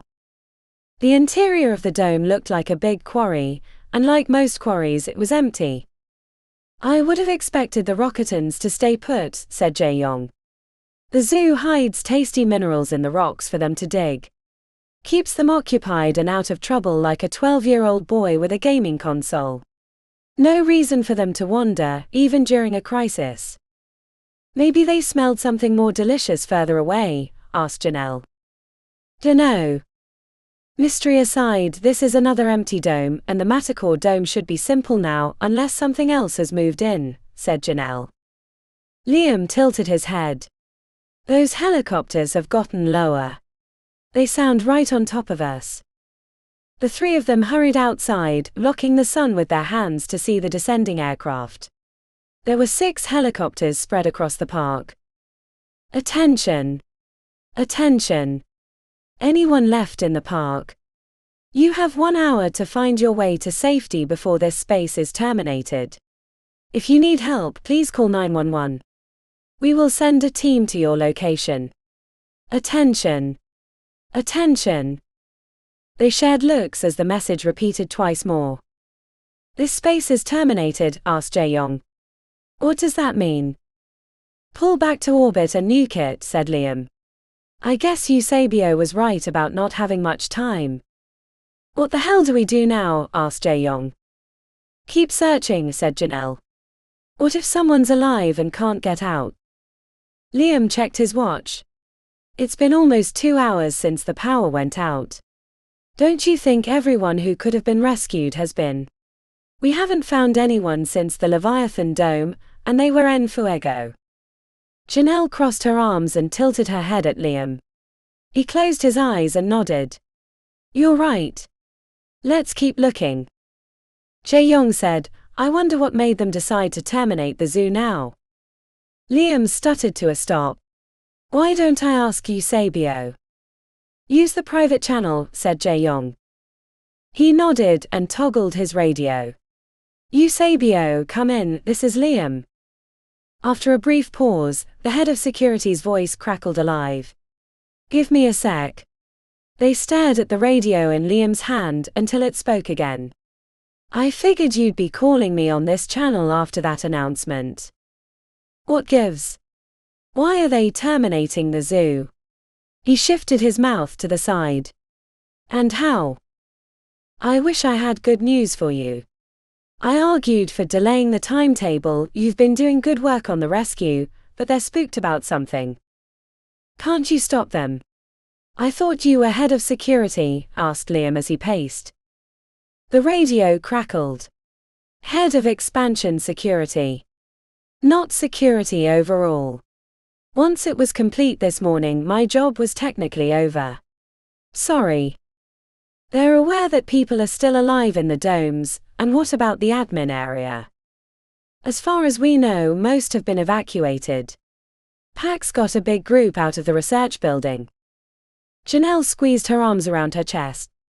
She wished she knew where Pax was. The radio crackled to static twice, as if Eusebio was hesitating on what to say. Telling you this would probably be a violation of my contract, but about a half hour ago some information came into the top group, Alfred, the zoo board, the mayor, a few others. Whatever it was, it shook them pretty bad. The mayor wanted the zoo terminated immediately. Probably the only thing keeping it from happening is that it's gonna take some time to get jets scrambled. Jets scrambled? What are they doing? Bombing the zoo? Asked Liam, his hand on the back of his head. Bingo. Merlin's tit, said Janelle. If they're gonna do that, which has risks of its own, whatever they learned must be terrible. The risks have always been the same, said Eusebio. What I think spooked them was the financial cost. They called in the National Guard. This level of casualties probably means they'll go after the board personally. The mayor was screaming at them a short time ago about putting them in cuffs until this whole thing was over. That's what finally got them to agree to wiping the slate clean. I'm sorry. Assholes, said Jae-young, squeezing his fists as his eyes glowed orange gold. Also, said Eusebio, they've blocked off the north gate. The only way in or out is the south main. We can climb the fence if we have to, said Liam, pacing. I wouldn't do that. They've electrified it. Liam leaned over and shouted at the radio. I thought they wanted to rescue people. After a pause, Eusebio said, to them everyone and everything in the park is already dead. I wouldn't wait too long to get out. The main gate is still open. Liam let the radio drop to his side. What do we do? Keep going until we have to evacuate, said Janelle, receiving nods from her friends. Liam told Eusebio their plan. It wasn't like they had a lot of options.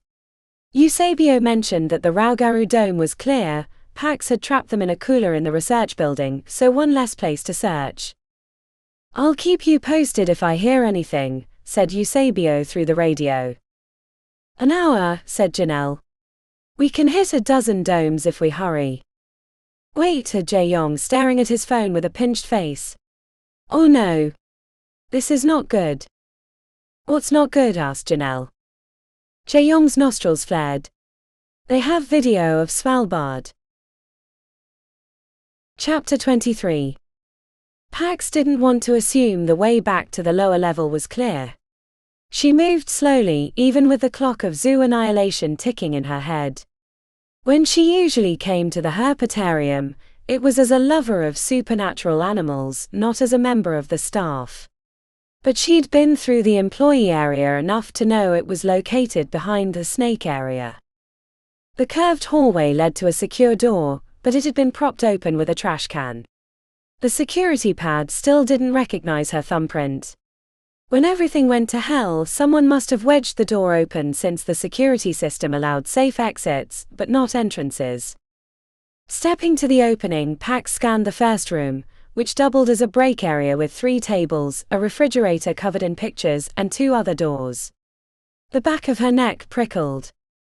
"You feel that?" she asked Carly, knowing the answer right away. There was something odd going on in this area. Pax took her time examining the tile floor for signs of passage. She checked the hallway outside again before testing the first door. The feeding room had stacks of bins with mice and insects and other creatures meant as food for the inhabitants of the dome. Since Norway, the feeding rooms were her least favorite areas of the park. Her heart jumped when the second door revealed mop buckets and cleaning supplies next to lockers of protective gear and a washer and dryer set, until she scanned the room to find it completely empty. "Damn it," she said, slamming her hand against the frame. A muffled squeak came from the laundry drawer. Pax approached cautiously, but Carly bounded over to it, her tail high with excitement. "Felicia!" The drawer slid out a hair, revealing a pair of thick glasses before slamming all the way open. "Pax! Carly! You came for me." The preteen girl climbed out of the drawer with Pax's help. She hugged both of them twice. "You were in the herp dome for the shadow python birth?" asked Pax. Felicia nodded furiously, then when her gaze fell upon the pink backpack, she made a victorious fist. "Oh, thank you." She collected the backpack, hugged it to her chest, then slipped it on. When everything went dark, people ran everywhere. I tried to leave the dome, but the manticore was out there. Then I got chased deeper and deeper into the dome, and it was hard to see.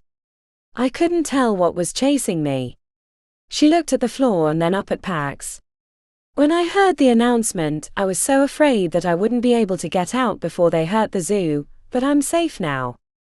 "We're not safe yet," said Pax, holding her hand even though she knew she should keep hers free for Mark's. "We have to get out of this dome and then the park." She started leading them down the hallway, as it was the fastest way out of the dome, but Felicia dug her heels in. "Not that way. Not that way. Officer Treble tried to take me that way. There's a nest of spine spit frogs near the movies of the supernatural exhibit. They stuck him full of poison and I ran back here." Pax released her hand, motioned for Felicia to stay put, and crept ahead. At the curve of the hallways, she spied the fallen form of a SWAT member. He lay on his side so she could see his face and neck, which looked like they'd been inflated with helium and colored purple-red.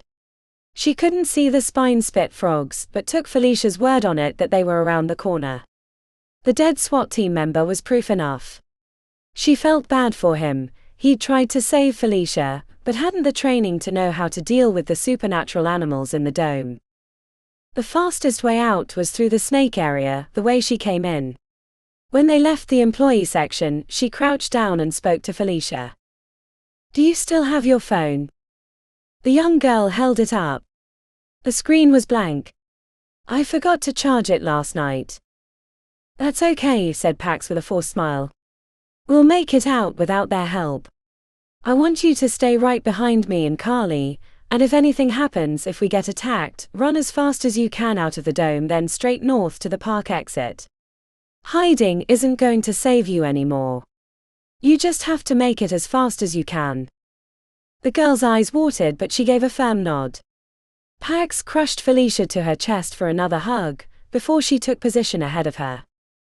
The room with the shadow python enclosure was as she'd left it. Streaks of dirty stains on the carpet remained where she'd squeezed the water from her clothes, which were mostly dry now. At the hallway leading from the wide room, a snake coiled beneath a cardboard cutout of the enormous crocodile that had spawned a series of movies. With Carly's help, she encouraged the snake to move along. It was a mildly dangerous yellow hawk viper. The reptile slithered beneath the cages. Pax's whole body quivered with anticipation of an attack as she led Felicia from the snake area. It was one thing to protect herself, but the young girl had survived longer than the SWAT team.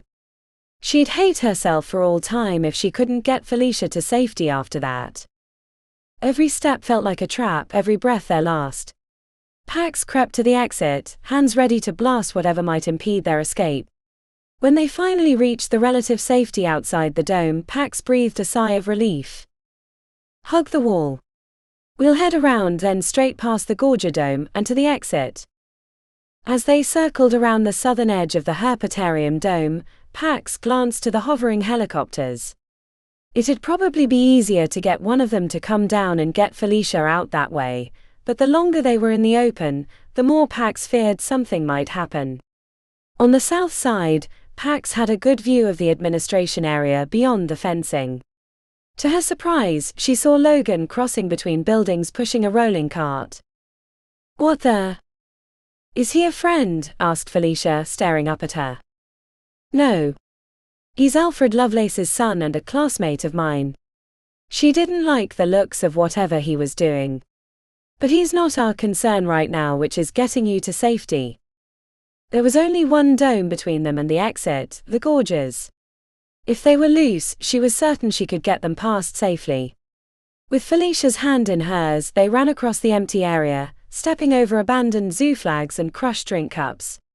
2 bodies lay near the entrance to the underground train, but Pax shielded Felicia and kept them jogging. When she came around the Gorger Dome, the northern gate should have been visible.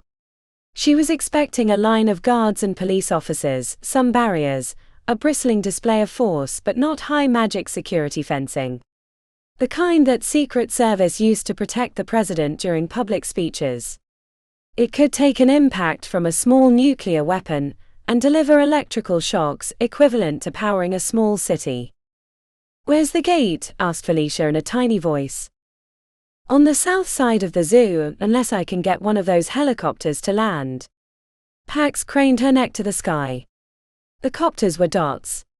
She waved her arms for a minute to get their attention, but none of them moved. These were police helicopters and not the news copters that had been hovering around earlier, which appeared to have been shoved so far out of range they wouldn't be able to see what was going on in the park. If it were just her and Carly, she'd make the trek to the southern gate. It was easy for them to move quickly using their supernatural abilities, but Felicia made that journey difficult. Pax eyed the fallen flag vendor cart. She needed a way to signal the helicopters without a phone. "Stay here with Felicia," she said to Carly. Her companion stepped next to the young girl, who stared into the sky at the circling helicopters with hope. Pax checked her surroundings before jogging over to the fallen cart. There was a gap between the domes into the other realms area that some small creatures were moving in, but they were too far away for her to be worried. Something winged was on the Manticore dome to the east, but she had a feeling it wasn't dangerous. There was plenty of ignitable material on the cart. The flags were cloth and the handles wood. Pax made a pile, then shot sparks and eventually flames into the mix. The initial flames sputtered in the breeze, but eventually it spread through the pile, and within a minute, red-orange vines of fire climbed across the cart, creating a sizable bonfire. "This should get their attention," said Pax when she returned and put her arm around the young girl's shoulders. As she hoped, a helicopter descended towards their location. The wait took forever. "Pax." "Yeah, Felicia. Thank you for coming to get me." Pax crouched, though she didn't have to go low as Felicia was starting to get her growth spurt. "I'm here for you." She smiled. "You remind me a lot of myself when I was younger." Felicia's face brightened. "You mean it?" "Absolutely." Pax almost pinched her cheek as her barber might have, but decided that was weird. "You have to survive so you can join the halls just like I did." Felicia threw her arms around Pax, and if it weren't for the dangerous location, she would have closed her eyes and relished the connection. It was the kind of attention she would have loved when she was Felicia's age. The warning came from Carly, though she felt it herself. "Danger." Wrapped up in the hug with Felicia, she scanned the area, looking for immediate threats. The helicopter had lowered until it was about twice the height of the domes. Soon Felicia would be safe. Where? She asked when she couldn't spot it. The wellspring of emotions made psychic detection difficult. Metal bird. The identification didn't make sense, but linked as she was with Carly, Pax felt what she felt, knew without a shadow of a doubt that someone in that helicopter intended to kill her.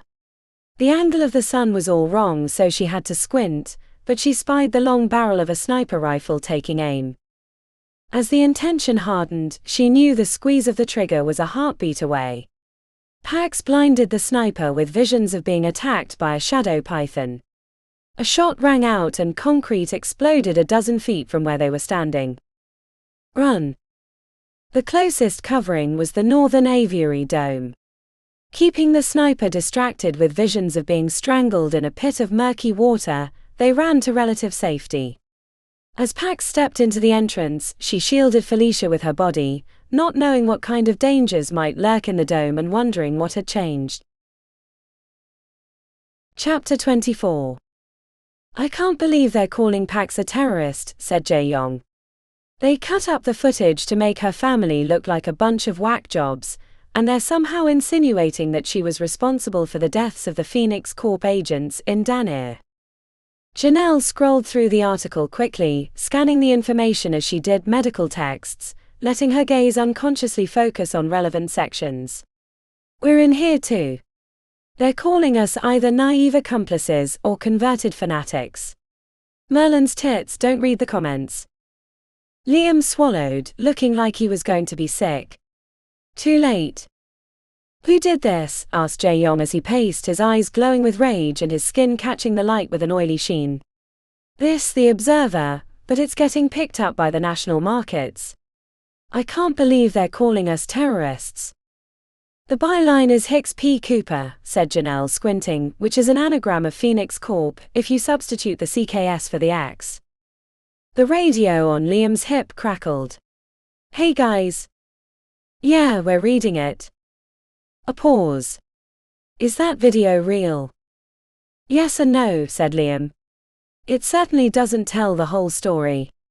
Pyramid Health was running an illegal research facility, doing experiments on supernatural creatures, and if you didn't know, there are links between Phoenix Corp and Pyramid Health. Liam sighed, putting his hand to his forehead. What's the story out there? I'll probably get fired for telling you this, but since you all are the only ones doing a damn thing, I don't care, but if you show up at the gate they will arrest you, maybe worse. They're telling everyone you're dangerous terrorist majors bent on destroying the zoo to free the supernatural creatures, just like you did in Svalbard. That makes no sense, said Liam. Pax has worked in the zoo her whole life. It doesn't have to make sense, said Janelle. When people are scared they need a villain. A simple narrative. The city, the zoo, hell, even the Phoenix Corp needs a scapegoat.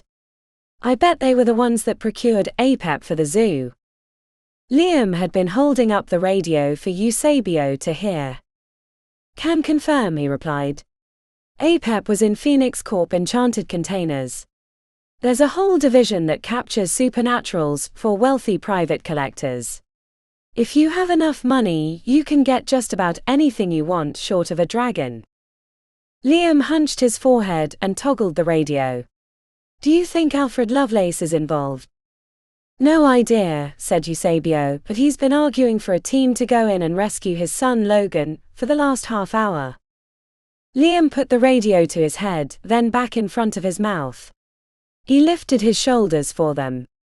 I hate to ask this, but why are you helping us? A fair question, but let's say that when I was in the field I saw things that I didn't agree with, but I'm a single dad and didn't want to lose my benefits and healthcare, so I stayed with the company and asked for a transfer to the zoo management division. Plus I've worked with Pax. She's no terrorist. And you all have saved more people than anyone else. A pause. But to be clear, I haven't aided you in any way yet. The three of them shared a glance. Understood. I'm still here if you need me. A pause. Do you know what you're going to do now? Liam placed his hand over the radio as if it were a phone. What do we do? Can we trust him? Those pauses worry me, said Jae-young. Is someone telling him what to say? The phone in Janelle's hand buzzed. It was her parents. Oh no. She pressed her palm against her forehead, pushing back her dark curly hair as she walked away from the others. Hey Mom and Dad. Honey, we're going to sue them into the Stone Ages for libel, said her mother, Cherie. We don't believe a word of it, said her father. Janelle could hear him pacing, pictured him with his arms crossed wearing his biking shirt because he'd probably just got back from a ride. About your friends either. You wouldn't fall in with terrorists. Thank you. Are you okay? Asked her mother. Janelle closed her eyes and exhaled through her nose. Of course. Don't let the news scare you.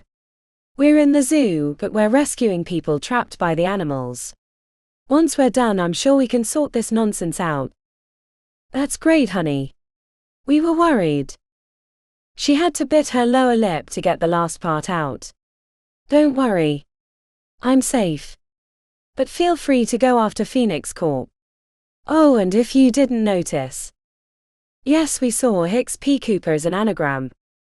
It's why I've never been able to beat you at Scrabble, said Janelle. I have to go. Time is tight. Love you both. Love you, her parents shouted through the phone. When it was finished, Janelle motioned to her friends. Send your parents a message. They both held up their phones. Already done. Now if we could only get a hold of Pax. Why isn't she answering? A gunshot rang out northwest of them. The rising smoke of a fire trailed past a helicopter hovering over the herpetarium dome. Can you see anything? She asked Liam. He squinted at the helicopter. 2 more shots followed. The sniper is shooting at something or someone. He jerked right before his shots and he keeps shaking his head. That's Pax. She's using Carly's psychic camouflage. I can't believe they're trying to kill her, said Janelle. Better to remove the messy reality. If they can blame this disaster on terrorists, then they survive the fallout. Jae-young craned his neck to the sky. The other copters are lowering. If they shot at her, then we're fair game too. We need to get out of the open. But that means going into the domes and tunnels, said Janelle. You have a better idea? Asked Jae-young. We could go back and surrender. They both tilted their heads at her. I'm not saying I want to do that, but we should consider the options. Who says they even let us surrender? They could claim they saw us use magic and were afraid for their lives, which would be hilarious because we're like the least dangerous hall of them all, said Jae-young. Janelle nodded. We need to meet up with Pax. Together we can figure something out. Agreed. Hurry before that copter gets down here, said Liam, eyes scanning upward. The entrance to the Rocketon dome was nearest. The itchy feeling in her shoulder blades reduced, but didn't disappear the moment they were under cover. We've traded one danger for another, she said. Which way was that sniper facing? We need to figure out where Pax was going and meet her there. Looked like he was facing due west, maybe a little south, said Liam, rotating his body and pointing like a divining rod. Northern Aviary Dome, said Jae-young. Great, that's only 2 domes from here and we know the Manticore dome is empty. If we hurry, maybe we can catch her. She bunched up her mouth. Yeah, I know it's dangerous, but it's a risk worth taking. Fast as we can, we'll deal with any surprises as they come. Jae-young leaned his head back as he inhaled, and when he opened his eyes they were orange gold, and his skin had darkened until it was oily black. His shoulders bulged and he cracked his knuckles by squeezing his hands into fists. Let's move. Chapter 25. Moans, chirps and whistles filled the lobby of the Northern Aviary Dome. Cages containing amorphic ghost birds and lilac dreamers hung above the entrance area, their song creating a spooky ambience. The helicopter hovered over the herpetarium, but Pax didn't bother leaning out to check. She could sense the presence of the people in the copter without looking. "Why are they shooting at us?" asked Felicia, her eyes magnified by the glasses. Pax shook her head. "I don't know. Maybe there was something nearby we didn't see. They were protecting us." "Then why don't we go back out?" asked Felicia, knotting her forehead. "Okay, they were shooting at us. Me probably, but I don't know why. First the announcement, then the barrier, now shooting. I'm sorry, Felicia, I might not have saved you after all." The young girl grabbed her hand and leaned against her side. Their hands were sweaty, but Pax didn't mind. Carly pressed her head against Felicia's stomach for ear rubs. Pax relished the moment of contemplation, and was considering their options when a bone-chilling shriek echoed through the dome. "African lightning bird," said Felicia right away. "Nice," said Pax. "It sounded like it was out of its cage," said Felicia, gaze searching the upper portion of the dome. "What else is out of its cage?" Pax crouched slightly. "Let me help you see better." She was proud of herself for managing the dark vision spell the first time. Felicia's eyes glittered as the magic took hold. "Whoa," said Felicia, eyes wide with wonder. "That is so cool. You're pretty badass." Pax chuckled. "I appreciate that you think so, but that's a relatively simple spell." The look on the young girl's face said she didn't think so, and Pax wasn't going to dissuade her of that thought. The good feeling faded, and she sighed. "Felicia, there's a good chance that they won't harm you if you run out to the helicopter. They'll probably pick you up and take you to safety. I think they were only shooting at me. I can't guarantee it, but it's probably safer to go out there." Felicia grabbed her hand. "I'd rather stay with you and Carly." Pax squeezed back. "What else is in this dome? Anything to be worried about?" The young girl pushed the bridge of her glasses back onto her nose. "The devil cairn bird is probably the most dangerous, but the alkonost scare me. I hate the way they look at me when I go by their cage." A shiver passed through Pax. "Me too. Their faces look too human." She glanced around. "We can't stay here. I don't know where anyone else is, but eventually we have to make our way to the southern gate. We can go down into the tunnels, the north-south line goes under the admin area. Maybe we can hook up with Logan, safety in numbers. Plus I bet he has a working phone." "I thought you didn't like Logan." "I don't, but he's stuck in here too, and he's the son of Alfred Lovelace. If we can walk out together, then maybe we won't be shot at." The entrance to the subway's tunnels was on the opposite side of the dome, a short distance outside.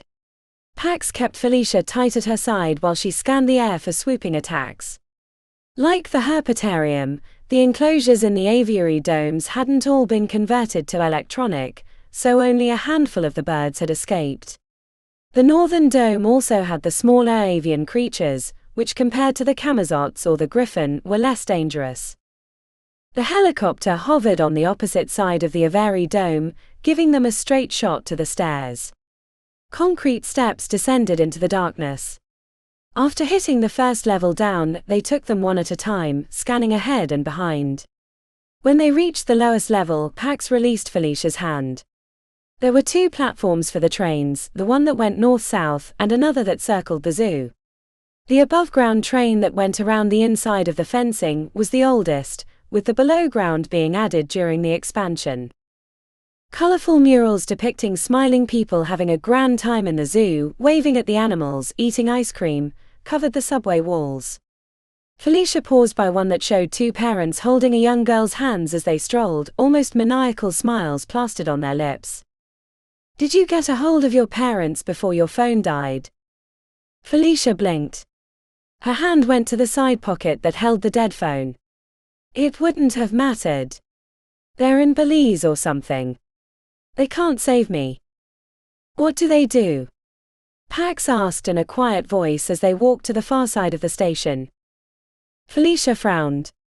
"Something to do with bulls and some other animal. That's what my dad's always talking about." Pax was about to ask if he was a rancher when she heard a snort and the slap of webbed feet on concrete. She motioned for Felicia to get behind her, while Carly moved to the center of the platform, hackles at full attention. Psychic feelers picked up something large and hungry. The stocky lizard that ambled down the stairs sent alarm bells through Pax's head. Felicia whimpered behind her. They both recognized the creature. A mystdrakon. There were 3 in the park. What bad luck, one of them had followed them into the train tunnels. Before it spotted them, Pax helped Felicia climb onto the tracks. With no power, they wouldn't have to worry about getting hit by a train, but a mystdrakon was a problem. Her marks were useless against it because it moved like lightning. She wasn't sure a shield mark would even deflect it. Go, she whispered. We need to get to the admin platform before it decides to make us a meal. Carly took the lead, with Felicia behind, hopping from track to track as they hurried down the tunnel. The mystdrakon followed them but stayed out of visible range. Pax wasn't sure if it was tracking them or just exploring looking for food. Flickering emergency lights announced the admin platform. They picked up their pace, drawn by the luminance like moths to a flame, until they heard the wet smack of eating. Pax crouched at the corner, keeping Felicia behind her. Near the bench, right behind a big Other Worlds poster that showed glimmering portals with creatures climbing through, a crocodile chewed on the body of a 4-legged creature. The crocodile was the armored knight of the reptile world. Hardened scales could deflect regular bullets, and its teeth could bite through a car door. The bulky reptile lay near the exit. It was at least 20 feet long, tip to tail. The presence of the mystdrakon lurked right around the bend. They were trapped between 2 reptilian predators. Felicia squeezed her hand. Crocodiles are more docile when eating.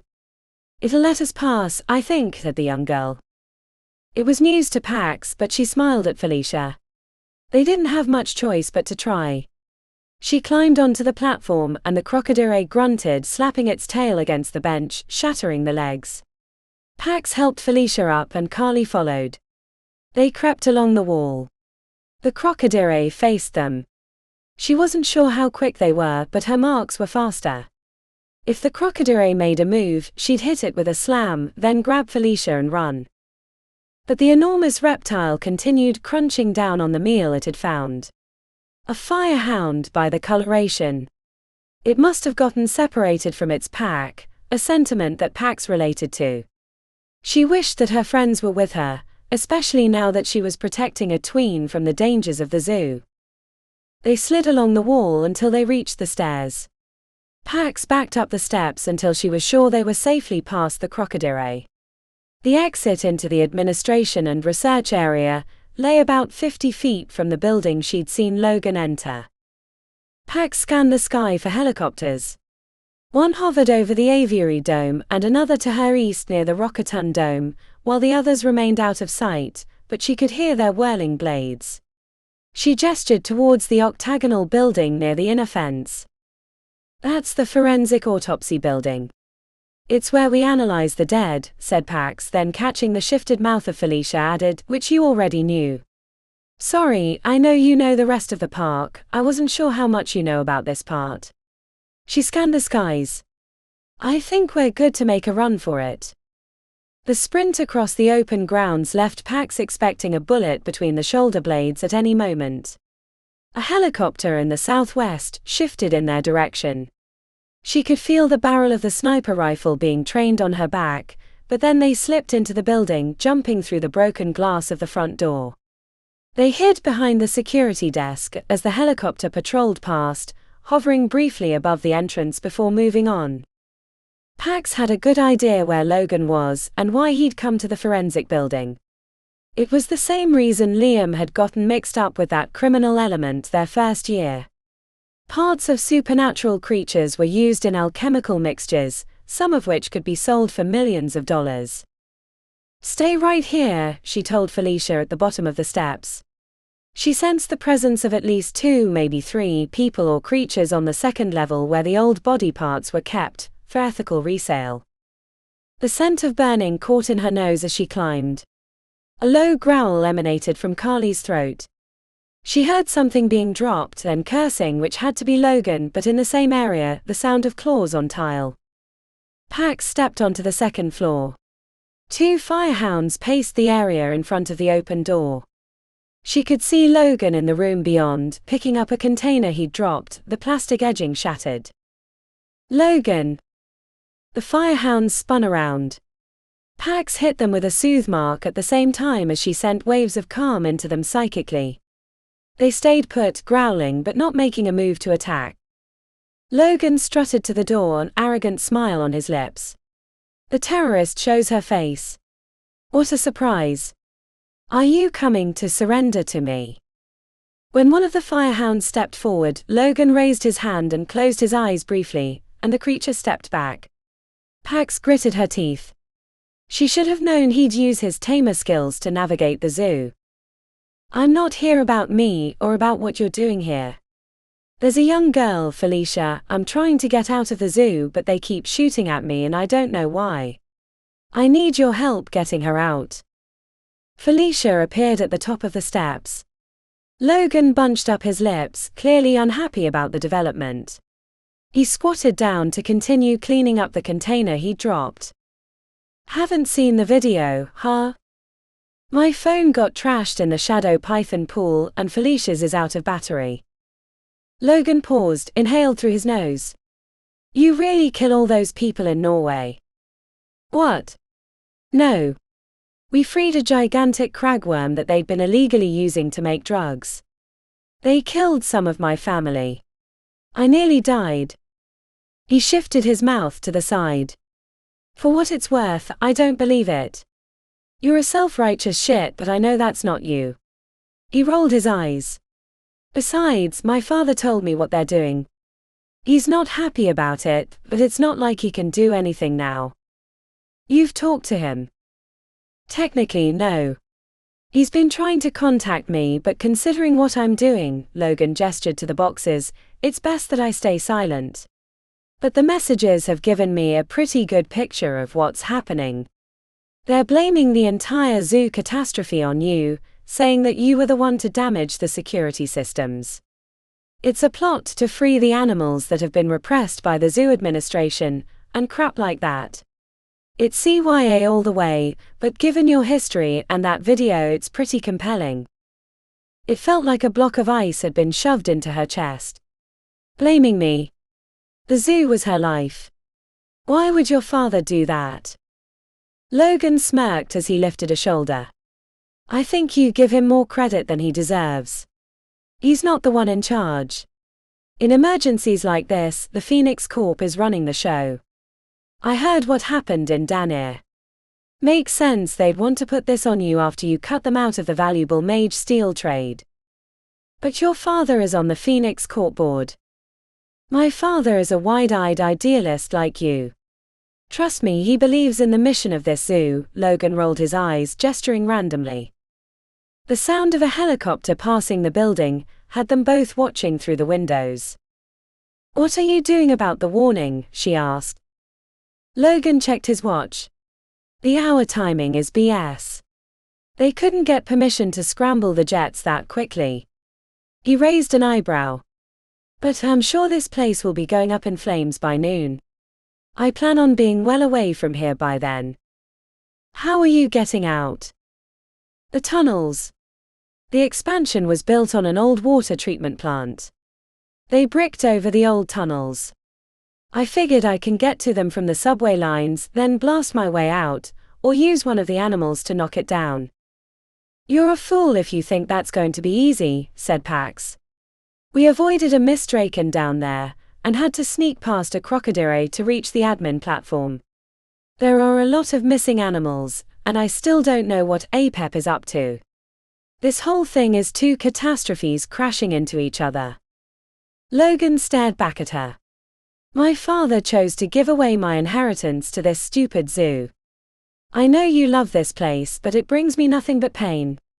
I'm going to take these animal parts, stuff that would be destroyed when they bomb the zoo anyway, and get the hell out of here.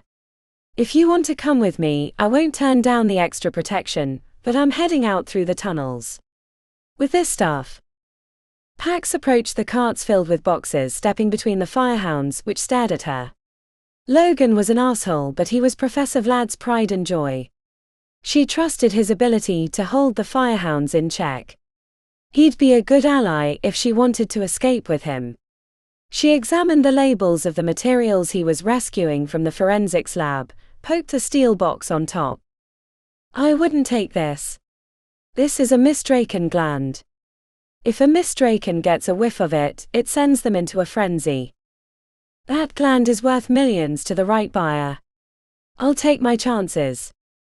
Pax returned to Felicia, who looked up at her hopefully.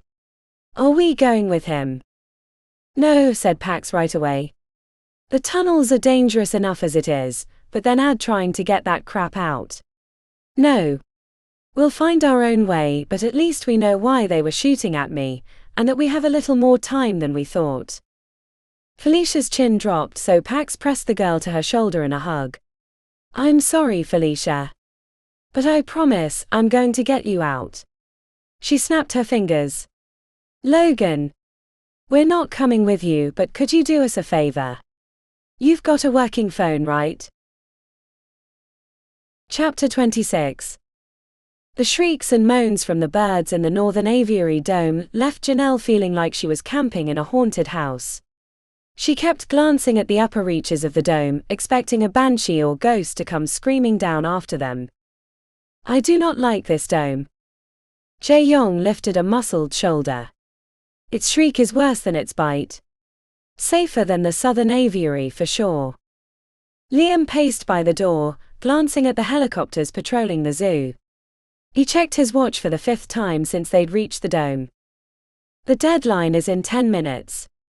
Do we just make a break for it? Or surrender to the nearest helicopter? I hate to say it, but Pax isn't here, and we have no way to find her and Carly. We're running out of time. The weight of the decision pressed down on her shoulders. I don't want to give up on finding Pax. But asked Liam, palms upturned. I know, I get it. Without a way to reach her, eventually we have to leave on our own. Janelle squeezed her eyes shut. But she wouldn't give up on us. Liam shook his head. I feel like a shit for even suggesting it, but I don't have any ideas. Jae-yong's phone chimed and he made a frown as he checked it. What the? A message from Logan? Oh wait, it's Pax using his phone. She said they're in the forensic building. The zoo bombing has been pushed back to noon, and to meet them at the Goliath Dome on the west side. She also says to be careful if you're using the subway tunnels. There's a crocodile and a mystdrakon in them, probably other stuff too. He looked up. What do I answer? Warmth bloomed in Janelle's chest. Say yes. Of course we'll meet her there. That's what, 3 domes away through the tunnels. We could be there in 15-20 minutes. Isn't that the dome near APEP? Asked Liam. It escaped right at the beginning of all this, so it's empty now. Where do you think it went? Janelle shrugged. Heck if I know. Hopefully he gets taken care of whenever they bomb the zoo. At least that's one problem we won't have to deal with. But whatever, tell Pax we're coming. She pressed her palm against her forehead. Maybe we're going to get out of this mess. We have a better chance together. Jae-yong shoved his phone in his pocket. Message sent. We should get moving. Since they were using the tunnels between the domes rather than the subway tunnels, they didn't have to cross the zoo grounds and expose themselves to snipers. Jae-yong took the lead. He moved with the sinewy grace of a predator, his oily black skin reflecting the emergency lights like a panther on the prowl. Liam went second, giving instructions to JY based on his enhanced vision, heat trails and the like. Janelle brought up the rear, glancing behind them for pursuers. When they came up in the pottery ant dome, they found a Goliath locked in battle with a gorger. The latter had unhinged its jaw and swallowed the Goliath's enormous rocky arm, but was receiving blows to the head from the free hand. They crept around the battle, reaching the tunnels that descended to the next dome. Arriving at the next stairs, Jae-yong paused at the bottom step, lips flat. Problem. not excited about the next dome. He turned his head. Fury morphs. They have 3 stages of development. Larvae that get laid in live hosts, the cutters, which are small fast critters with knife-like appendages, and then the snaggers. Instead of killing, they capture with hook-like hands and then drag their victims back to the hive to lay larvae in the wounds they've opened up. Fun, said Liam, raising an eyebrow. Let me go up a level and scout. I wouldn't want you to get too scared. He patted Jae-yong's hand. Liam stopped, one boot on the final stretch of stairs, craning his head. He kept touching his temple, a motion of confusion, switching between the different types of vision he could employ. She crept up behind with Jae-yong at her side and began to get a sense of what was bothering Liam. The interior of the dome had been modified. It had only been a few hours since the power went out, but strange structures that she couldn't quite wrap her brain around hung from the interior walls. They're builders. They make structures like bees, except instead of nice neat honeycombs they look like a Cthulhuan nightmare, said Jae-yong. Motion within the structures clued them to the presence of cutters. They had 6 legs, grey bodies, and moved with the awkward grace of an ice skater on land. Janelle watched a cutter deposit material along the upper curve of the enchanted glass, holding onto the gooey material with its knife-like legs. Could we skip this dome? I think I'd rather take my chances with the snipers, said Liam. I don't see any snaggers, which are the more dangerous of the morphology. The cutters don't have great eyesight. They usually stay around the nest and protect the larva hosts, said Jae-yong. Janelle, asked Liam. Let's go through. It's creepy AF, but I'd rather get to Pax and Carly as soon as possible. Keeping their backs to the wall, they crept up the stairs, and when none of the cutters moved in their direction, they walked slowly across the carpet towards the far tunnel. The fury morphs had only begun to take over the rest of the dome. As they passed the bathrooms, something was smashed on the men's side, and they heard the spray of water hitting stall doors. None of the cutters reacted. Jae-yong screwed up his face in decision, before creeping down the tile hallway. He stuck his head around the corner, then pulled it right back, motioning for them to move quickly. They hid behind a big potted tree that Janelle realized was plastic as they pushed past the branches. A cutter ambled out of the bathroom, with a hunk of ceramic from a broken sink in its mouth. The cutter paused and turned its sickly grey head towards them. Janelle held her breath, the beat of her heart a drum in her head. Then the cutter resumed its journey, ambling through the open gate on knife legs, then dropping the chunk near the grey papery structure. The long muzzle of a fyrehound stuck out from the hive, where it had been wrapped by grey vines. A tug on her arm had her following Liam again until they were back down in the tunnels, crossing the space to the Goliath dome. The heavy beasts preferred the frigid mountaintops of Icehold, leaving Janelle shivering as she stepped into the dome. The AC units no longer pumped freezing air, but the huge chunks of ice inside the enclosure had kept it cool like a refrigerator. None of them are here, said Jae-yong, scanning the interior. Strange, I would have bet some of them would have stayed in the cold dome rather than head outside. Janelle paced by the open enclosure gate. I hate waiting. Do you think she's going to come here through the subway tunnel? Sounds like it, said Liam, leaning against the information desk with a pen in his teeth and his arms crossed. He scanned the upper regions of the dome, simultaneously relaxed and alert. Janelle crept to the north exit. The subway entrance was a short run past a line of abandoned vendor huts.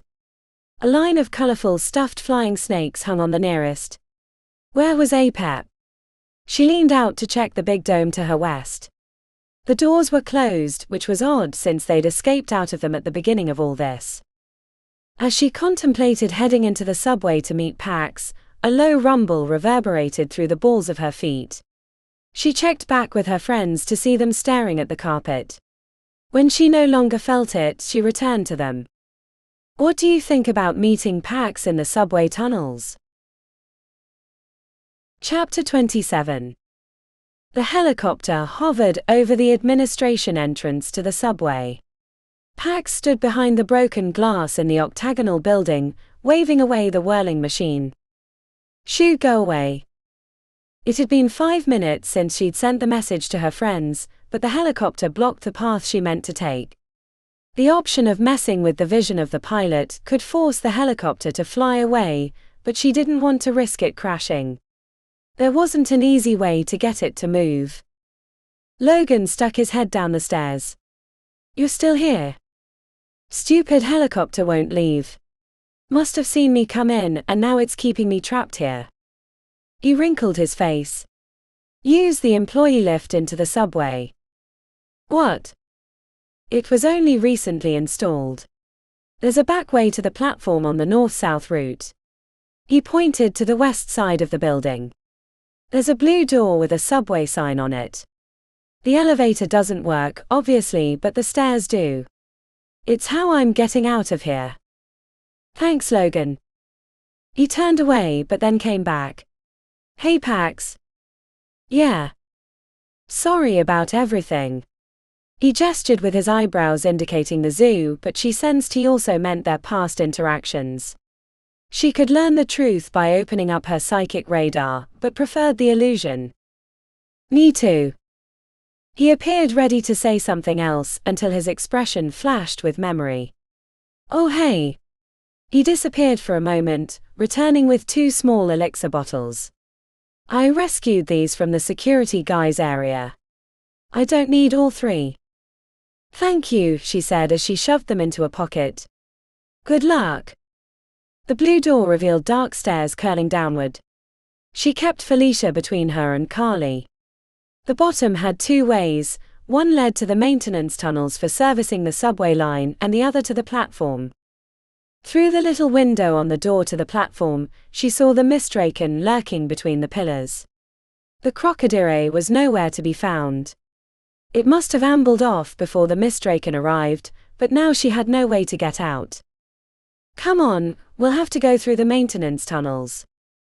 She headed in but quickly found they only went north. She wanted the east-west subway, which would take her right near the Goliath Dome and her friends. They'd have to take the long way around, which only meant more chances to encounter problems. Before she pushed through the maintenance door, she turned back to Felicia. "Last chance to get off this horror ride. I'm sure the helicopter will pick you up. They only want me dead." The young girl pushed the bridge of her glasses back. "They shot at you when I was with you." "Good point. And if they weren't shooting at me, then if I stay with you, maybe I can be a shield to protect you." The earnest resolve crumbled Pax's stoic exterior.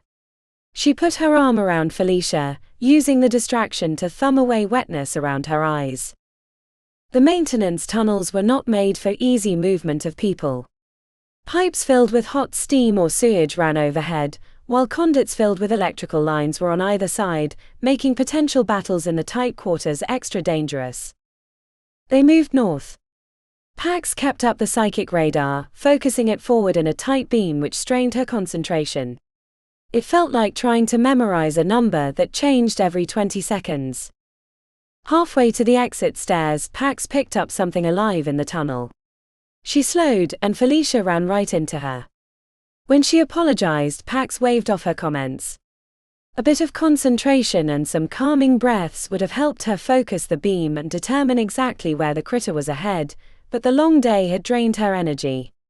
Pax crept forward with her hands up, ready for a slam or soothe mark depending on the circumstance. Something small darted out, crossing the tunnel, and she nearly unleashed a slam from being startled until her mind caught up to her vision. She exhaled through her nose, letting her hands drop. Just a mouse. Almost became a mouse splatter. "Let's keep moving." To her surprise, the maintenance tunnel ran into stairs that went into the northern aviary dome. The mystdrakon and crocodile in the subway tunnels made them less desirable. She took them up into the dome, the spooky bird calls and shrieks almost calming after the maintenance tunnels. They crept to the stairs that led to the pottery ant dome, but then Pax remembered what Artie had told her about Sunshine. The idea of hauling around a solar bear wasn't appealing, but she didn't want to leave the pregnant creature if there was a chance to get her out safely. "We're going around." Felicia perked up. "Sunshine." "Good guess. It seems she's pregnant. We should get her. Felicia frowned. I wish I could carry her to help. Me too. The dome didn't only contain the lone solar bear. There were other benign supernatural creatures that required low security. The dome was equivalent to the goat feeding area of a normal zoo. It was a place for the youngest kids to interact without being given nightmares. Camp Supernatural ran out of the dome. They found Sunshine in the Baliban tree at the center of her enclosure. She climbed down as soon as she saw them, making soft coos of excitement, ambling with open arms to Pax. It's good to see you too, Sunshine. She hefted her up. Oh boy, you've gained a lot of weight. We need to find a cart or something she can ride it. I can't defend us if I'm carrying her. Can you make me strong like you? Like you did with the see in the dark vision. Wish I could, kiddo. As far as mages go, I'm pretty limited. Janelle might be able to, she's the real mage of the group. Felicia's expression fell, so Pax squeezed her arm. Hey, only 5 or 6 more years and then you can try out for the halls. 4. I turned 13 last week. Oh, happy birthday. Pax recalled that Felicia had been at the weekend camp. She didn't remember a party or anything special for the important day. How long have your parents been in Belize?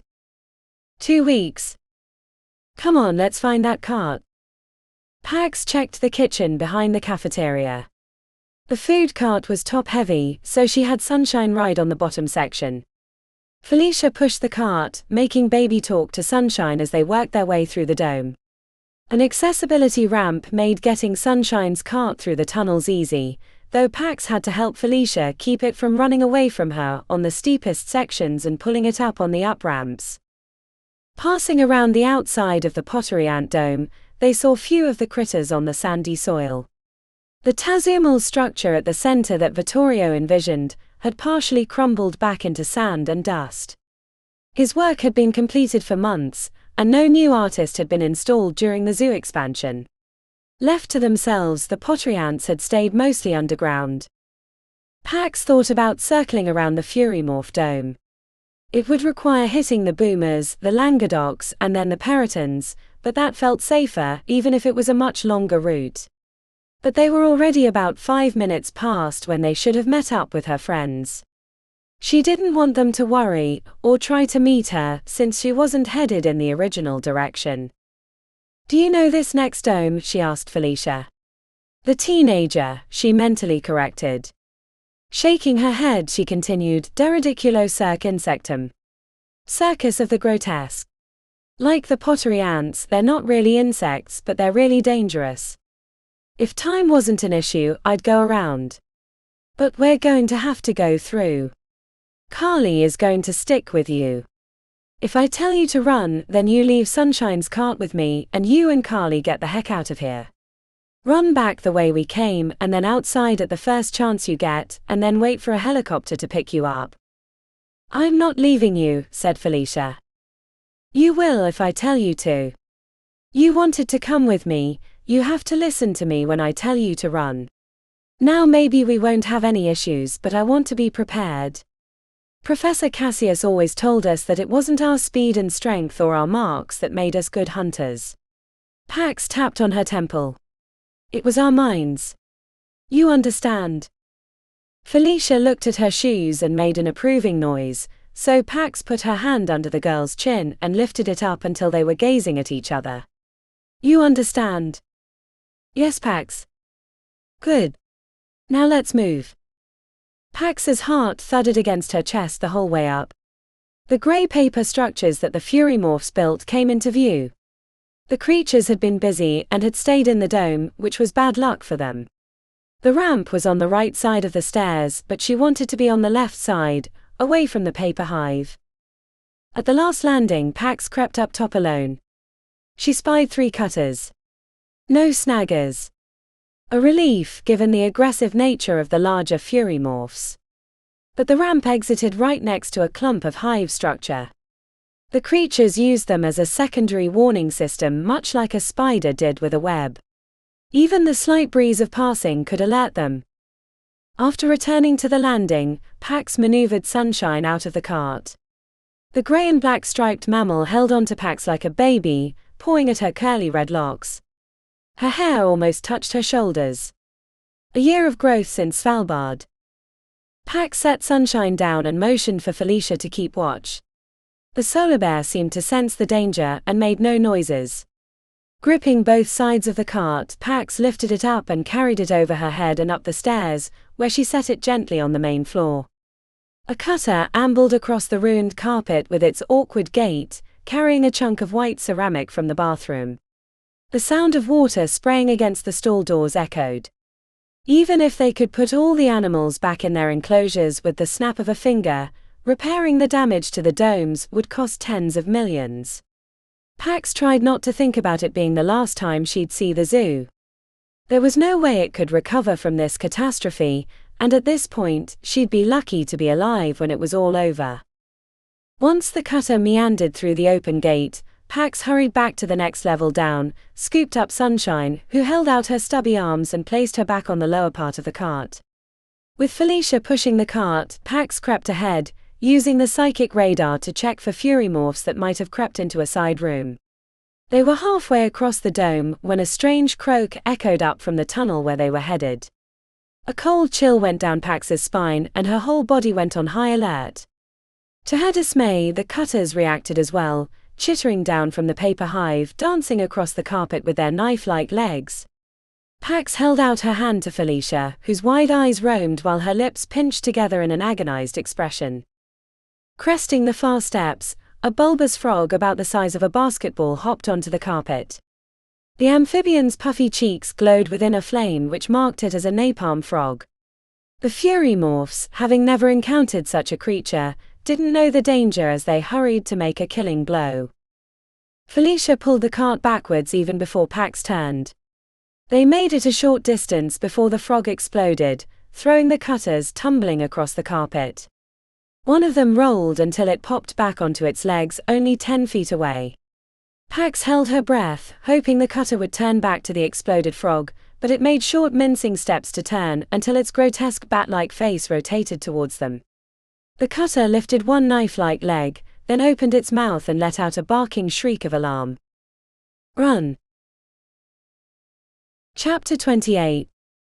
The final strap fit over the boxes and containers on the cart front to back, overlapping the three he'd set widthwise. Logan rocked the cart but nothing moved, which would be crucial if he had to move fast. He didn't want to leave anything behind, since the total could be well in the upper 7 figures, not a bad haul for a bunch of animal parts that would go to waste when the zoo got bombed. Logan put his fingers to his lips and whistled. The sound that came out wasn't audible to anyone but the creatures he'd bound to him, with a tamer's lock.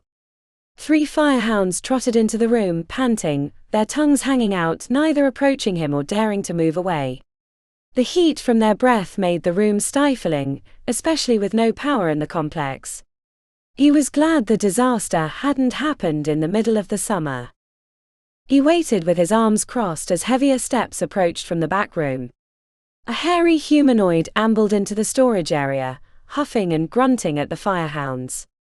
Logan tossed the rocketon, a hunk of stone he'd liberated from the employee area in the creature's dome. It tore into the rock with its fingers, annihilating the stone as if it were a marshmallow, extracting the copper bits inside. "There's more of that later when I'm done with you."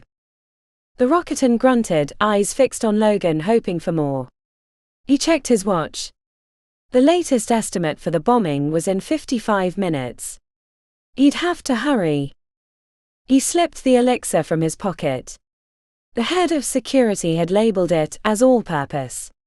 But Logan knew the light blue liquid well from his years in Animalians. He threw it back, shivering as the cool liquid hit his stomach. Warmth spread from his gut until his entire body quivered, as if he'd been turned to 11. Carrying the cart loaded with boxes down 3 flights of stairs was made easier with the elixir. If he'd had longer, he could have taught the rocketon how to carry the cart, but the zoo would be a ruin before the creature learned the first steps. Logan shoved his face against the glass before opening the door. He didn't have a lot of time, but no reason to rush into danger that could be avoided. The platform was empty. No mystdrakon or crocodile, as Pax had mentioned. Was she messing with me? Probably her way of interfering with him. She'd seen the mystdrakon gland box and thought it might be a way to get back at him. He led his menagerie onto the platform, checking both directions in the tunnel before lifting the cart onto the tracks. The largest firehound growled at the rocketon, instincts overcoming his binding. Logan climbed back onto the platform, placed his hand on the back of the mangy firehound's back, and whispered the spell that would reinforce his hold over the creature. The firehound went from growling to calm ambivalence in seconds.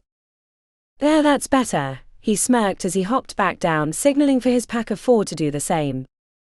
Professor Vlad had said it was impossible to bind more than 3 creatures at a time. Too many competing thoughts that would interfere with the training spell. But that was the problem with animalians. They had such limited imaginations. Had his life gone as planned, he would have been in coterie, where boundaries were meant to be crossed. Using the allowance his father had given him, he'd been testing his theories on elongated hellcats he'd purchased from a private dealer. The fickle animals had proved individualistic enough to make it challenging, so when he'd applied his ideas to pack animals like the fyrehounds, it had been trivial to capture more than 3 to his needs, and adding the rocketon to the group hadn't been much trouble. Logan had the big firehound stay in front as he pushed the cart down the tunnel, headed towards the western side of the zoo. Who knew that listening to his father blather on about the details of the zoo would turn out to be profitable? If he hadn't known about the issues around the old water treatment plant, he might not have considered his plan. Once things went to hell, he'd known there was no way he could just roll out of the zoo with the animal parts without having to hand them over to the authorities. He'd considered taking the easy way and swiping a few of the more choice pieces to sell on the black market, but why hand over the lion's share to an organization that was going to get sued into oblivion due to this catastrophe? A few hundred feet from the admin platform, the lead firehound froze on the tracks, her hackles rising, a low growl echoing softly in the compact space. Logan motioned for the others to stay put, and he jogged up to the firehound. He didn't see what she'd spotted at first because she'd probably smelled the mystdrakon before she'd seen him, but right at the farthest edge of sight, a squat lizard ambled forward from the direction they were headed. "Good girl," he said, stroking the neck of her matted fur. The firehounds had fleas and bathed in mud, but he could forgive the unpleasantness if he survived getting out of the zoo. Logan wiped his hand on his jeans. The mystdrakon presented a problem. He checked back to the cart. The container holding the gland theoretically should be completely sealed. It was one of the most potent liquids known, almost as powerful as dragon's blood, which was why it was so valuable for the alchemical sciences. He made the decision right away, calling back the big firehound. Logan surveyed the other 2. The one with thick black stripes had a small limp from when he'd done battle with a gorger on his behalf. "You." Logan snapped his fingers, whistling under his breath. The male trotted to him, head lifted eagerly, waiting for the next command. How easily they submitted to him. When this was over, he would have to find a new pack of firehounds to train as his personal guard. Washed and defleared, of course. Logan imagined the look on his date's face when they showed up to his mansion, to find a pack of dangerous firehounds at his beck and call. If that didn't get them excited, nothing would. He led the male up the tracks until the mystdrakon's bulky form, which was ambling ahead slowly, came into view. Logan weaved a spell across the eyes of the firehound. They turned bright red before fading to coal black. "Go." The firehound took off a trot, tail up, the excitement of the hunt leaving his mouth open to pant. He closed the distance in less than 15 seconds, speeding up as he neared. Logan had never seen a mystdrakon in action, though he knew how dangerous it was. He was curious how the encounter would go down, and had the light in the tunnel been more than faint emergency lights, he might have recorded it to watch later. For a big lizard, the creature turned quickly, but not in a way that would indicate its supernatural abilities. Maybe it had spent its energy on other fights, driving away the crocodile, or feeding along the way. He knew they needed to cool their bodies after a burst of speed.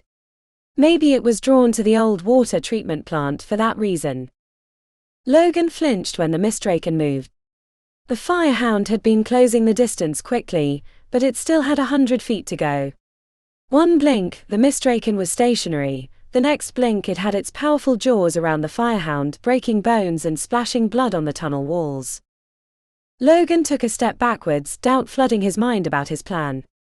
If the mystdrakon turned on him, he wouldn't even see it coming. Blink, and it'd be over. He took a long look at the cart and the millions it represented. The mystdrakon bit through the midsection of the fyrehound, inciting a whine from the big female. Logan checked back the way he'd come. He didn't want to turn back, so he grabbed the handle, heading on a trajectory that would take him right by the feeding mystdrakon. When he was within 50 feet, the big lizard lifted its head, the leg of the fyrehound sticking from its mouth.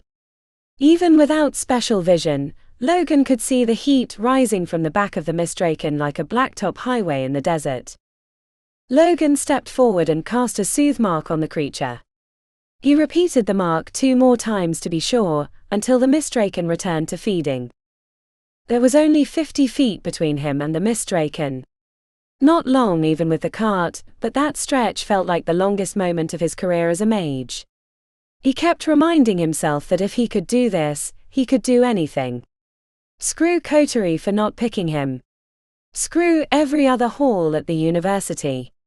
He'd show them how powerful animalians could be if arbitrary limits were discarded. When he was only 10 feet from the feeding mystdrakon, it lifted its head and looked at him. The 2 fyrehounds and the rocketon paused. They sensed a predator much higher on the food chain. Logan gritted his teeth and kept moving. When he was a short way past, he whistled again, and his bound creatures followed. The further he got from the mystdrakon, the more he relaxed. It'd probably take a little while for the creature to cool enough for moving again, but there was no time for dawdling. 10 minutes had passed since he checked his watch last. It felt like a lifetime. The end of the east-west tunnel hit the subway that went around the park in a circle. Logan pushed his cart heading south, but it wasn't far before he found a chain-link fence that had been ripped in half and lay on the ground over the tracks next to abandoned orange traffic cones. That someone had beat him to the old treatment plant gave him pause. Maybe it was a creature like the mystdrakon, drawn to the water. There were 3 of them in their dome. The one he'd passed might have been the last of them to make the journey. He'd hoped that he'd be alone in this section of the underground, since it would take more than a few minutes for the rocketon to break through the old walls to reach the city system. Logan sent the big female fyrehound ahead through the gap, checking behind to make sure nothing else approached. The rocketon rocked on its heels, a sure sign his spell was wearing off. He reapplied the binding. Better now than later when he needed the rocketon to work. When the big female returned from the brief scouting, he lifted the cart over the rocks and into the tunnels, where the wheels bounced over old concrete. The high tunnels filled with old pipes reminded Logan of his first year, when he'd almost died in the sewers. Hitting a 3-way passage, Logan pulled out the piece of paper that he'd sketched the route on. Finding the construction maps had taken him the longest. The right passage led to the deepest section beneath the big dome. As he shoved the paper back in his pocket, the ground rumbled. He checked his watch, fearing that the bombing had already started, but he still had at least a half hour. A quick scan of his phone showed more messages from his father, but nothing new. These were from before he'd entered the tunnels. There were no bars of coverage now. Not long after the ground rumbled, Logan came upon a dead body no bigger than a small dog. The knife-like legs gave it away as a fury morph. A cutter. Logan did not know why his father had brought them to the zoo. They gave him the creeps. He'd rather deal with 100 mystdrakons than a colony of fury morphs. Logan towed the dead cutter with his boot. The body had signs of being crushed. Grey goo leaked from its back and round its neck. He didn't think the cutter had broken through the fence. The way it was thrown across the tracks was too violent for a cutter. Not a snagger either. A larger creature had broken through the fence. At the next T in the passage, Logan found a dead python with orange and black markings. He had no idea what kind of snake it was. Memorizing the nomenclature was for know-it-all busybodies who had too much time on their hands, but its presence curdled his stomach. He pressed his hand to his gut. This little adventure was giving him indigestion. He thought about the mystdrakon in the tunnel that he'd passed. If it was coming here, then he'd be trapped if he tried to turn around. Maybe he could sacrifice another fyrehound, or maybe he needed to leave right now and head straight to the main entrance. He could take a few boxes, some of the smaller animal parts he could secrete on his body. Maybe they wouldn't even check. He'd be safe, free, and have a few 100,000 for his troubles. 1 million if he were lucky. Logan gripped the handle of the cart. If his father had set aside even a fraction of his money for an inheritance, then he wouldn't have to consider it. Or if he'd pulled strings to get him into coterie, not getting him trapped in animalians like a low-phase fool. He banged his fist against the cart handle, steeled his resolve and pushed the cart forward. The contents of the boxes represented what he deserved. He wasn't going to bow out now, not after all he'd accomplished getting this far. The others saw disaster while he saw opportunity. The concrete basin at the end of the passage had been expected, though he was surprised that it was lighted.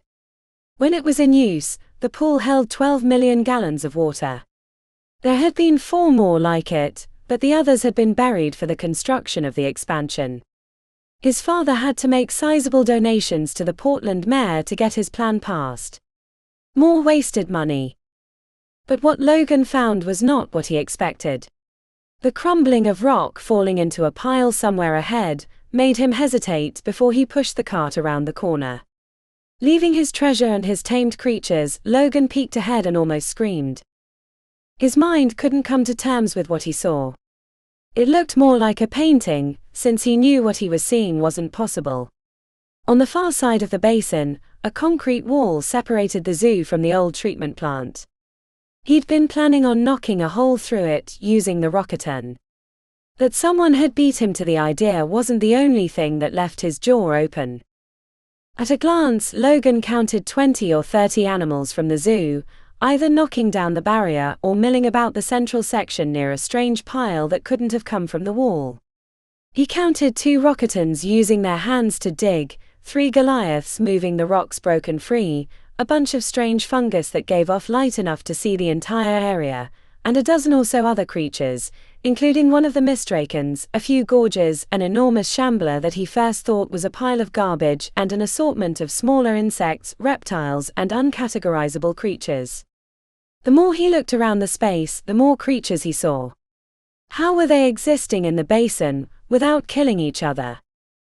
As he scanned the room, he realized why there was a pile of rock in the center of the floor. A second group, probably the rest of the rocketons, had dug through the ceiling.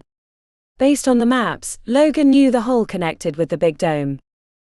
He swallowed, not quite able to conceive what it meant, but he couldn't ignore it either. His father's introduction had called Apep a god from the ancient world.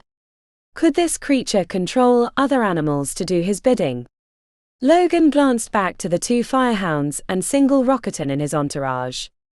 It was more than possible. Thoughts of the millions he'd earned from smuggling the animal parts out of the zoo fled from his mind. This was so much worse than everyone thought. Judging by the progress of the hole into the dome, they'd easily have a path out by the time the bombs dropped, and then unbeknownst to the authorities above, the creatures would have escaped into the old sewers of Portland. They'd be congratulating themselves on narrowly avoiding a much larger catastrophe involving the entire city, only to find out they'd only delayed it. Logan put one hand on the cart behind him. There was no time for escaping with his future inheritance. He had to get back to the surface to warn them. His phone had no coverage, but he opened the camera. He could hardly believe what he was seeing. They wouldn't either without proof. A few pictures would help them understand the scope of the problem, so they'd call off the bombing. They'd call him a hero. He touched the cart again. Maybe he could sneak back down and get the animal parts later. He edged to the corner, confirmed that his flash was off, then snapped a few pictures, taking care to get both excavation sites. Logan shoved the phone back in his pocket and prepared to hurry out of the tunnels, leaving the Rocketon, but taking the 2 fyrehounds as guards and distractions if necessary. He knew the exact route he was going to take.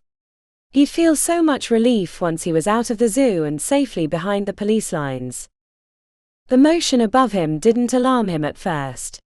He thought it was something further away, near the hole in the roof. But then he noticed the bat-like face and the long hook arms. Logan raised his hands for a shield mark, but something hit him in the chest, knocking the air from his lungs, stunning him with excruciating pain. He willed the fyrehounds to come to his rescue, but they were around the corner. He hadn't wanted them to give him away with their pacing and claws on stone. Logan managed to lift his chin enough to see an adult fury morph crawling down the wall towards him. A snagger. He opened his mouth to scream, but there was no sound. Chapter 29. Pax blasted the cutter in front of her with a slam mark. The creature tumbled across the carpet, obliterating the cardboard cutout of a Peloton advertisement. Movement came from multiple directions. Felicia's brief shriek and short sprint ended when a cutter blocked her from reaching the stairs. She turned as the cutter leapt, its bladed leg stabbing the girl right in the back. Felicia's mouth rounded to an O of surprise, and then her eyes rolled into the back of her head. As Felicia fell, Pax leapt across the space. It had to be 20 feet, maybe 30. She didn't remember crossing it, but she hit the cutter standing over Felicia with a slam mark when she landed, sending it cartwheeling over the edge of the stairs. Felicia! A hole the size of Portland opened up in her chest as she looked down upon the fallen girl. She should have sent her to the helicopters. Damn the risk, it was better than being trapped in the zoo gone mad. She'd failed her. The stiffness in her knees gave way. To her utter shock, the young girl struggled to her feet. Pax reached around to her back, patting the pink backpack, finding it solid. There was no time to investigate her miraculous survival.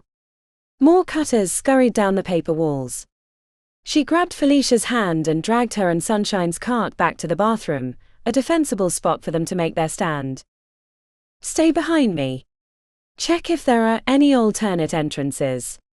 We don't want them coming up from behind. Felicia nodded with tears in her eyes, but she did as asked. Pax stood with Carly at her side. A group of 5 cutters formed an arc around the bathroom, with more coming through the gate from the dome. They were trapped. Pax was certain she could hit 3 or 4 of them with a mark, but if they came at once, 2 or 3 would get through, and those bladed legs would puncture them with holes. Hands raised, she backed up to give them fewer angles to attack from. Carly, behind me. Her companion slunk into the bathroom. There was nothing she could do unless the fighting was close. Use your mind pictures. Distract them. It's our only chance. The 5 cutters grew to 8 and then 11. Their odds of survival decreased rapidly. Pax growled with frustration, squeezing her hands into fists. What stupid luck, a napalm frog wandered into the dome. It hadn't even started a fire, which would have at least distracted the cutters. Pax squinted at the ceiling of the dome, checking for snaggers. At least she didn't have to contend with them, though it was odd that none were present. They were probably out in the park, collecting creatures to implant with larvae. You might kill me, she told the cutters as they danced on their blades, but the majority of you are going with me. The idea of taking the fight to them, lunging into the middle, firing marks in all directions, took hold in her mind. It'd be a suicide mission, but maybe she'd take enough out that Felicia could get away with Carly's help. Pax lifted her hands palm up. She took a deep breath, looking for the largest clump of cutters. Coplat. The cutters blew sideways as if a bowling ball had hit them. She flinched because the slam mark hadn't come from her. 3 more slam marks crashed into the cutters, killing half of them outright and sending the others skittering away like spiders avoiding a stomping boot. Her friends Janelle, Jae-young and Liam came running around the corner, scanning the area for more attackers. A half-cry, half-sob bubbled up from Pax's throat at seeing her friends. "Come on, let's get out of here," said Janelle. Felicia appeared even before Pax called, pushing the cart with Sunshine. "Picking up stragglers?" asked Liam. Pax wanted to respond in kind, but the moment before they'd appeared had been dark. The best she could do was wrinkled lips in the semblance of a smile. With Liam and Jae-young providing cover from the cutters that tried to make flanking maneuvers to cut them off, they managed to retreat back to the Goliath Dome. Once they hit the tunnel between, the cutters returned to their paper hive. Pax threw her arms around her friends with abandon, squeezing them as if her heart might give out. "Careful there," said Liam, patting his chest after the hug. "I think you might have broken some ribs." The tears on her cheek wiped away with a hand. Pax exhaled long and quivering. "I'm so relieved to see you. I thought that was our last stand." "How did you know that's where I was?" "We were supposed to go through the subway tunnel." Janelle raised an eyebrow. "That's where we were headed, but then I felt this massive surge of fear, and for a brief moment I could see through what felt like your eyes." The 2 guys nodded. "We changed course and went straight for the Furymorph Dome. Good thing too. That must have been when I thought a cutter had gotten Felicia." Pax gestured to the young girl. "How did you survive that?" She removed her pink backpack and from its depths produced a thick and familiar tome. A burst of mad laughter slipped from Pax's lips when she realized what it was. "Is that what I think it is?" asked Jae-young, his orange-gold eyes glittering with amusement. "A little light reading, young lady?" asked Liam, reaching out for the tome which she handed over. The Complete Supernatural Nomenclature, Volume 4. When Cassius said that the nomenclature would save our lives at some point, he probably never expected this.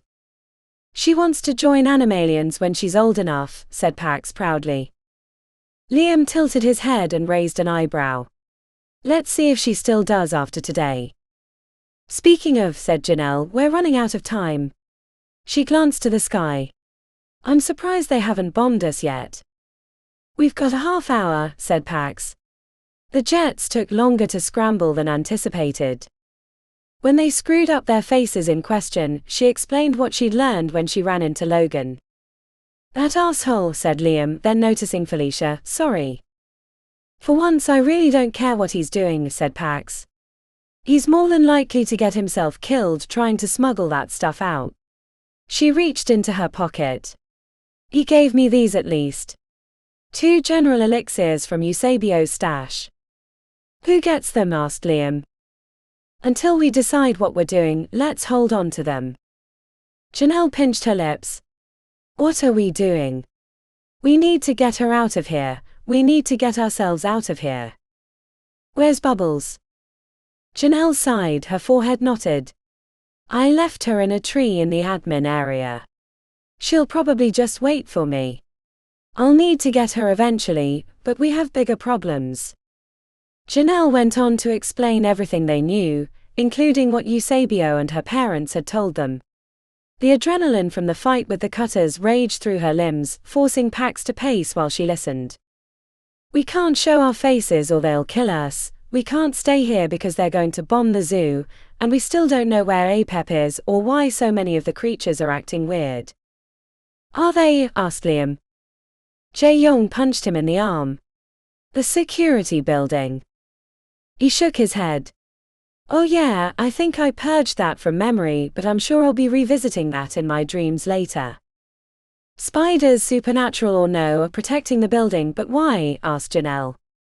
"The building has power, which means it can access the remote cameras in the park." Pax tapped on her chin. What if Apep is a psychic creature? Maybe it can see through the spider's eyes like I can with Carly for access to the cameras." "But why would a flying snake need to spy on the zoo?" asked Jae-young. A thought bubbled up. Pax lifted her chin to meet the gazes of the others. "The research Cass sent." Some think APEP can control people or creatures with its psychic abilities. Maybe it needs to see them to help direct its mental invasion. But to what purpose? Asked Janelle. Godlike psychic flying snake or not, it pretty much disappeared the moment this whole thing started. Too many things went wrong at once for this to be an accident. I have no proof, but the zoo has fail-safes and redundant design. I've sat through countless safety briefings over the years. They don't accidentally fail. APEP was in the dome a couple of weeks before the grand opening. That's enough time if it was poking through people's minds to find the weak spots. Janelle crossed her arms and pursed her lips. Pax knew the look well. It usually came before she challenged her faulty reasoning. Are you suggesting that APEP made Phoenix Corp blame you for the zoo's demise? No, I think they took that opportunity when it came up. A lot of people's careers are on the line. They needed someone to blame. Phoenix Corp and Pyramid Health are pretty entwined. It's not a big stretch to imagine them wanting to get revenge after Svalbard. If APEP can get into people's minds, then wouldn't it know they're about to blow up the zoo? Unless it somehow snuck out, which I seriously doubt, its life is in danger too, said Liam. Collectively they turned towards the big dome. From the exit, the green metal shell towered over the domes around it. Why are the doors closed? Asked Jae-young. Good point, said Liam. In the chaos after the power went out, I seriously doubt anyone had the time to close both doors after they ran out. But APEP left the dome right away, said Pax, shaking her head. He's probably in the tunnels or something. But that didn't feel right to her. Which will still get destroyed in the bombing, said Janelle. But I think JY has something. They weren't closed when we left it. We need to investigate APEP's dome, said Pax as her gut tightened into a knot. Even if it's just a quick look. I need to know. Liam scanned the skies. No helicopters in direct sight. We could pop over there, stick our heads in and see what's what. Me and Liam will run over and take a peek. No reason to expose everyone. Janelle caught her glance towards Felicia and nodded. The rest of you stay here. After Liam gave the all clear, they sprinted to the big double doors. The zoo seemed deathly quiet. The noise of helicopters was in the distance, yet she expected one to pop up over the nearest dome. Pax yanked on the right door as soon as they reached it, the metal resisting her effort. She gave a second tug, utilizing her supernatural strength, but the door wouldn't budge. She was sure she'd rip the handle off the door before breaking into the dome. Someone barred it from the inside, said Liam as he scanned the skies. We found the Firehound dome like that. We should get back. Not yet. She put her hand on his arm. I need to take a peek. With my other eye. If I start acting weird, carry me back to the others, knock me out if you have to. Acting weird? That's a low bar for you, said Liam with a smirk. Okay, if I try to kill you or run away, said Pax. Oh, that kind of weird. She pressed her hands against the metal door. It was warm from the sun. She inhaled through her nose, then exhaled, letting the slow breath calm her jittery limbs. Pax reached beyond the door with her psychic touch. The act left her feeling exposed, but she kept extending her senses. As she shifted into the dome, she detected a sizable number of creatures, not necessarily in the dome but beneath it. Then a pair of eyes caught her.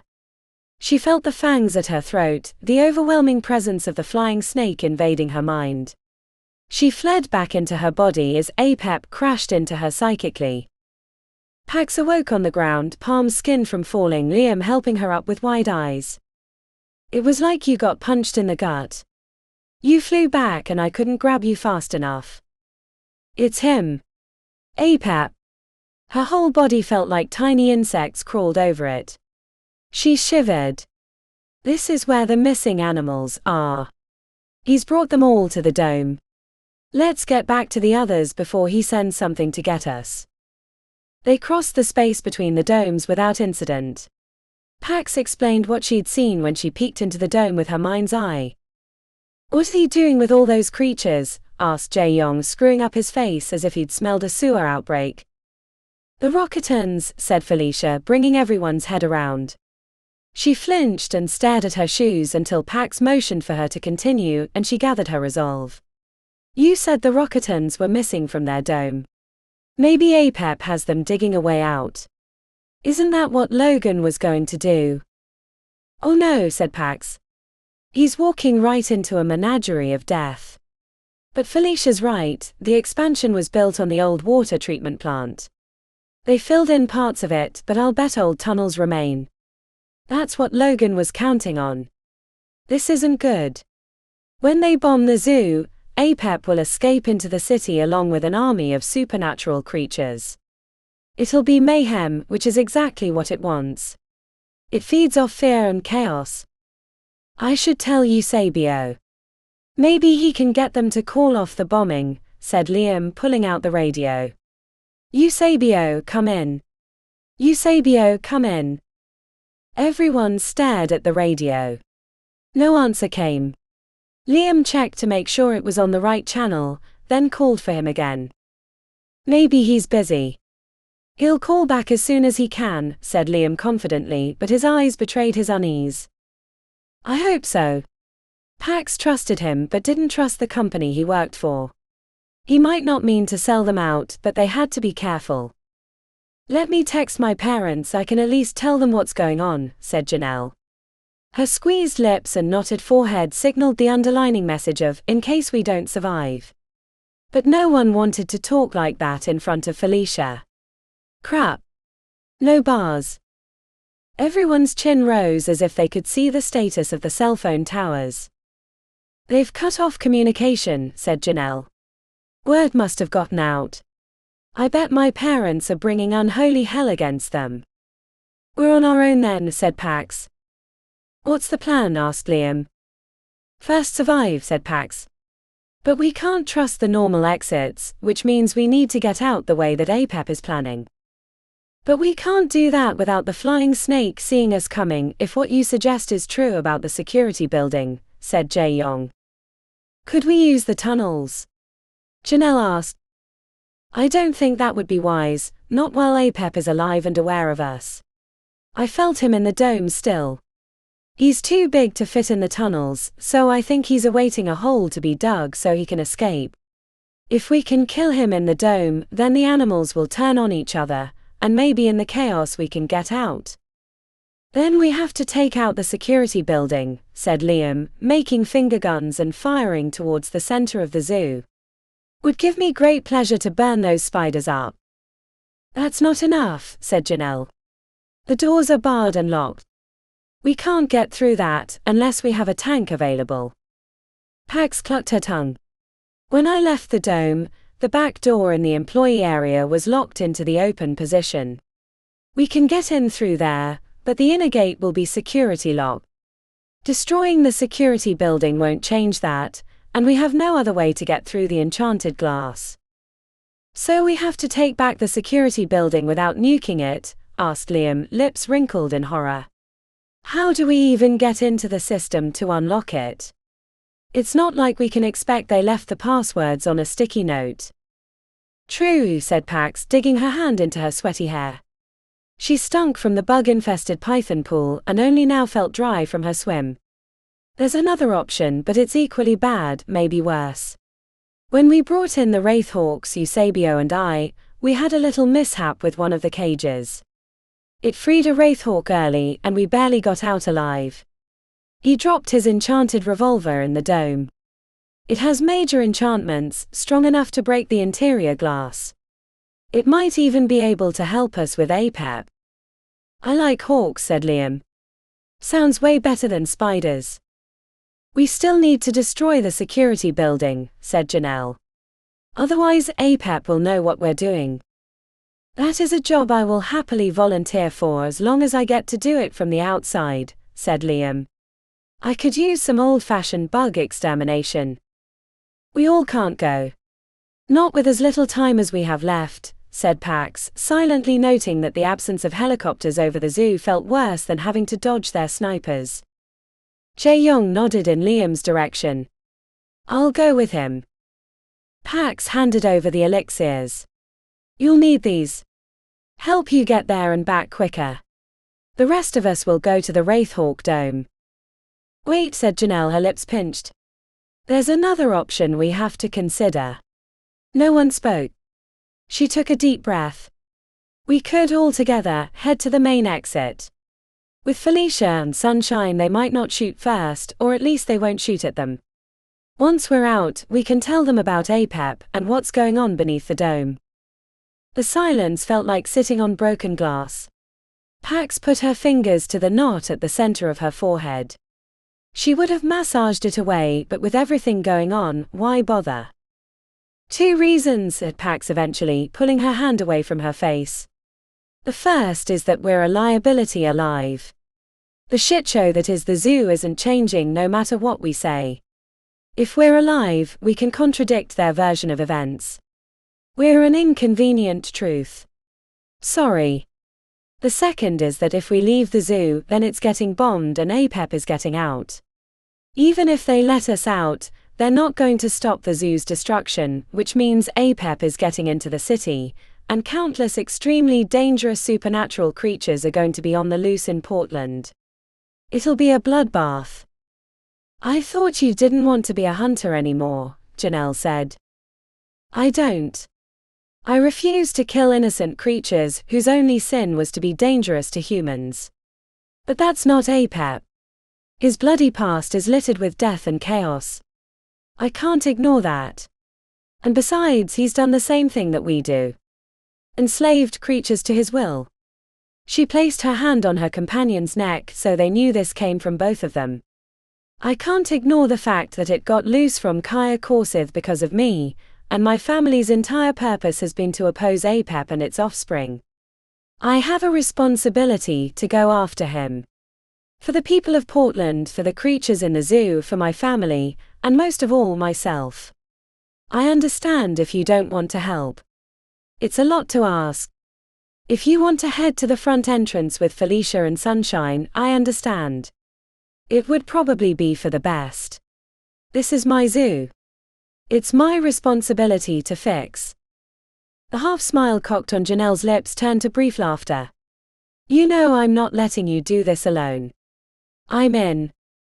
Me too, said Jae-young, his eyes glowing orange-red. Of course, said Liam, squeezing his hands into fists. If we survive this, we'll have the pick of any job we want. Pax knew he already had job offers from 6 companies. She nodded towards him in appreciation.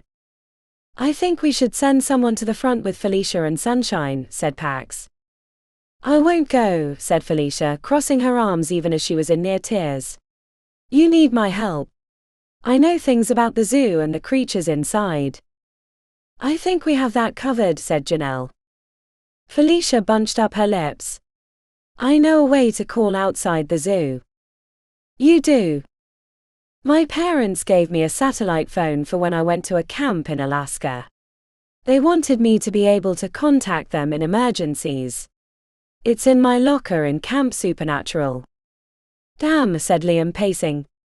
With that we could let them know not to bomb the zoo without risking getting shot, and about APEP and the old water treatment tunnels. Who are we going to tell that will believe us? Asked Janelle. My parents, said Felicia. They can help. Who are your parents? Asked Jae-young. They're ranchers or something, said Pax with a lift of her shoulders. No, said Felicia, frowning and shaking her head. Not ranchers. I thought you said they dealt with bulls, said Pax, squinting. Felicia blinked hard. Bulls and another animal. They work with money. Janelle raised an eyebrow. Bulls and bears. Yes, said Felicia excitedly. Bulls and bears. I heard someone call them VC. Merlin's tit, said Janelle. Venture capital. What's their company called? Kraken Capital. Janelle whistled. I've heard about them. They're big donors to Golden Willow. I think they might be able to help. Pax approached Felicia. It's too dangerous to take you back across the zoo. Why don't you tell us your locker combination and we'll have someone take you to the entrance? No, said Felicia, lifting her chin. My parents won't believe you if I'm not the one calling. Jae-young chuckled. It's settled then. We have to go to her locker for the phone, the security building to stop APEP from spying, and the Wraithhawk dome for the gun. Why not go through the tunnels? Asked Liam.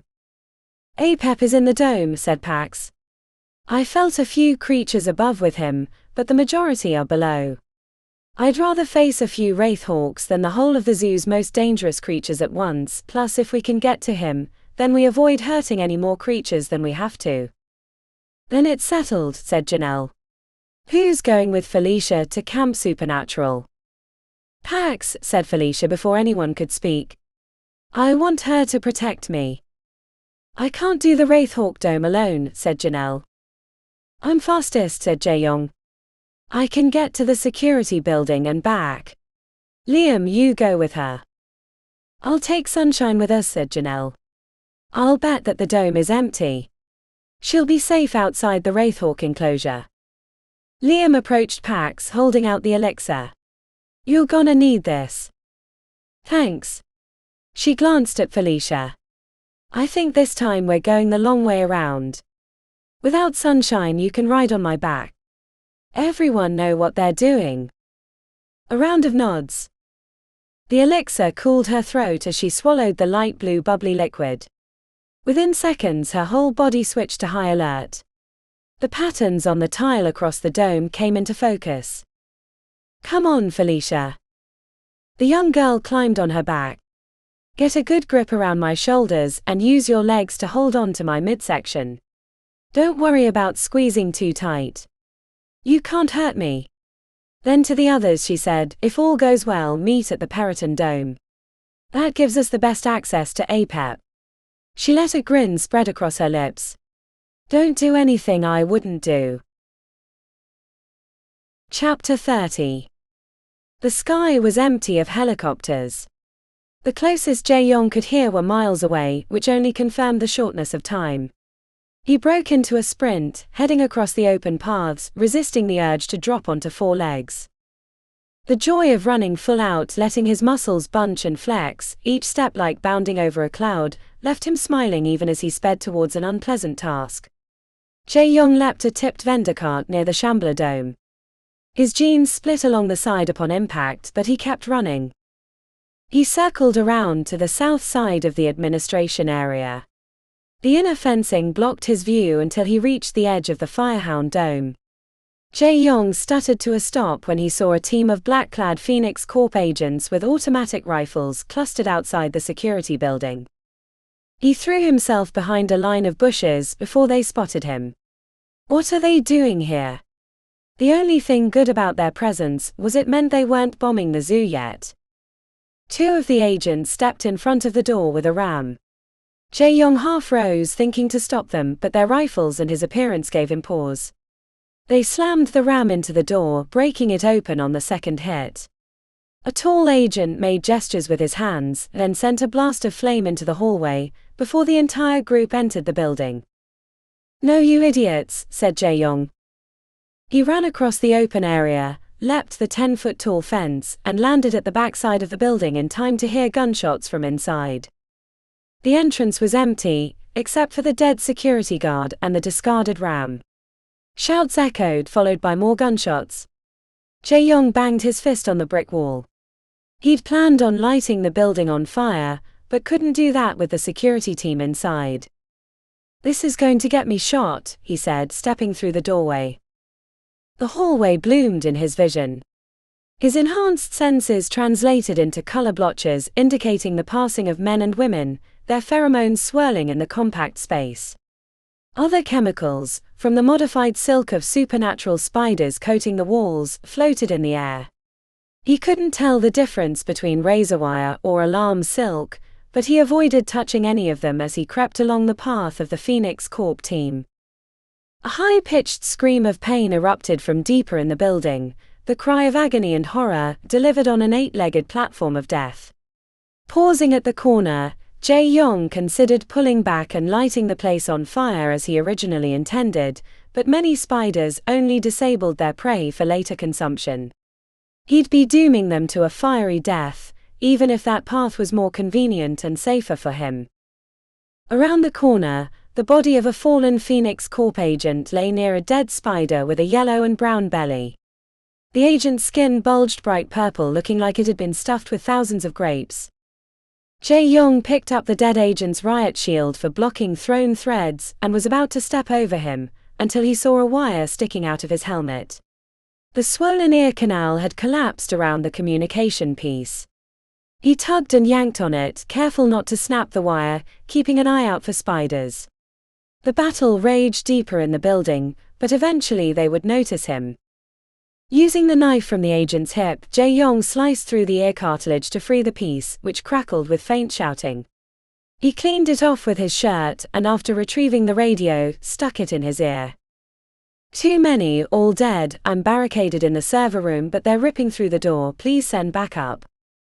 Jae-young fumbled for the speech controls before managing to toggle them on, speaking softly. "This is Hunter JY. I can provide help. Where is the server room?" "Oh, thank heavens." A second, more authoritative voice broke over the trapped agent. "Sir, whoever you are, get off this channel. This is an emergency situation." "No shit," said Jae-young, trying to restrain himself from shouting. "I've been surviving in this zoo for the entire day. I can help your man, but I need to know the layout. Sir, please drop from this channel. This is an emergency.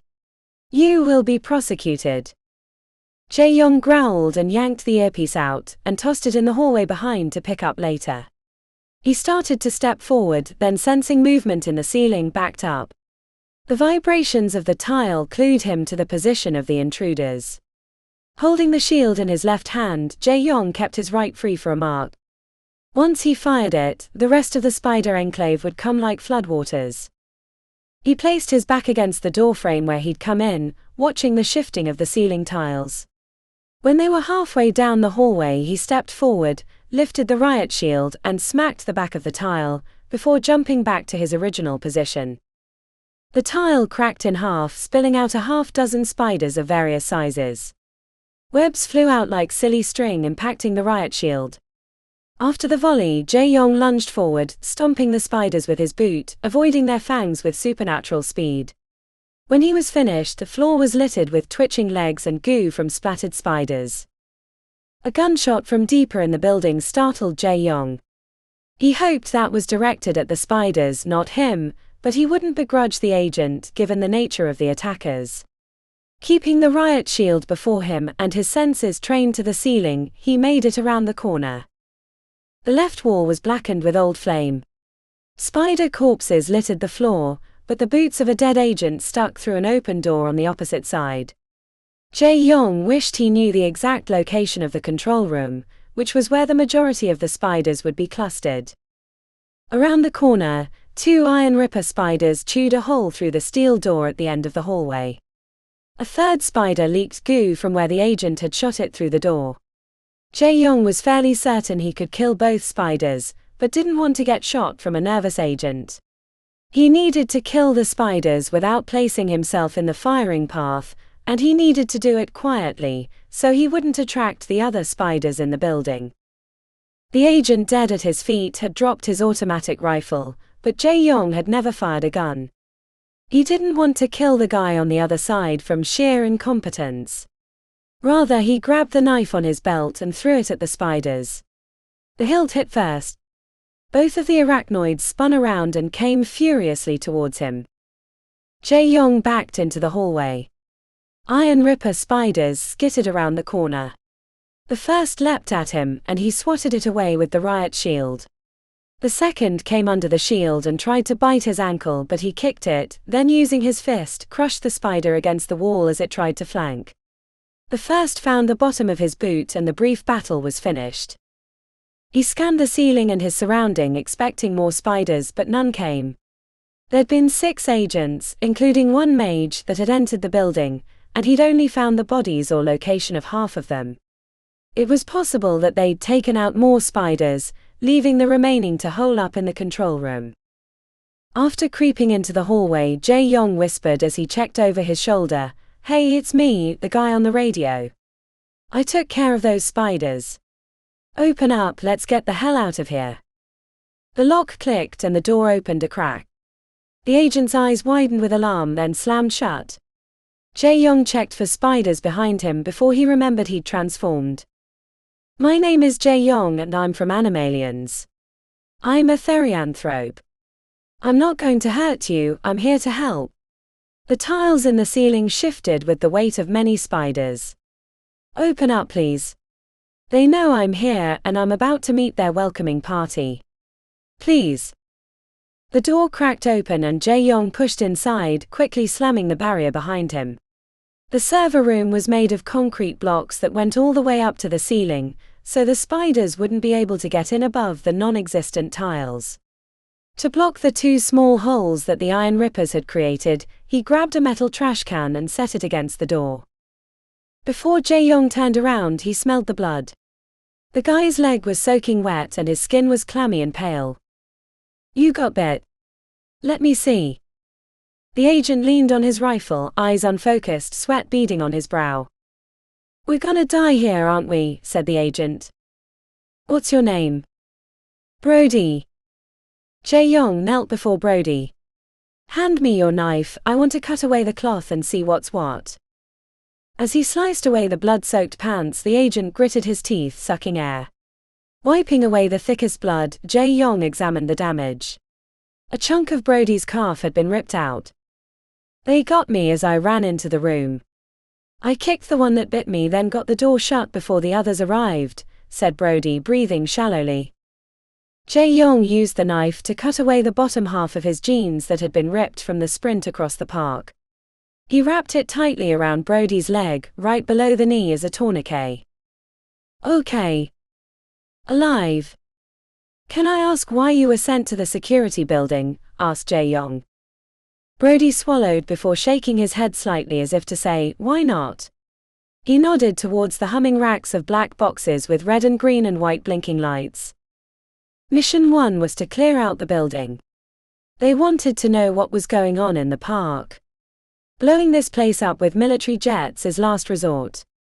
They wanted to do due diligence before they made the final call. Second was to grab the data from the last few days so they could figure out what happened.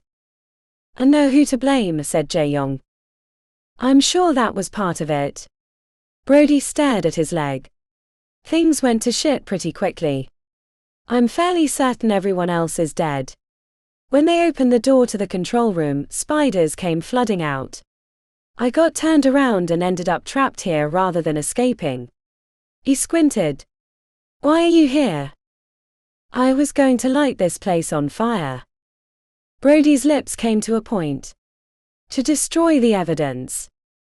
"No, to destroy the spiders and," he rolled his eyes, knowing what the agent would think, "because the flying snake, Apep, the big exciting attraction for the zoo, it's the cause of all this. It sent the spiders here so it could keep an eye on the zoo while it dug out from its dome." "The zoo doesn't use intelligent creatures," said Brody. "They made a mistake. A big one. Look, I could have burnt down this place with you in it, but I didn't because I'm not going to sentence you to a fiery death. If I was trying to destroy evidence, I would have done that. It'd be a hell of a lot easier." Brody's chin dropped. "Thanks. Besides, the evidence in here would exonerate us because we've done nothing wrong. They just need someone to blame because this is a colossal screw-up." "What about the video?"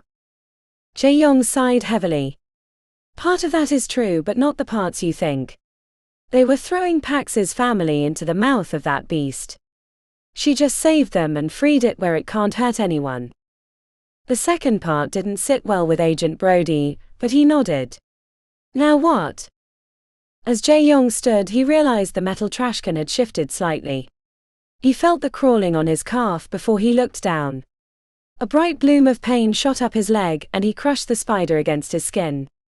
Within seconds, his heart rate tripled, and a numbing sensation spread across his body. Chapter 31. Pax ran like the wind with Felicia on her back, using the psychic radar to detect creatures ahead of them. Carly loped by her side as they circled through the domes, then down to the tunnels, before surfacing again to traverse another dome. They passed 3 domes, Periton, Langadik, Boomers, before reaching Camp Supernatural. Half the emergency lights were out. Someone had forgotten to change their batteries, but the absence made it easier for Pax to see with dark vision. A quick scan of the dome came back with faint mental signatures. You feel that? Lurkers hiding danger. Hop down, Felicia, but stay near. Pax kept scanning the dome. She felt the creatures but couldn't pinpoint their location. Where are the lockers? Felicia headed down a hallway and Pax grabbed her backpack, yanking her backwards. Let me go first. We're not alone here. We're not. Felicia scanned the area. No.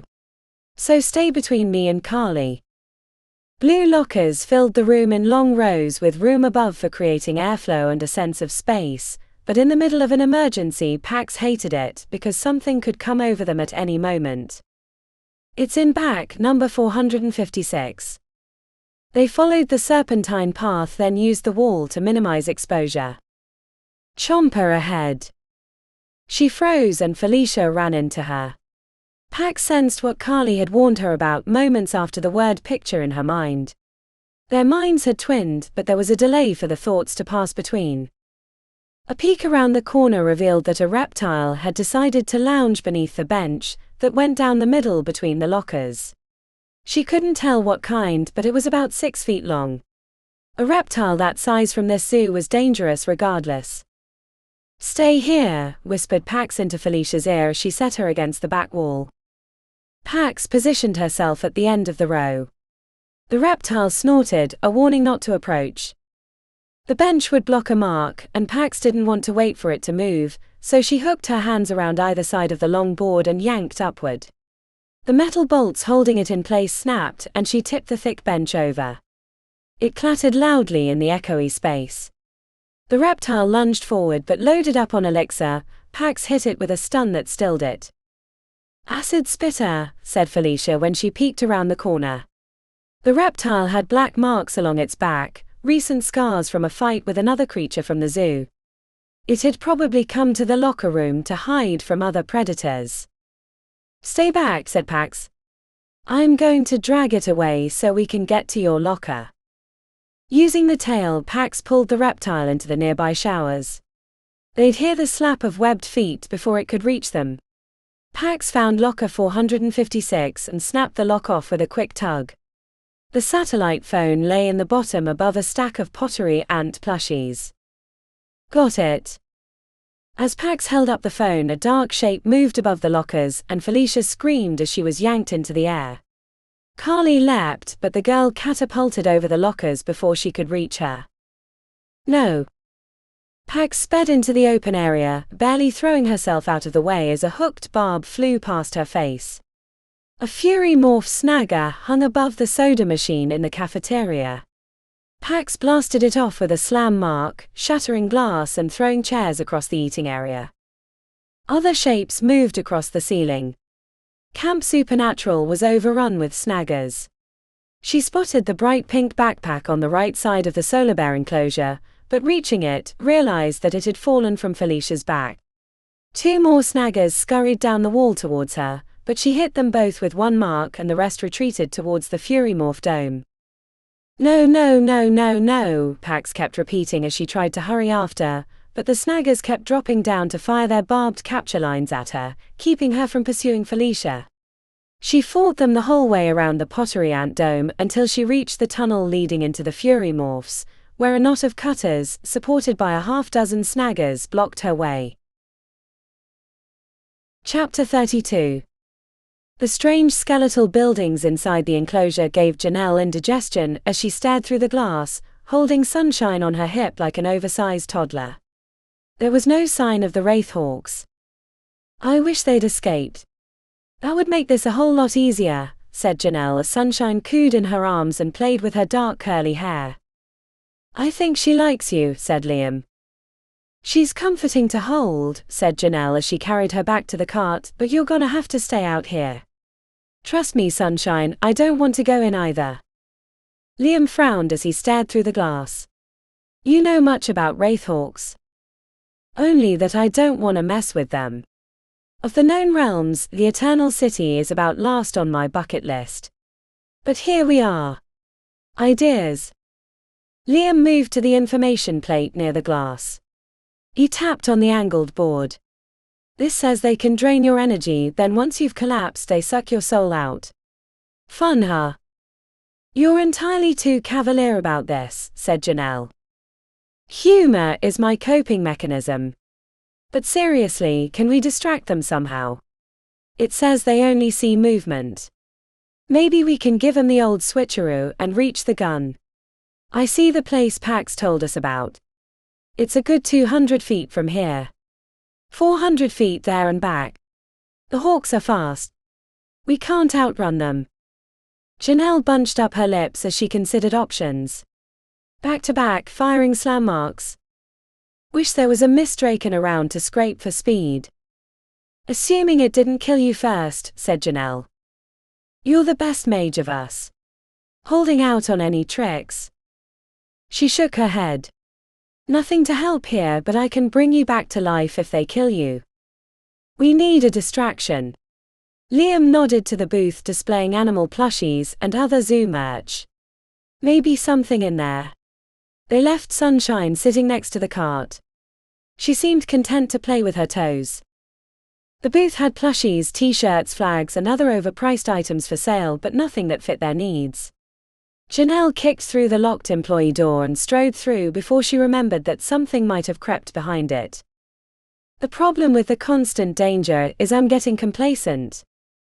You can only have fear coursing through your veins for so long, said Liam. Dozens of shelves contained boxes that required checking to read the small print. Liam exclaimed from behind her as he ripped open a cardboard box, revealing an animatronic spider. They come with a battery. 3 boxes of them here. After hauling the toy spiders into the open area, they pulled them out of the wrapping and placed the AA batteries inside. The 3 boxes gave them 30 spiders. This is so stupid, said Janelle. We still have our marks. They stood at the open gate to the enclosure and switched on the spiders, then threw them into the wide concrete space. The label on the box said they were self-correcting, and the first few proved that, as they eventually wobbled back to their 8 legs and skittered around randomly, jittering as if in some weird arachnoid dance contest. I see one, said Liam, nodding to the upper section of the skeletal buildings. Looks like a shadow with eyes up there. He blinked hard. Even my heat vision barely picks them up. When the last spider was meandering around the concrete, Janelle asked, Ready? Not really, said Liam. The hawks aren't biting our bait. As soon as he said that, a shadow detached from a hollowed-out window and swooped over an animatronic spider, grasping it with its claws and carrying it further into the enclosure. As soon as it was out of sight, 2 more carried off the toy spiders. Janelle pushed Liam towards the open gate. Let's go before they figure it out. The dancing spider's many feet clicking against the stone echoed through the concrete space. Liam walked beside her, checking the aerial spaces. The original Wraithhawk watched them from the top of a building. Slowly, slowly, whispered Janelle through gritted teeth. A Wraithhawk zoomed out between 2 buildings. She raised her hands in defense, but then it nabbed a spider and winged away into the stolen city. She shared a wide-eyed glance with Liam. They reached the edge of the buildings. Liam gestured towards the lump of black metal lying in the center of the street, near a few chunks of broken concrete. The closer they got, the more her heart rate sped up. She focused on her steps. 1, 2. 1, 2. When they were 20 feet from the gun, 2 Wraithhawks landed at the end of the street, staring at them from shadowy hoods. There were no spiders around them to distract. Liam tapped on her arm, then covertly gestured towards the Wraithhawk almost directly above them. They were surrounded. Janelle had a good idea the others were nearby. I think the time for taking it slow is over, said Janelle. Just stay together, no matter what. Quick, small steps brought them to the gun. Liam crouched down to grab the enchanted weapon when the first Wraithhawk attacked. Janelle blasted it with a slam mark, but the shadowy creature was barely deflected away. The exhaust of its passing filled her with a cold chill that went bone deep. They ran. The Wraithhawks pursued them doggedly, swooping above, never near enough for their marks to hit solidly, but their soul-stealing auras drained them. By 50 feet her knees kept giving way, and lifting them to run took Herculean efforts. Halfway back to the open gate, Janelle felt like she was running through molasses. Marks fired late after the Wraithhawk had passed. The nicks and cuts from the flying creatures added up. They weren't going to make it. "You go," slurred Janelle. "I'll cover your exit." "No," said Liam, leaning into her, nearly slipping past to fall to the ground. "We. Together. Out." A Wraithhawk headed straight for her. It was going to fly through her, and then she'd be done. Heavy weights hung on her arms. She lifted her hands, the mumbled mark hitting weakly, saving her for a few more moments. The gate was in range. 50 feet. Sunshine sat on the other side, playing with her toes, oblivious to the battle going on right inside. "Speed," said Janelle, fighting her eyelids for sight. "Skoros. Skoros." Fingers and tongue stopped working. She turned her head in time to see a Wraithhawk blast right through them both. The incorporeal creature sucked the remaining fight from Janelle. Her legs lost their rigidity and she crashed to the ground, limbs entangled with Liam, who stared blankly at the ceiling. The shrill cry of 5 Wraithhawks descending, a cloak of darkness being thrown over their heads, was the final thing she witnessed before going blank. Chapter 33. "You've been bit?" asked Brody, leaning forward with a grimace. Jae-young poked the dead spider with his boot. "Lime spider." Smacked his lips as a soreness crept onto the back of his tongue. "Make your limbs go numb so they can lay eggs inside your skin, and for whatever reason you taste lime for a few days. I'll start feeling unimaginable pain within the hour as my nerves get hot." He shrugged. "Could be worse. We're still stuck here." "I'm getting us out," said Jae-young. "Can you move around at all?" "Hopping on one leg, but that's not gonna be good for the tourniquet. We making a run for it?" "Not yet. We each have a mission to finish. I need to clear out the control room, and you need the servers. Think you can manage while I'm out there?" Brody's jaw dropped. "You serious? We're not getting the hell out while we can. My friends need those spiders dead and you need the servers. I'd hate for your friends to have died for nothing," said Jae-young. Brody screwed up his face, looked away. "I'll manage." "Good." He grabbed the riot shield. "Can I borrow your helmet?" After Brody tossed it over, Jae-young slipped it on and crouched before the 2 holes in the door to see the skittering of legs.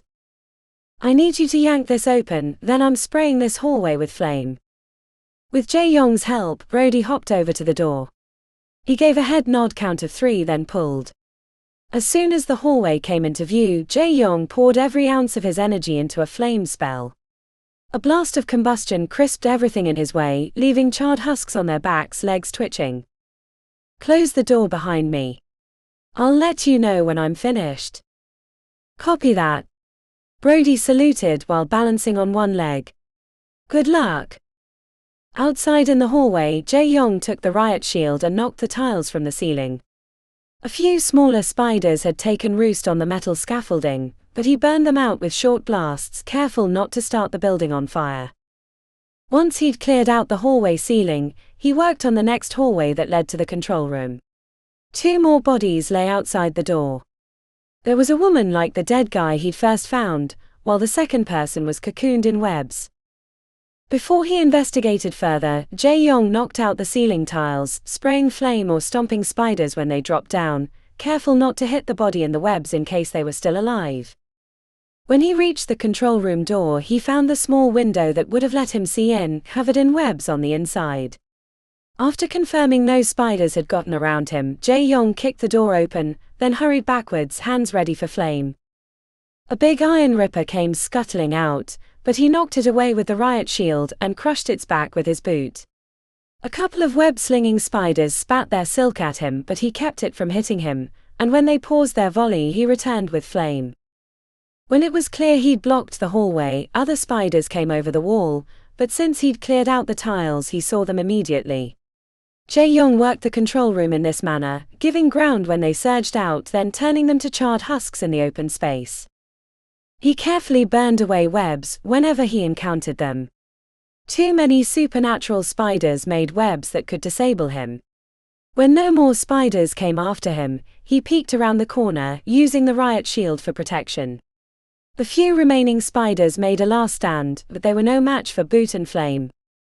Careful not to let his guard down, Jae-young made sure the control room was empty. The sixth and extremely bloated body lay directly inside. The mage that had joined the Phoenix Corp team had reached the control room, but had been overwhelmed by venom and webs. Using the same methods, Jae-young searched the remaining rooms, but the spiders had clustered in the control room. Returning to the servers, the tips of his fingers and toes started to burn slightly. It would only get worse until he could find an antidote. Brody had removed the servers and placed them in his backpack. He was leaning on the shelves when Jae-young came in. "All clear?" "I hope so." Jae-young helped Brody hop out of the security building, then he went back inside and dragged the silken-encrusted body out after checking to find a weak pulse. A rescued vendor cart, removed of slushy-making equipment, made a reasonable transport method for Brody to carry his fallen comrade and the servers. "You're not getting out?" asked Brody. "No. Like I said, my friends and I have to take care of Apep. If he gets into the water system tunnels, we'll have supernatural creatures all over Portland. It'll be a bloodbath. See if you can convince them to stop the bombing. Tell them about the old water treatment plant." Jae-young glanced to the skies. "I need to get moving. I can hear a helicopter approaching." He jogged away. "Hey Jae-young." "Yeah. Thanks for not burning the building down. And kick Apep's ass for me." "Copy that." Jae-young saluted the Phoenix Corp agent before trotting in a western direction towards the big dome, grimacing as he went. The pain in his extremities was growing worse. Each step felt like he had needles in his boots. Chapter 34. The scream of frustration that erupted from her lips made the snaggers and cutters back up, as if she might unleash a pinpoint apocalypse upon them. When at last her voice gave out and she collapsed to a crouched position, a few of the fury morphs made skittering advances. Pac surged forward in a blur.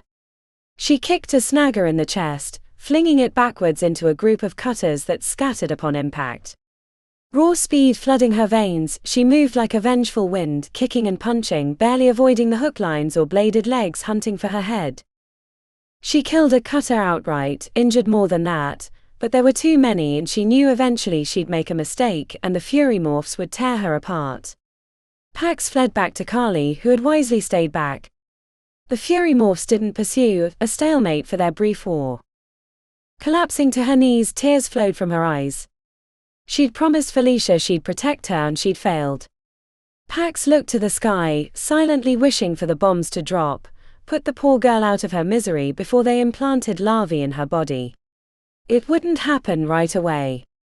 Maybe a half hour, an hour if she was lucky, but then the parasites would painfully destroy her body from the inside. "What do we do?" she asked Carly, who whined and pressed her head against her in solidarity. The logical thing to do was to abandon Felicia and return to her friends to deal with Apep. More lives were in danger from the flying snake, but she could only think about Felicia. No one cared about the young girl except her. Not her parents, not the world. "We have to save her," said Pax. "But we'd need an army to take on that many fury morphs. Even with the others, it'd be difficult. What do we do?" Carly turned towards the tunnel behind them. For once, she didn't understand what her companion meant. "Fancy mud builders. The pottery ants. What about them?" The picture she received from her companion was Pax in a general's uniform, surrounded by pottery ants marching to war. I don't know. Will they follow? Pictures of bombs dropping and destroying the domes followed. Carly trotted down the tunnel towards the pottery ant enclosure, and looked back to make sure Pax was following. She thumbed away the wetness on her cheeks and joined her companion. The sandy soil shifted beneath her shoes in the enclosure. No pottery ants were visible on the surface. They'd wisely stayed below during the chaos. Pax exhaled to clear her mind. If she was going to affect the pottery ants and send them off to war, she needed to have a solid picture for them. Normally it took time for the artists to change the direction of the pottery ants, but Pax hoped that her history with them during the Two Queens' War, and her strong psychic presence could overcome those obstacles. It wasn't enough to convince them to march to the next dome. They had to believe they were saving one of their own. Before she reached out, Pax created the picture in her mind that Felicia was a queen to be rescued. Lifting the psychic signature she'd used in the fall, she applied it to the image of Felicia and, as important, her smell. Once the idea was firmly planted, Pax opened up her mind, broadcasting the signal to the pottery ants. She flooded them with need. Programmed them for the fight with the fury morphs, sending pictures of snaggers and cutters killing and dismembering pottery ants. Pax didn't expect it to work so quickly. Pottery ants surged from tunnels, antennae quivering with anger, heading on a direct path to the fury morph dome. She marched with them, Carly at her side, as pottery ants streamed past in 3 distinct lines. An insectoid army on the march to war. As they descended the stairs, her heart was in her throat. She was dooming the ants to death, but if they were all going to die in the bombing, at least they could do good before the end. The first cutter leapt onto the lead pottery ant when it crested the stairs, decapitating it, then turning on the next in line. Pax worried that the fury morphs were too strong for the pottery ants. She was sending them to the slaughter. 2 more ants became twitching limbs. Doubt crept into her plan. The straight lines wobbled as her mental wavering hit them psychically. Then the lead pottery ants converged on that cutter and dismembered it in turn, using their sharp mandibles. Buoyed by the success, Pax ran to the head of the line as the pottery ants surged into the fury morph dome amid a counterattack from cutters and snaggers.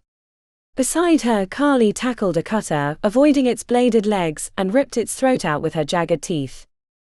The battle between pottery ants and fury morphs turned the carpeted section above the tunnel stairs into a battleground. The rage she'd pushed into the ants rebounded on her, and she flew from spot to spot, killing fury morphs with her fists, gooey innards exploding when she shoved her hands through their skin. At one point in the battle, a moment of calm surrounded her, making her far too aware of the blood running down her forehead and across her arms. The nicks from blades or punctures from snagger lines. A group of pottery ants ripped apart a snagger they'd pulled down from the wall. The war wasn't won yet, but they'd broken the defense. Pax wiped the grime and guts from her face with a forearm, headed into the enclosure to search for Felicia. The paper hives formed endless, featureless grey expanse. She spotted other creatures from the zoo, a fyrehound, a gorger constrictor, bound into the hive walls. She searched and circled, her heart slowly turning to ash when she didn't find Felicia. She'd almost given up when she heard an ear-piercing scream from a cul-de-sac within the hive. A speed mark took her into the confined space, where she found Felicia stuck into the wall with a fat white larva the size of a cucumber climbing up her leg. Pax grabbed the larva, bursting it with a quick squeeze before ripping away the sticky paper to free Felicia from the hive. After checking her for wounds or larva incursions, she pulled the girl to her shoulder in a tight hug. Felicia sobbed in her arms. "I knew you'd come for me," said Felicia, shaking. "I knew you'd come. Come on, let's get out of here." Pax led her out by the hand, keeping her body in the way should they get surprised by any remaining fury morphs. The battle outside was nearly over. The majority of the pottery ants milled about looking for enemies, and as they sensed Felicia they circled around, antennae twitching with excitement. Pax sent images of victory to the ants, and they responded by heading back to the tunnel to reach their home. Let's get out of here. You can call your parents when we reach the Periton Dome. The horror of the day's events reflected in Felicia's eyes, but she nodded and kept a firm grip of Pax's hand as they left the carnage. Chapter 35. The weight of the world crushed Janelle to the ground as shadows, hungry shadows, ripped through her, tearing her away, one chunk of soul at a time. She fought against the weakness, but it was like trying to knock over a building with your hands. Nothing budged. Liam's leg shifted against hers, a sign he still fought as well, but the Wraithhawks had disabled them and now they were feeding without real resistance. There was nothing they could do. Their friends were at other parts of the park, the whole place was going to get bombed into oblivion soon, and more than anything, she wished she could talk to her parents one last time before she died. Lamar's death had nearly broken them. Losing their remaining child would be a dagger blow to the chest. She wasn't sad she was dying, she was sad how that would make her parents feel. Janelle managed to push to her knees and lift a hand as if she could summon her magic, but then a shadow passed through her and sucked away what little warmth she had left. A weak voice from beside her croaked out, "Sunshine." Moving her neck to look to the front took the same effort as readjusting a satellite array. The grey and black striped solar bear ambled into the enclosure as if she were looking for a snack to feed her rotund, pregnant belly. "No," whispered Janelle. The Wraithhawks would have left Sunshine alone outside the enclosure. She was safe. Janelle reached out, but her arm only moved an inch before collapsing. The effort exhausted Janelle, leaving her staring straight at Sunshine. The solar bear made it halfway to them before the Wraithhawks noticed. Janelle summoned flame to her hands to scare away Sunshine, sent her scurrying back through the gate before the Wraithhawks did the same to her, but a single spark spit impotently from her fingertips. Two of the Wraithhawks circled Sunshine, screeching a mind-ripping noise that sounded like people dying. When the first dove to suck the energy from the solar bear, Janelle's eyes grew fuzzy with light. She thought her eyesight was failing, the damage from the attacks breaking down her body. Then she realized the illumination came from Sunshine, as if a spotlight shone through her skin. The intensity grew as the other Wraithhawks joined the attack, drawn by the change. The light grew painful and Janelle clamped her eyes shut as the Wraithhawks screeched louder. Liam moaned softly next to her, the brightness raging against his sensitive eyes. The Wraithhawks descended on Sunshine, draping over her like flies on a dead body, but the light shone through, burning away their shadowy cloaks. Heat radiated from the solar bear. Janelle rotated her body to point her face away as a crescendo of screaming and illumination filled the enclosure. A bright pop, followed by the lights dissipating like the aftereffects of a camera flash, left Janelle reeling in silence. The hateful, soul-sucking presence of the Wraithhawks no longer filled the air. Blinking away the spots in her eyes, Janelle managed to look back to Sunshine, who sat playing with her toes again, surrounded by 5 piles of dust. Saved for now but with no energy to move, she lay on her side.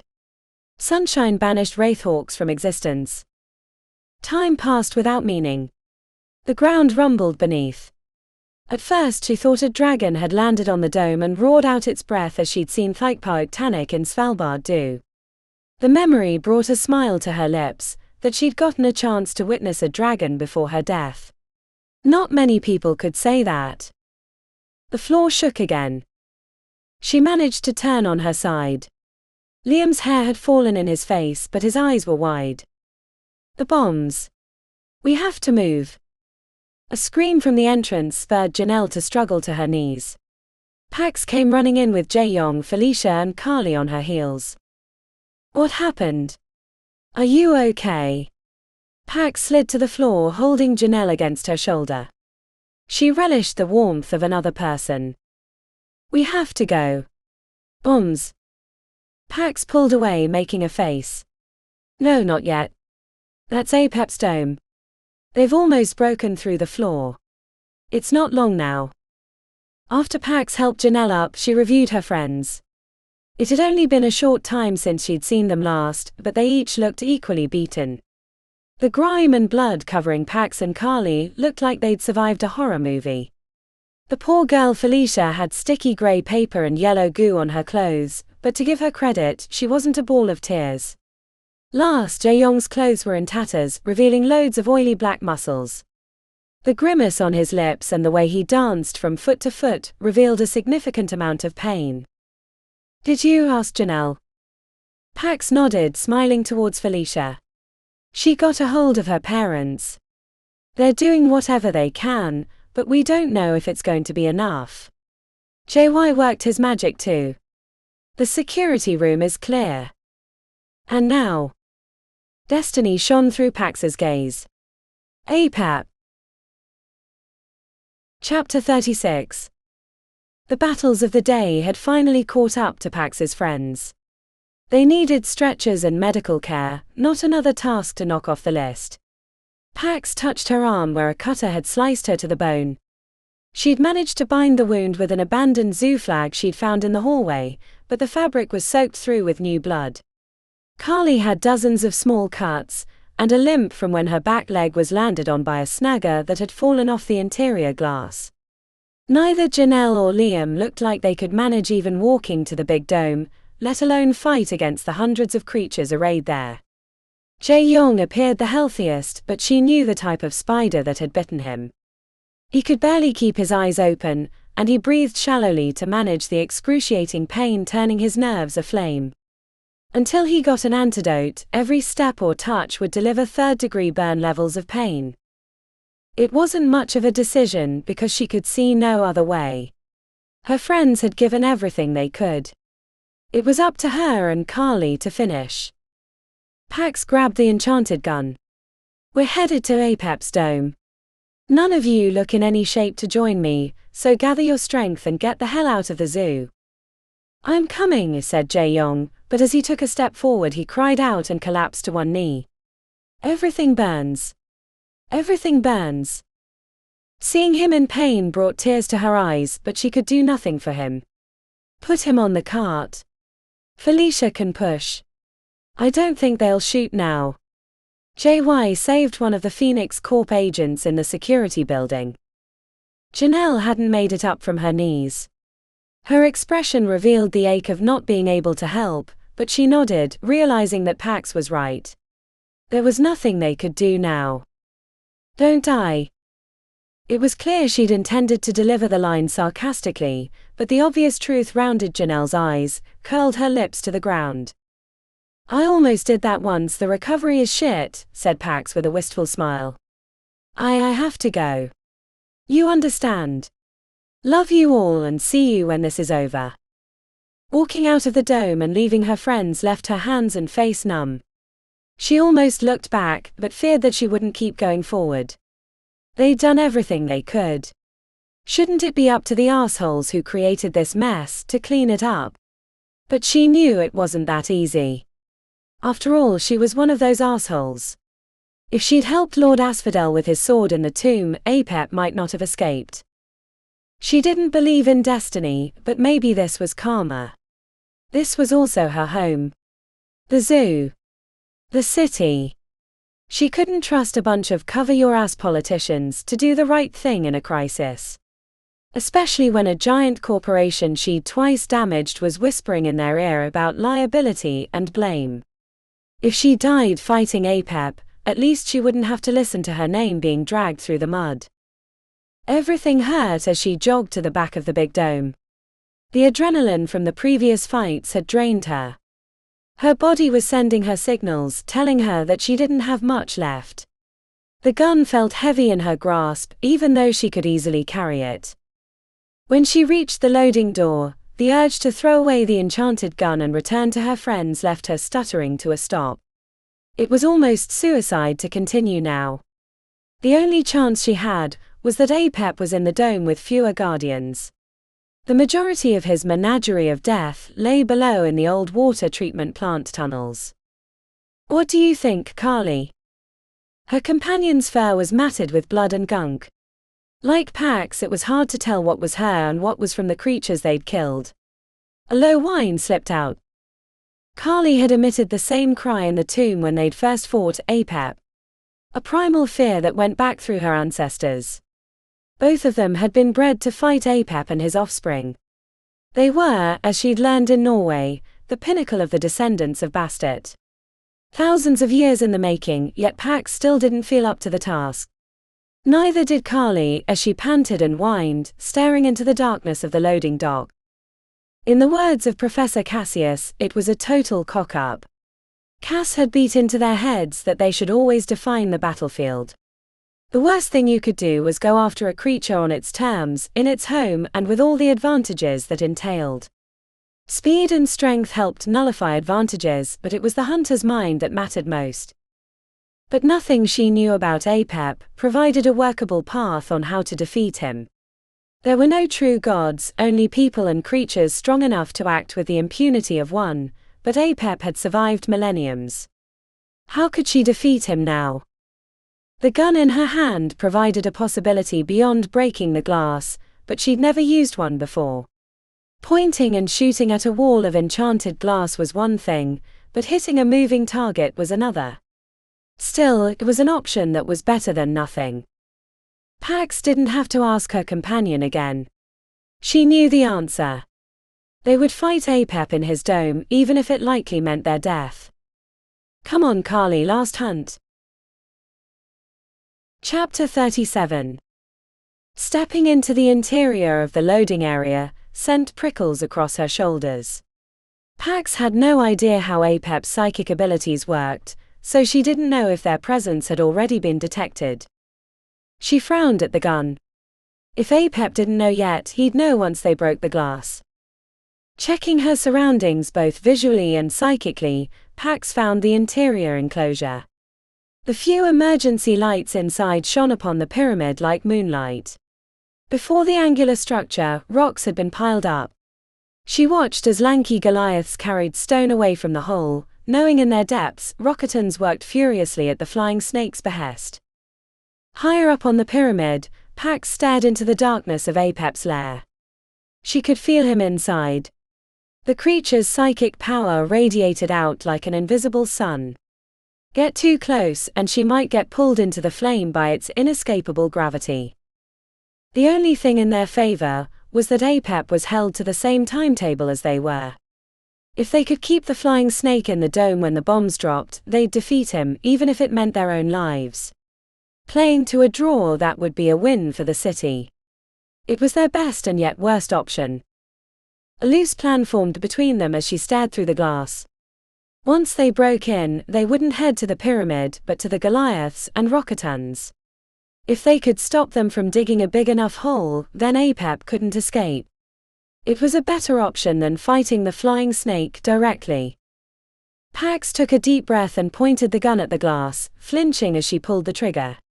When nothing happened, she worried that the weapon had been damaged from being dropped, or the bullets had gone bad somehow, but then she remembered the safety. "We won't tell anyone about that," she said to Carly, chuckling. Now again, this time safety off. She didn't know what to expect from the kick. Pax held it with both hands, first pointing it directly at the glass, then, worried about ricochet if the material proved too hard to break, shifted to a slight angle. The explosion at the end of her hands made her flinch, even if she resisted the potent kickback. Glass shattered in a spiderweb but didn't crack. She pulled the trigger a second time as the whiff of gunpowder tickled her nose.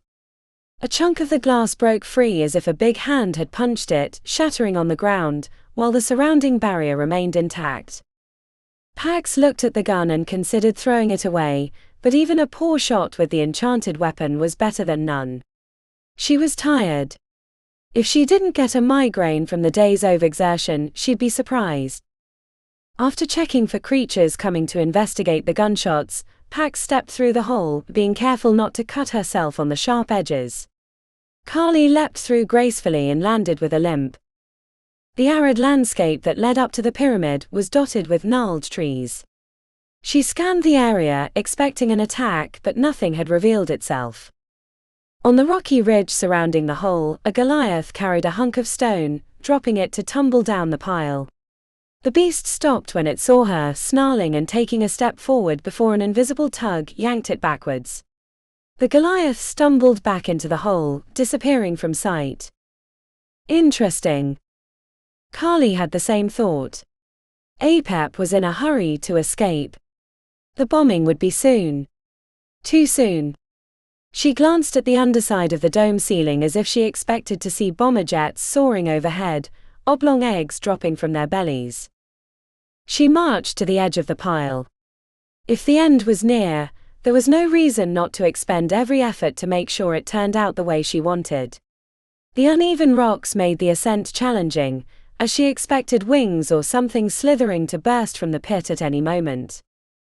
Pax made the top before Carly, who had to start over after sliding down a scree pile. Her eyes adjusted to the deep darkness inside the hole, revealing the skeletal shape of a metal beam and faint light beneath. It took a moment to recognize she was seeing through to the old water treatment plant, and then again why Apep's escape had been stymied. When the Rocketons had dug through the ground, they'd hit an area bisected by structural beams, requiring a larger hole than original anticipated. If Apep had merely been a serpent, there would have been no issue, but the size of the creature's wings made fitting through the hole currently impossible. As she picked out the shapes of the Rocketons working furiously at the hole, driven by a mind that was not their own, Pax felt a presence atop the pyramid. In the passage of darkness something large moved. Apep knew she was here. Had already known even before the broken glass. But why let her get so near to stopping him? Maybe the flying snake had thought she'd come for him rather than block his escape. Before Apep came after her, Pax slipped down the broken stones to where she could get a cleaner shot. The gun weighed 1,000 pounds as she pointed it at the innocent Rocketons, whose only crime was to be good at digging. If I don't kill them, many more will die. She tried to pull the trigger, but her heart wouldn't let her. Pax bit her lower lip as hard as she could, trying to dislodge the stupid idea from her head that was going to get so many people killed. No. Not this time. I will make the choice. I will take the life because it is what needs to happen. Her gaze flickered to the darkness in the pyramid. Her time was short. Pax stepped to the side to get a better shot. It wasn't shooting fish in a barrel, but it was close enough. If she unloaded the clip, she could kill the Rocketons in the pit, and Apep would be trapped in the pyramid when the bombing started. The trigger was cold beneath her finger. She squeezed, squinting in anticipation of the directed blast at the end of her hand. A faint whistle followed by a rumble in the balls of her feet was the only warning she received. An explosion rocked the dome. A bomb hit nearby, turning the loose rock around her feet into quicksand. A second explosion tipped her forward, and arms cartwheeling, she landed on the back of a Rocketon. The muscular creature fought to hold on as the rock slid through the hole. Then the rock shifted beneath them. She held on to the Rocketon as she was spat out into the empty space beneath the ground, crashing against a slick concrete wall and tumbling into dusty water at the feet of a wide-mouthed gorger. Chapter 38. The shaking and falling rock provided a distraction for Pax to climb to her feet. The menagerie of escaped supernaturals ran in circles, crashing into each other, chaos unleashed. Pax threw herself out of the way as a small boomer, nearly 5 tons, trampled the gorger that had been eyeing her as a snack. A section of concrete broke free, landing on a few unlucky animals. Pax threw up a shield mark when a cutter mistakenly tried to run through her. 3 bombs had hit. Sunlight shone through the curved dome, spearing down to the old water treatment plant. She felt Carly's presence somewhere above. Alive and escaping. Apep landed on the hole and squeezed his wings back, trying to fit his massive form through the gap to escape before more bombs destroyed the building completely. The colorful snake strained against the concrete, then his black eyes found Pax and the chaos below found order. Suddenly, a group of supernaturals, gorgers, Goliaths, and a single mystdrakon, locked onto her. Finding the gun in her hand, she unloaded the clip. First on the approaching creatures, then remembering Apep, she fired at the snake trying to fit through the hole, but only got off 1 shot before she was clicking empty. She threw the gun at the nearest snagger crawling across the wall towards her, then sped to a tunnel using a speed mark. In the concrete hallway, Pax found Logan's body. His chest had been partially devoured, and his blank eyes stared at the ceiling. Near him, the cart with his bodily treasures remained untouched.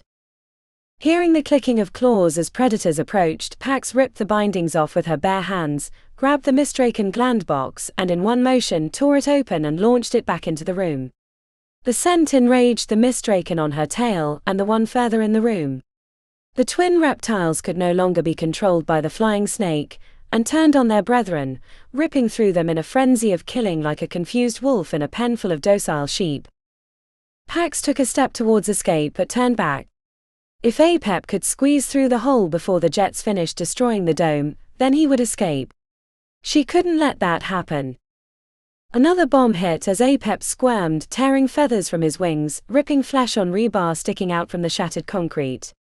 For a brief moment, Pax thought the dome would collapse on the flying snake, but the impact broke the floor free first, and Apep slipped through as the upper structure of the dome fell. The flying snake hovered in the old water treatment plant as dust and rocks scattered. Nearby, a mystdrakon chewed on the shoulder of a fyrehound it had caught. Other creatures milled about in confusion, Apep's overwhelming psychic presence no longer controlling them. Apep faced her. Bloody and wounded, the flying snake could tear her apart with a quick strike. A chunk of concrete fell from the ceiling when a beam from the dome crashed into it. The flying snake hissed, exposing fangs big as daggers. The maelstrom of hate and chaos in its mind made her ill. But the dome was collapsing around them. Apep turned towards the hole that led into the water tunnels, flapping its wings furiously. Pax reached out with her mind before she'd even considered what she was about to do. The Rocketons and Goliaths near the gap were standing slack-jawed without the flying snake strings controlling them. Apep's control had injured their animal minds, but it made them easy for her to take over. As the flying snake sped towards escape, she entered the two Goliaths simultaneously. They leapt onto the snake's long body as it passed. Apep hissed and tried to bite one, but the falling rocks and shaking ground made it difficult for him to lock onto a target. Before Apep could dislodge the Goliaths, she captured the Rocketons and sent them climbing onto the long body that lay across the floor, following up with the alien mind of a snagger. 5 supernaturally strong creatures held the tail of the flying snake. Apep fought against them, but the godlike creature was clearly weak from a long day of overextending his psychic powers, and the damage he'd endured squeezing through the gap in the ceiling. The shadow of a jet passed over the gap in the dome before a bomb hit dead center. Pax fell to the ground, slamming her shoulder into a wall. The collapse started as she struggled to her feet. Across the old reserve basin, Apep fought to escape as the Goliaths and Rocketons held onto his scaled body. The flying snake looked back to her, hissing and baring his teeth, right before the ceiling collapsed. A crack formed in the tunnel above Pax. She sped the other way, hoping that it led out of the old treatment plant and that bombs hadn't blocked her exit. Rock and dust slammed into her from multiple directions as the tortured screams of trapped animals followed her out. Clouds of falling material made vision impossible, and she heard the world explode around her the moment before the ceiling fell. Chapter 39. Janelle leaned against the pole of the medical tent as jets flew over the zoo, followed by bright explosions. She flinched at each impact, knowing that Pax was likely inside Apep's dome. Moaning from behind distracted her for a moment. Jae-young lay on a cot, covered in sweat, with IV lines running from his arms. Nurse. When the nurse in fatigues appeared, Janelle said, "He needs more pain blockers, and do you have any golden fey root? A modified supplicant elixir will help shunt the venom's effects." The nurse blinked before finally nodding and rushing off, right as a new round of bombs hit.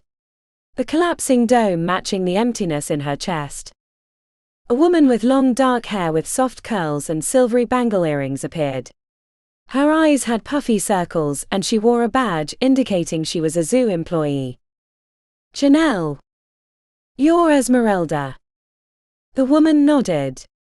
She shot a pained glance at the bombing, then squeezed her eyes shut for a moment.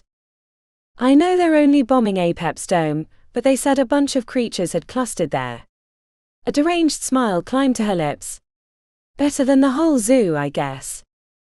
Janelle sucked in a breath. Clearly she didn't know that Pax might be in Apep's dome. Esmeralda's head snapped sharply in the direction of the bombing. No. I'm afraid so. She went in to stop Apep as we left. We were in no shape to help her. But Apep has to die. That creature is the cause of all this. She knew her friend. Pax would sacrifice herself if it required it.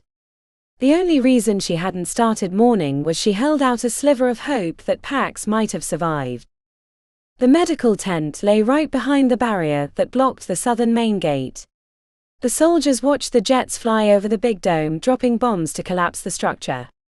Janelle wasn't sure who had finally gotten through to the local leaders, whether it was Felicia's parents or the surviving SWAT guy, but it made what she was watching bearable, knowing that it could be much worse. Esmeralda had a hand to her mouth as she sobbed openly, her body shaking with each muted cry. The pain would come later, Janelle reminded herself. Right now she'd compartmentalized what had happened, much as she did working in the Golden Willow emergency room.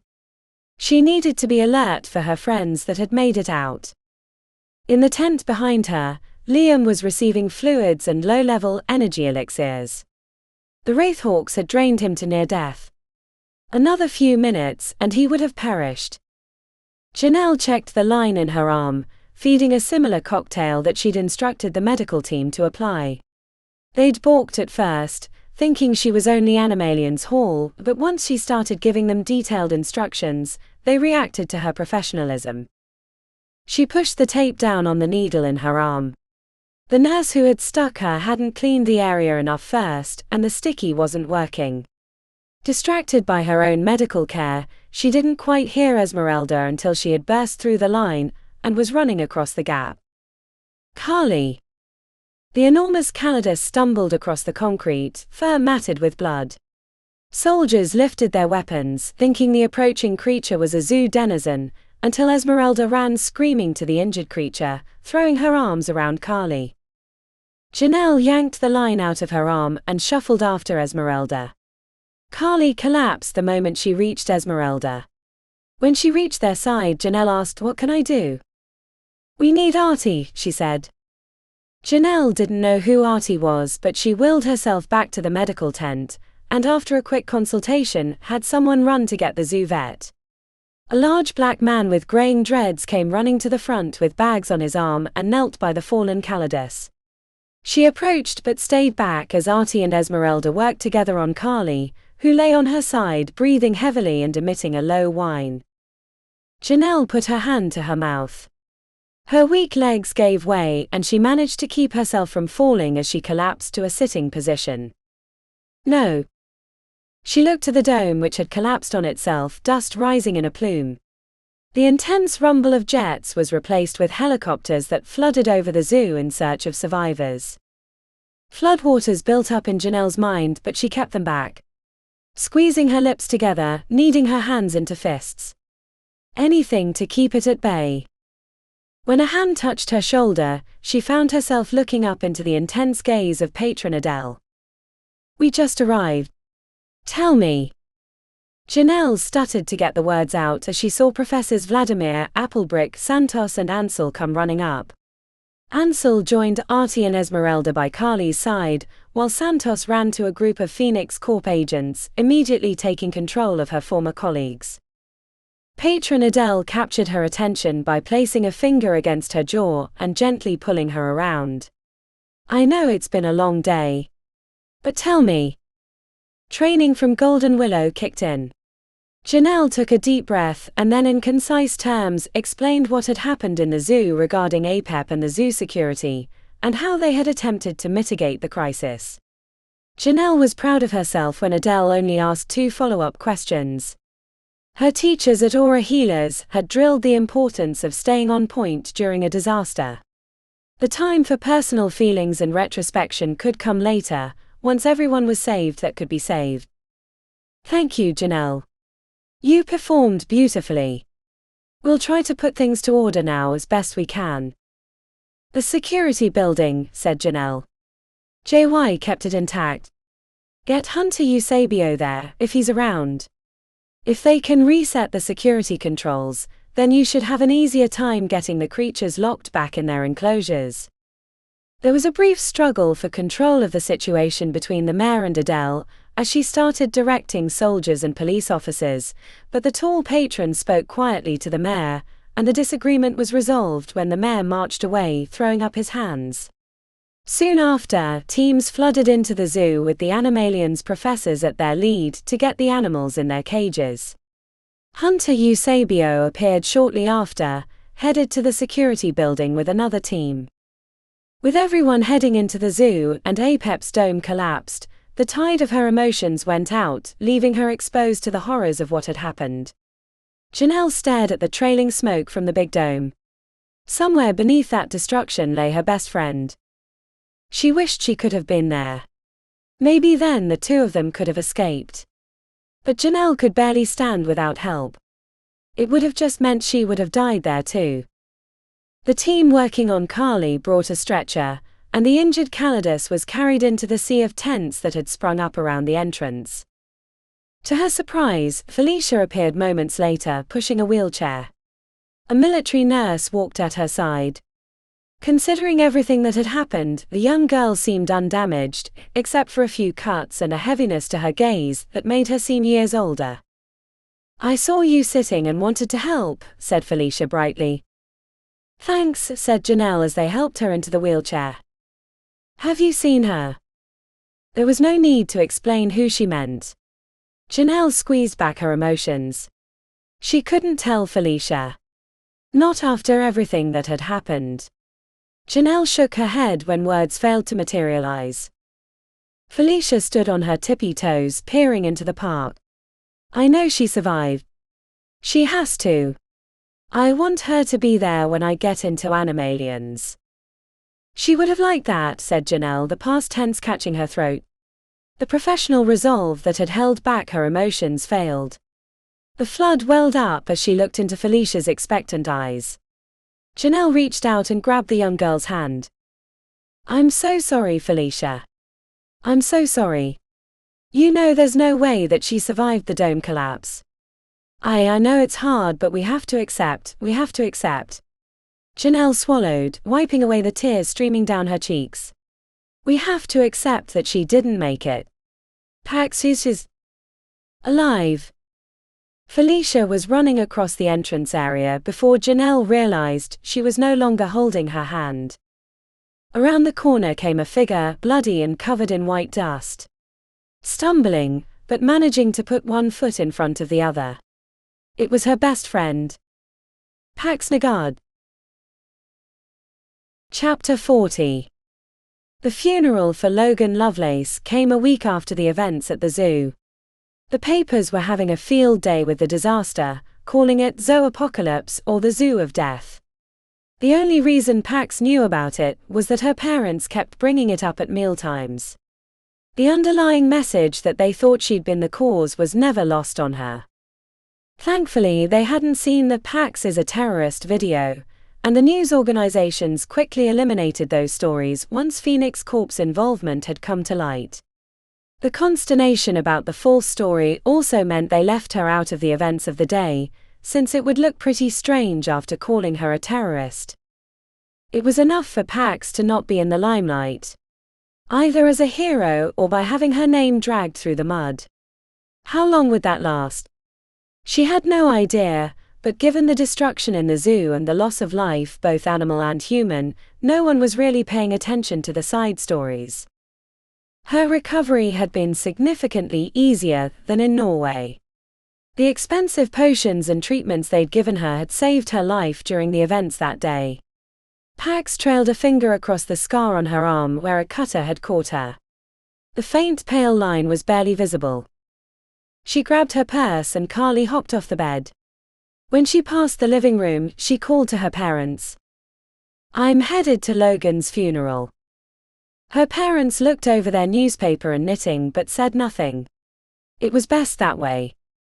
She picked up her friends at the hotel. Everyone was dressed in black.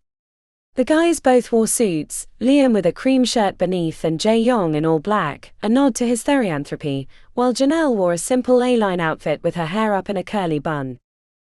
"I don't know if I've ever seen you in a dress before," said Liam, sliding into the back. "You have once," said Pax. Liam opened his mouth before bunching up his lips. "Oh yeah." Janelle took the front seat. Bubbles rode on her shoulder. The ghost wind had survived the whole day in the tree where she'd been left. Before Pax put the vehicle in motion, they shared a long look, and Janelle reached out and squeezed her hand. The funeral home was packed with students from Animalians, friends of the zoo, and a few childhood friends from high school. Pax and her friends sat in back. She wondered if the guys she saw were the same ones she'd scared away from the owl thing 5 years ago. They didn't recognize her, which was a good thing. After Logan was laid to rest, Alfred hosted a party in his son's honor at their house in the city. The place was enormous. Even Janelle whistled at the largest when they walked up the stone pathway. "You could fit all our parents' houses in this one," said Liam. There was food and drinks. Once again, Pax stayed out of the way, not wanting to encounter Logan's old friends. Alfred found her before she left. He smiled, but it didn't extend to his eyes. "Thank you, Pax, for being here. I know it would have meant a lot to Logan. He talked about you and your friends a lot." "He did." Alfred sighed heavily, looking out the bay window, which overlooked a forested backyard. "He admired you. Talked about the things you did at school." He looked at his shoes, then shot her a sideways glance. "Ever since you saved him." "Oh yeah, I'd forgotten. You have a habit of doing that. Saving people. Gonna get me killed someday. Thank you for everything you did that day. Many souls are alive because of you and your friends." Pax cleared her throat. She wanted to leave but didn't want to upset Alfred. You know. She rubbed the back of her neck. None of that would have happened without Logan. He was instrumental in stopping APEP. He inhaled sharply through his teeth. "You don't have to." "No, I'm serious. He found the elixirs that we needed to survive those final encounters." "Pax." He stepped close. "I was watching the feeds the whole time. I've seen the recordings. He was stealing the animal parts to sell, probably because I didn't give him the inheritance he thought he deserved. I know what my son was. Flawed like we all are, but I still loved him. That doesn't change anything." Pax choked back a sob. He still made a difference. Things would have been worse had he not been there. "Thank you." He placed a hand on her shoulder, gave it a squeeze as he stared out the bay window. Pax thought to escape, but he turned suddenly. "I'm divesting all my holdings." "What?" "Phoenix Corp. Pyramid Health. Some things have come to light about their governance, and I was front and center when they tried to blame you for what happened. They'd gotten to the mayor too, but thankfully Jae-young enabled the rescue of the drives. Then there's all the people you saved. Pyramid Health will likely survive since they were not directly involved, but Phoenix Corp will probably go under due to this whole disaster. Rightfully so. That's good, I guess. What about the zoo?" He lifted a shoulder. "I don't know. I'm no longer on the board. I'm not out of the woods yet, but I feel I will be cleared eventually, though I expect my name to be tarnished for quite some time. Phoenix Corp made a lot of written promises that were completely untrue." He tilted his head as if he'd heard something. "I should get back to the rest of the party." Pax wasn't sure if she believed him, but it didn't matter now. She found her friends and left the Lovelace residence. Chapter 41. 2 days after the funeral, her friends returned to Invictus while she stayed in Portland. She took a trip to the zoo to see how the recovery was going. Carly stayed home on her bed, surrounded by stuffed animals and blankets. A mutual decision. Her companion had been having nightmares about that day. The guards at the temporary fencing allowed her past after she showed her credentials. Security was everywhere, but no sign of Phoenix Corp. The western side of the park, the expansion, had sustained significant damage from the bombing and collapse of the Big Dome.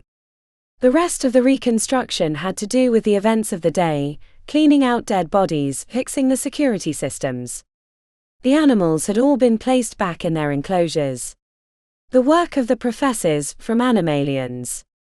The long-term fate of the zoo was unknown, but until it was decided, they had to care for the animals. She ran into Eusebio on the way. He wore a Portland Supernatural Zoo security shirt, and had just finished giving instructions to a couple of guards, who headed off to the east side of the zoo. "Pax," he said, smiling. "I'm so glad to see you. How's Carly?" "Doing better. Thanks for asking, and thanks for your help that day." "Of course," he said, knitting his brows together. "That day was a mess. Surprised things turned out as it did thanks to you and your friends. Good bunch them. How's your daughter?" "Very glad that yours truly escaped the zoo that day, but also really proud to know that I know you." A laugh slipped from her lips. "The terrorist? A friend who cares." He checked his watch and jabbed his thumb the opposite direction. "Gotta check on the insectarium. Nobody likes doing rounds there anymore." "Don't blame him," said Pax, waving as she headed to the expansion area. After going through multiple checkpoints, Pax found herself looking down into the pit that had once held Apep's dome. Huge earth movers removed dirt and stones. She could see remnants of the pyramid as chunks of sandstone. The Goliath and Mystdrakon domes had sustained damage as well, and were being demolished by tall wrecking cranes. Pax sensed patron Adele as she approached. The tall head of Animalians wore a yellow hard hat that didn't quite sit correctly on her bald head. "How was the funeral?" Pax blinked. She hadn't realized that Adele hadn't attended, but she'd been trying to stay out of the way. "There was good attendance." Adele clasped her hands in front. "I would have been there, but that was when they were pulling Apep's body from the rubble. I had to be sure that he was dead. Lord Asphodel will be pleased. As will your family. You knew about them." Adele lifted her chin. "No. Not that you were related. Nor that their companions were Calidus. I was aware of their existence, but as far as I knew they were silly old men and women, who lived in far-off places, who bred animals for companionship. I have learned much since." "They knew about you." She stared into her open palm, then closed it into a fist. "That does not surprise me. I suspect they did not have kind things to say about me. The only thing they told me was that you changed." Adele raised an eyebrow. A charitable response. They stood in silence for a long time, staring into the pit that had once been Apep's home. "What will happen with the zoo?" asked Pax eventually. She wasn't capable of being quiet for that long, unlike her odd patron. With the blame for the catastrophe falling squarely on the Phoenix Corp for the vetting of Apep to be housed in the zoo, there's a decent shot that it will survive. Unfortunately, it lost nearly a quarter of its population, 50% of its larger occupants. Survive? After so many people died. 48. A major tragedy to be sure, but do not underestimate people's desire to experience safe danger. She tilted her head. And after this, the zoo will bring in thrill seekers, or the morbidly curious who want to know about the way people met their end that day. Gross. Certainly. Adele nodded towards her. If you so choose, you could become quite the celebrity. There's a lot of good you could do as the zoo's public ambassador. Eventually the videos preserved will get leaked out, or made into a documentary, and you'll find yourself recognized on street corners. If it's all the same to you, I'd rather not. She sighed. What's going to happen with the more dangerous domes if the zoo continues? I think some of them will be discontinued, especially since their occupants no longer live. Wraithhawks and Fury Morphs never should have been installed in the zoo, and since they've asked me to be a consultant, I will strongly recommend that change. Good. Her patron was looking at her strangely. I have to go.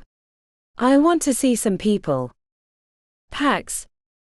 She turned back towards Adele. If you ever want to come back to Animalians, I would be happy to have you as a professor. What? A professor? No offense, patron Adele, but I never wanted to be in Hunters in the first place. I'd be the worst possible teacher for those students. As honored as I am that you would consider me, especially since I never completed the 5 years, I couldn't do it. I'm sorry. A hard no. The smirk that rose to Adele's lips made Pax curious. I wasn't asking you to lead Hunters. You weren't. Then what? I'm not sure I could imagine myself in any others. My sentiments exactly, said Adele, that smirk growing into a wide grin. I was thinking we need a 5th house. One that, let's say, deals with those who have bonded companions. You and Carly have shown me that there is a whole world of possibilities that I was not wise enough to see. Adele held up her finger. Before you even comment, talk to your family in Scandinavia. See what they think, and of course I would welcome their input in how to improve our hall. I don't know what to say. You don't have to say anything. In fact, I would put this out of your mind for the time being. You need to recover. Spend some time healing. Carly too. What you experienced had to be horrific. When you're ready, even if it's many years from now, come back and we can talk. Call it an open invitation whenever you're ready. Thank you, I will. She started to turn away, then looked back. What would we call it? The house, that is. Why, companions, of course. Pax made her way back to the administration area, in hopes of finding Esmeralda. She found her in the former Lovelace building, speaking to a man and woman that Pax didn't recognize. They were standing near the spot that used to have Alfred's painting and dedication plate. Faces brightened with recognition as she approached. The pair were relatively normal looking. The guy wore a black turtleneck and the woman a beige jacket over a turquoise silk shirt. Pax Nagard, we're honored to meet you. She found herself shaking hands while Esmeralda looked on with her lips bunched to the side. Her eyes glittered with amusement. I'm sorry, who do I have the pleasure of speaking with? Asked Pax. Stephen and Ariana. When Pax stared back blankly, the couple looked at each other and laughed. You know our daughter. Felicia, said Pax, relieved to understand finally. Esmeralda rolled her eyes behind the parents' backs. Yes, our pride and joy. She's off with the vet or something right now. We're so glad that she was able to get out of the zoo so quickly with your help. Pax blinked. Yes, quickly. Ariana looked at her husband as she held his hand. We've been a tad neglectful of Felicia these last few years. Of course she loves the zoo, but we've been busy with our business. But that's coming to an end. We've decided to get more involved with her interests. She held out her hand as if she were a teapot. For instance, the zoo. We're going to fund its rebirth. That's wonderful, said Pax, even as her gut clenched with the idea of more wealthy benefactors getting involved with zoo operations. Anyway, said Stephen, shaking her hand, we have to meet with the board first, but if there's any improvements in the zoo you'd like to see, let us know, or Felicia. We're taking her ideas into advisement as well. We figure we owe her that much. As the pair left, Esmeralda blew out a breath, bugged out her eyes. I thought they'd never leave. I get it, they'll help fund the zoo's rebuild, but spending any time with them is exhausting. No wonder that poor child spends all her time here. I thought they were being neglectful, but I think it's more of a coping mechanism. She paused, tilting her head. You doing okay? Getting better, but ready for a long vacation. For the first time in my life, I'd like to not have to worry about animals. Except Carly, of course. Of course. Going anywhere? Not decided. They hooked arms as they walked into the research building.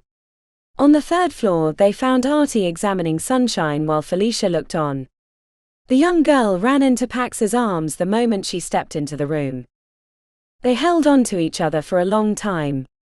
Artie and Aci were wiping eyes by the time they ended the hug and joined them. "How's our favorite patient?" asked Pax. Felicia bounced on her heels. "Gonna have a baby solar bear any day." Artie nodded, a grin on his lips.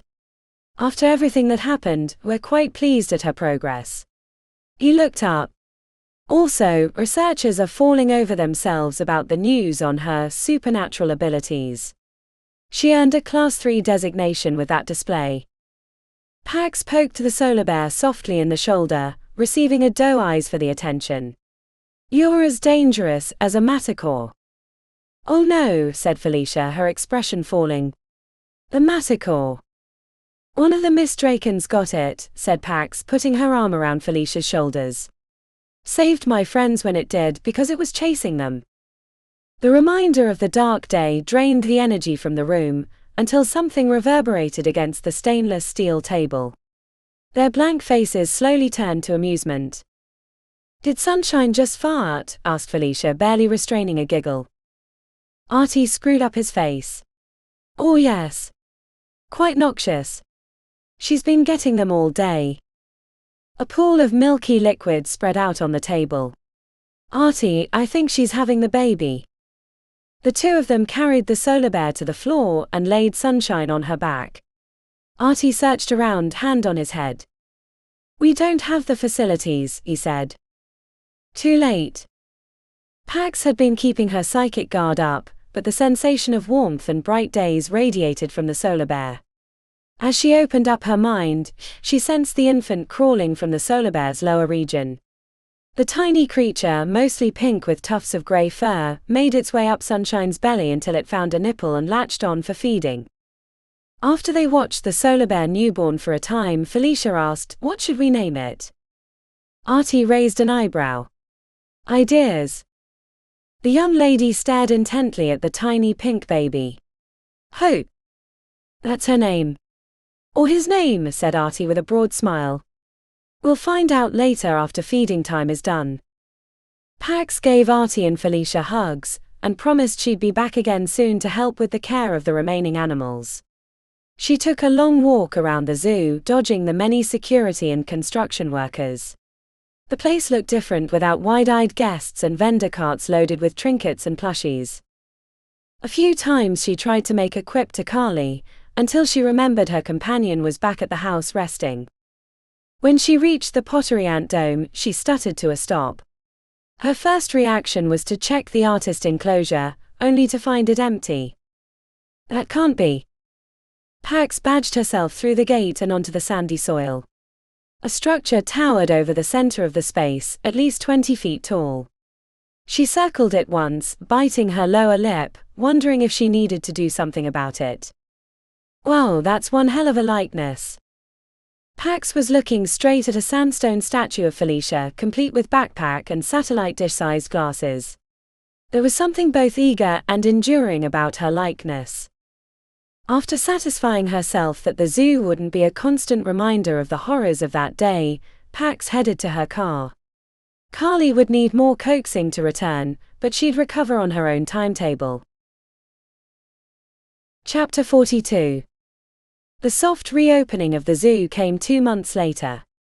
A quarter of the domes allowed visitors. Much of the park was cordoned off with barriers, but that didn't stop people from being curious, pointing through the fences at the other domes and speaking quietly.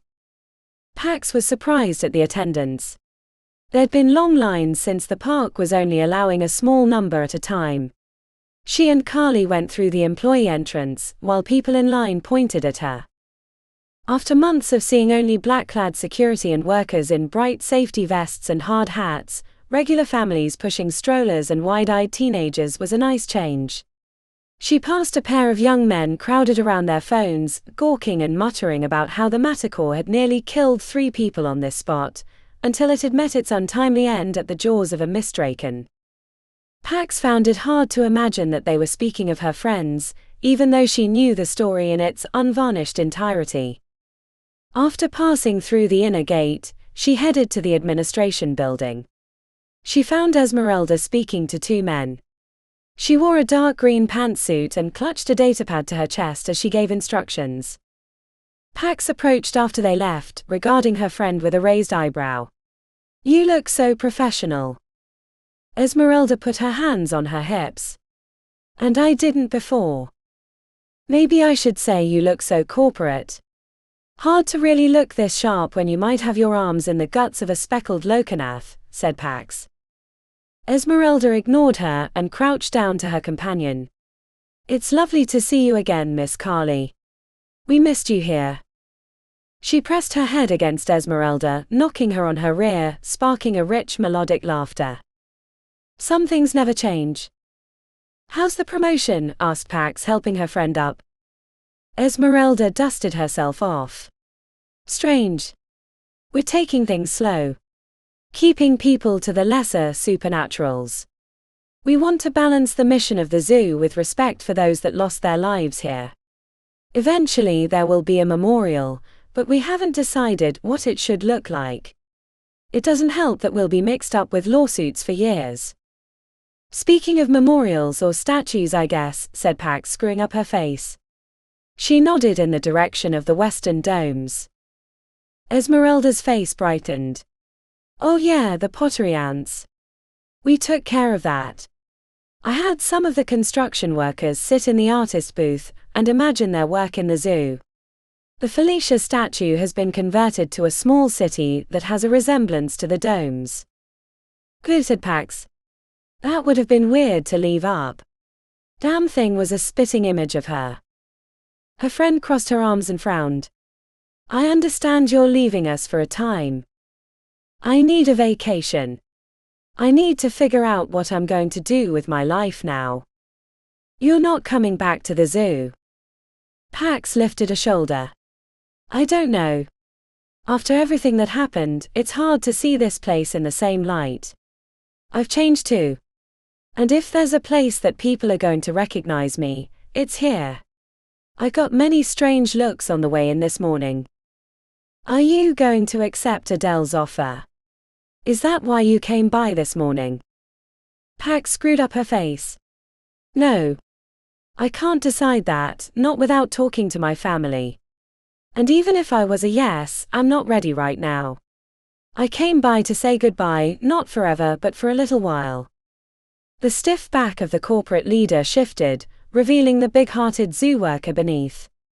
Esmeralda's lips pinched and her forehead knotted. "Pax. I know. But I'll come back and visit." They hugged for a long time until Esmeralda's phone kept buzzing and she had to thumb away tears. She waved as she put the device to her ear. Pax went in search of Adele, who had asked her to meet her at the zoo. The tall patron sat at a bench in the green space between the glass administration buildings. Not all of them were open. The memory of being hunted by the pair of Rugerus gave her the shivers. The dark-skinned woman stared into the distance, not acknowledging her arrival, but Pax didn't take offense, as this was normal behavior when it came to Adele. She took the seat next to her patron. Carly lay by their feet. "The zoo will survive." Pax tilted her head. "It will." Adele turned her upper body. The conscious act made the woman almost seem like an automaton, a result of spending so much time in other minds and bodies. Hers had become unfamiliar. "I cannot speak for the legal or financial battles, but the animals, they are healthy. That day is but a distant memory for the creatures who live here." Pax leaned her elbows on her knees, lifted her chin, and watched the cranes over the old expansion area. There was no need to ask if Adele had been entering the minds of the creatures in the zoo.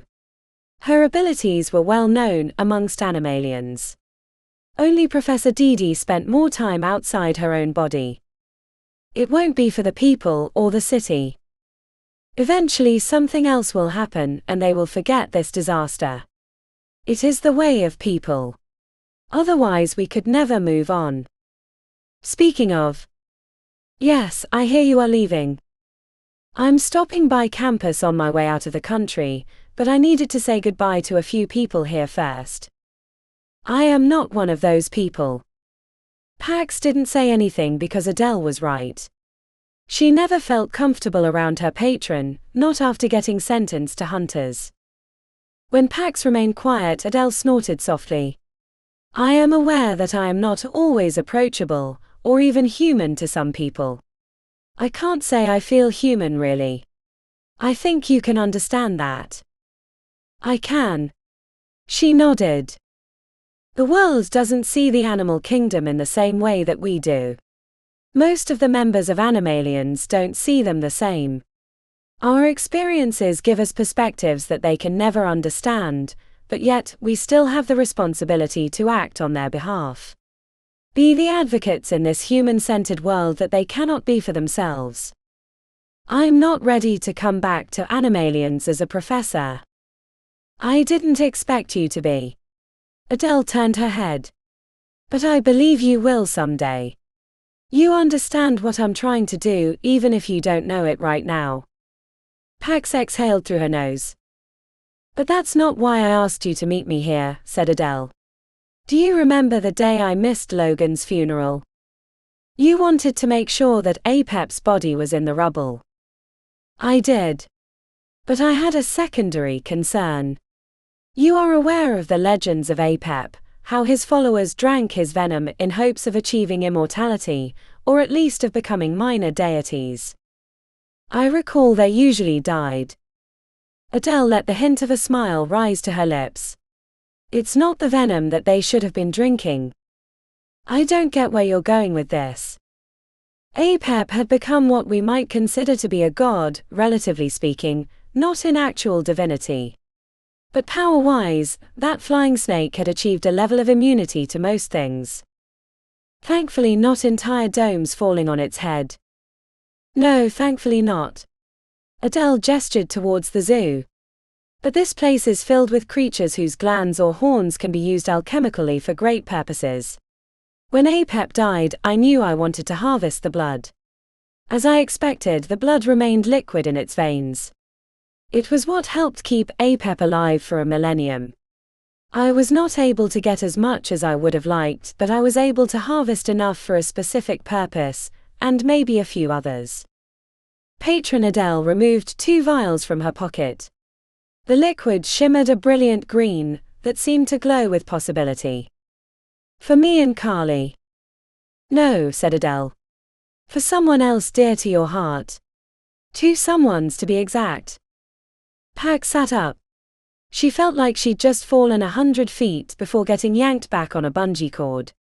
What? Your parents. I believe this should fix the effects of the crag worm venom. Not right away. Their minds have been under its influence for too long for it to be immediate. She took the vials in her hands, almost afraid to hold the precious items for fear of dropping them. Sensing her discomfort, Adele brought out a padded travel box. They placed the vials inside. I don't know what to say. After everything you've been through, you deserve to have your parents back. Pax held her hand to her mouth. She didn't feel like she was in her own body. She leaned over and hugged a surprised Adele before she thought about it, then stood up out of embarrassment. I should go. The sooner the better, said Adele, gesturing towards the travel case. Hugging the box to her chest, she left the zoo, hurrying in short clipped steps. When she got home, her parents were in their usual places. Carly leaned against her leg in solidarity. There was a question of how to get them to drink it, but even if it required a little mental nudge, she would make it happen. I brought something extremely delicious for you to drink.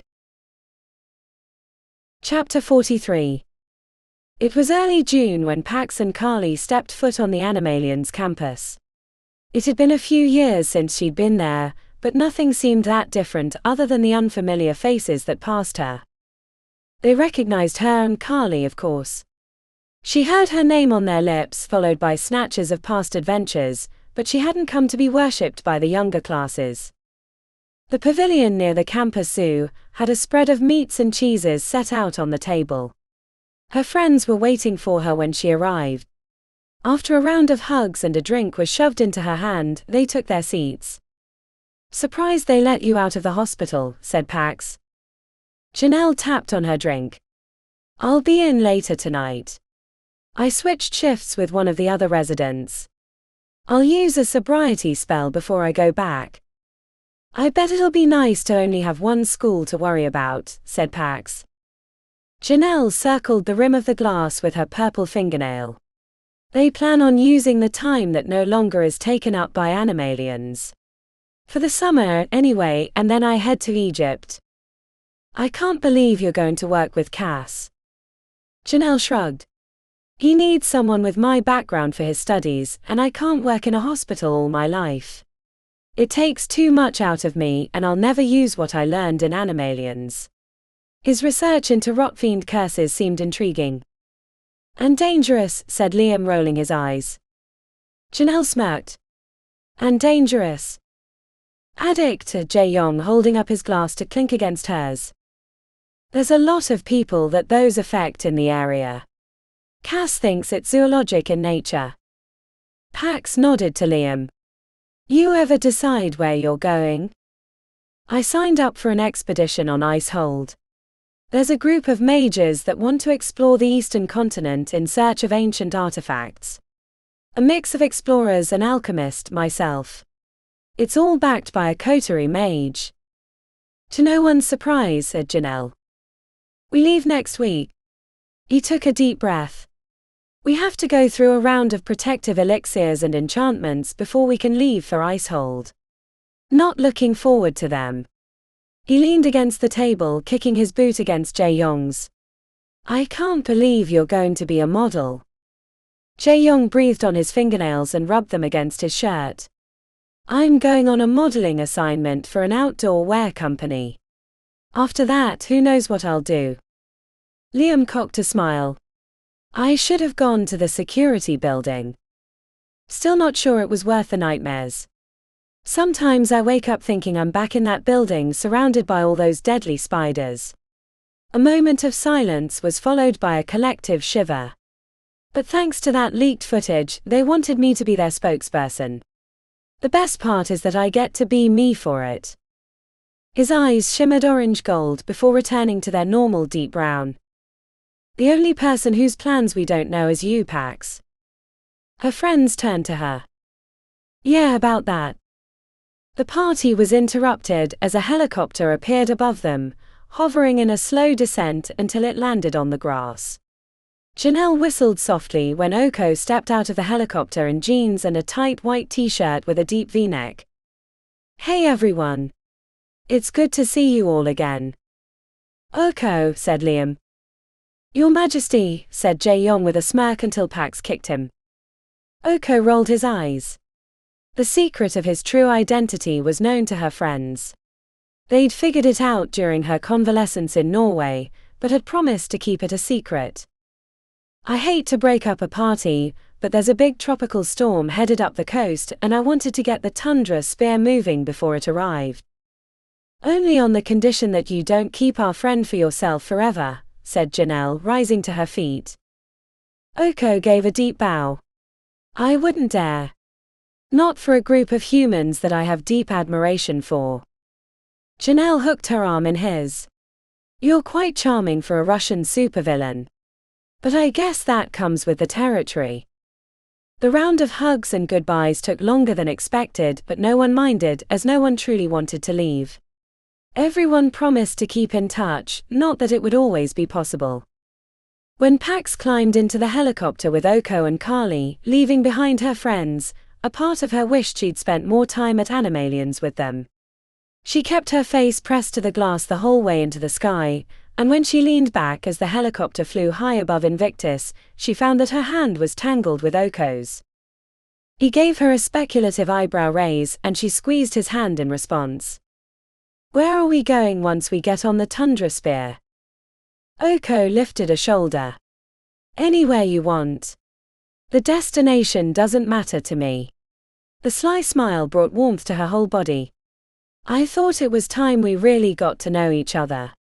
He studied her with his eyes. You're like no human I've ever met before. She glanced out the window at the receding city line. Her response found its way to her lips, but she never uttered it.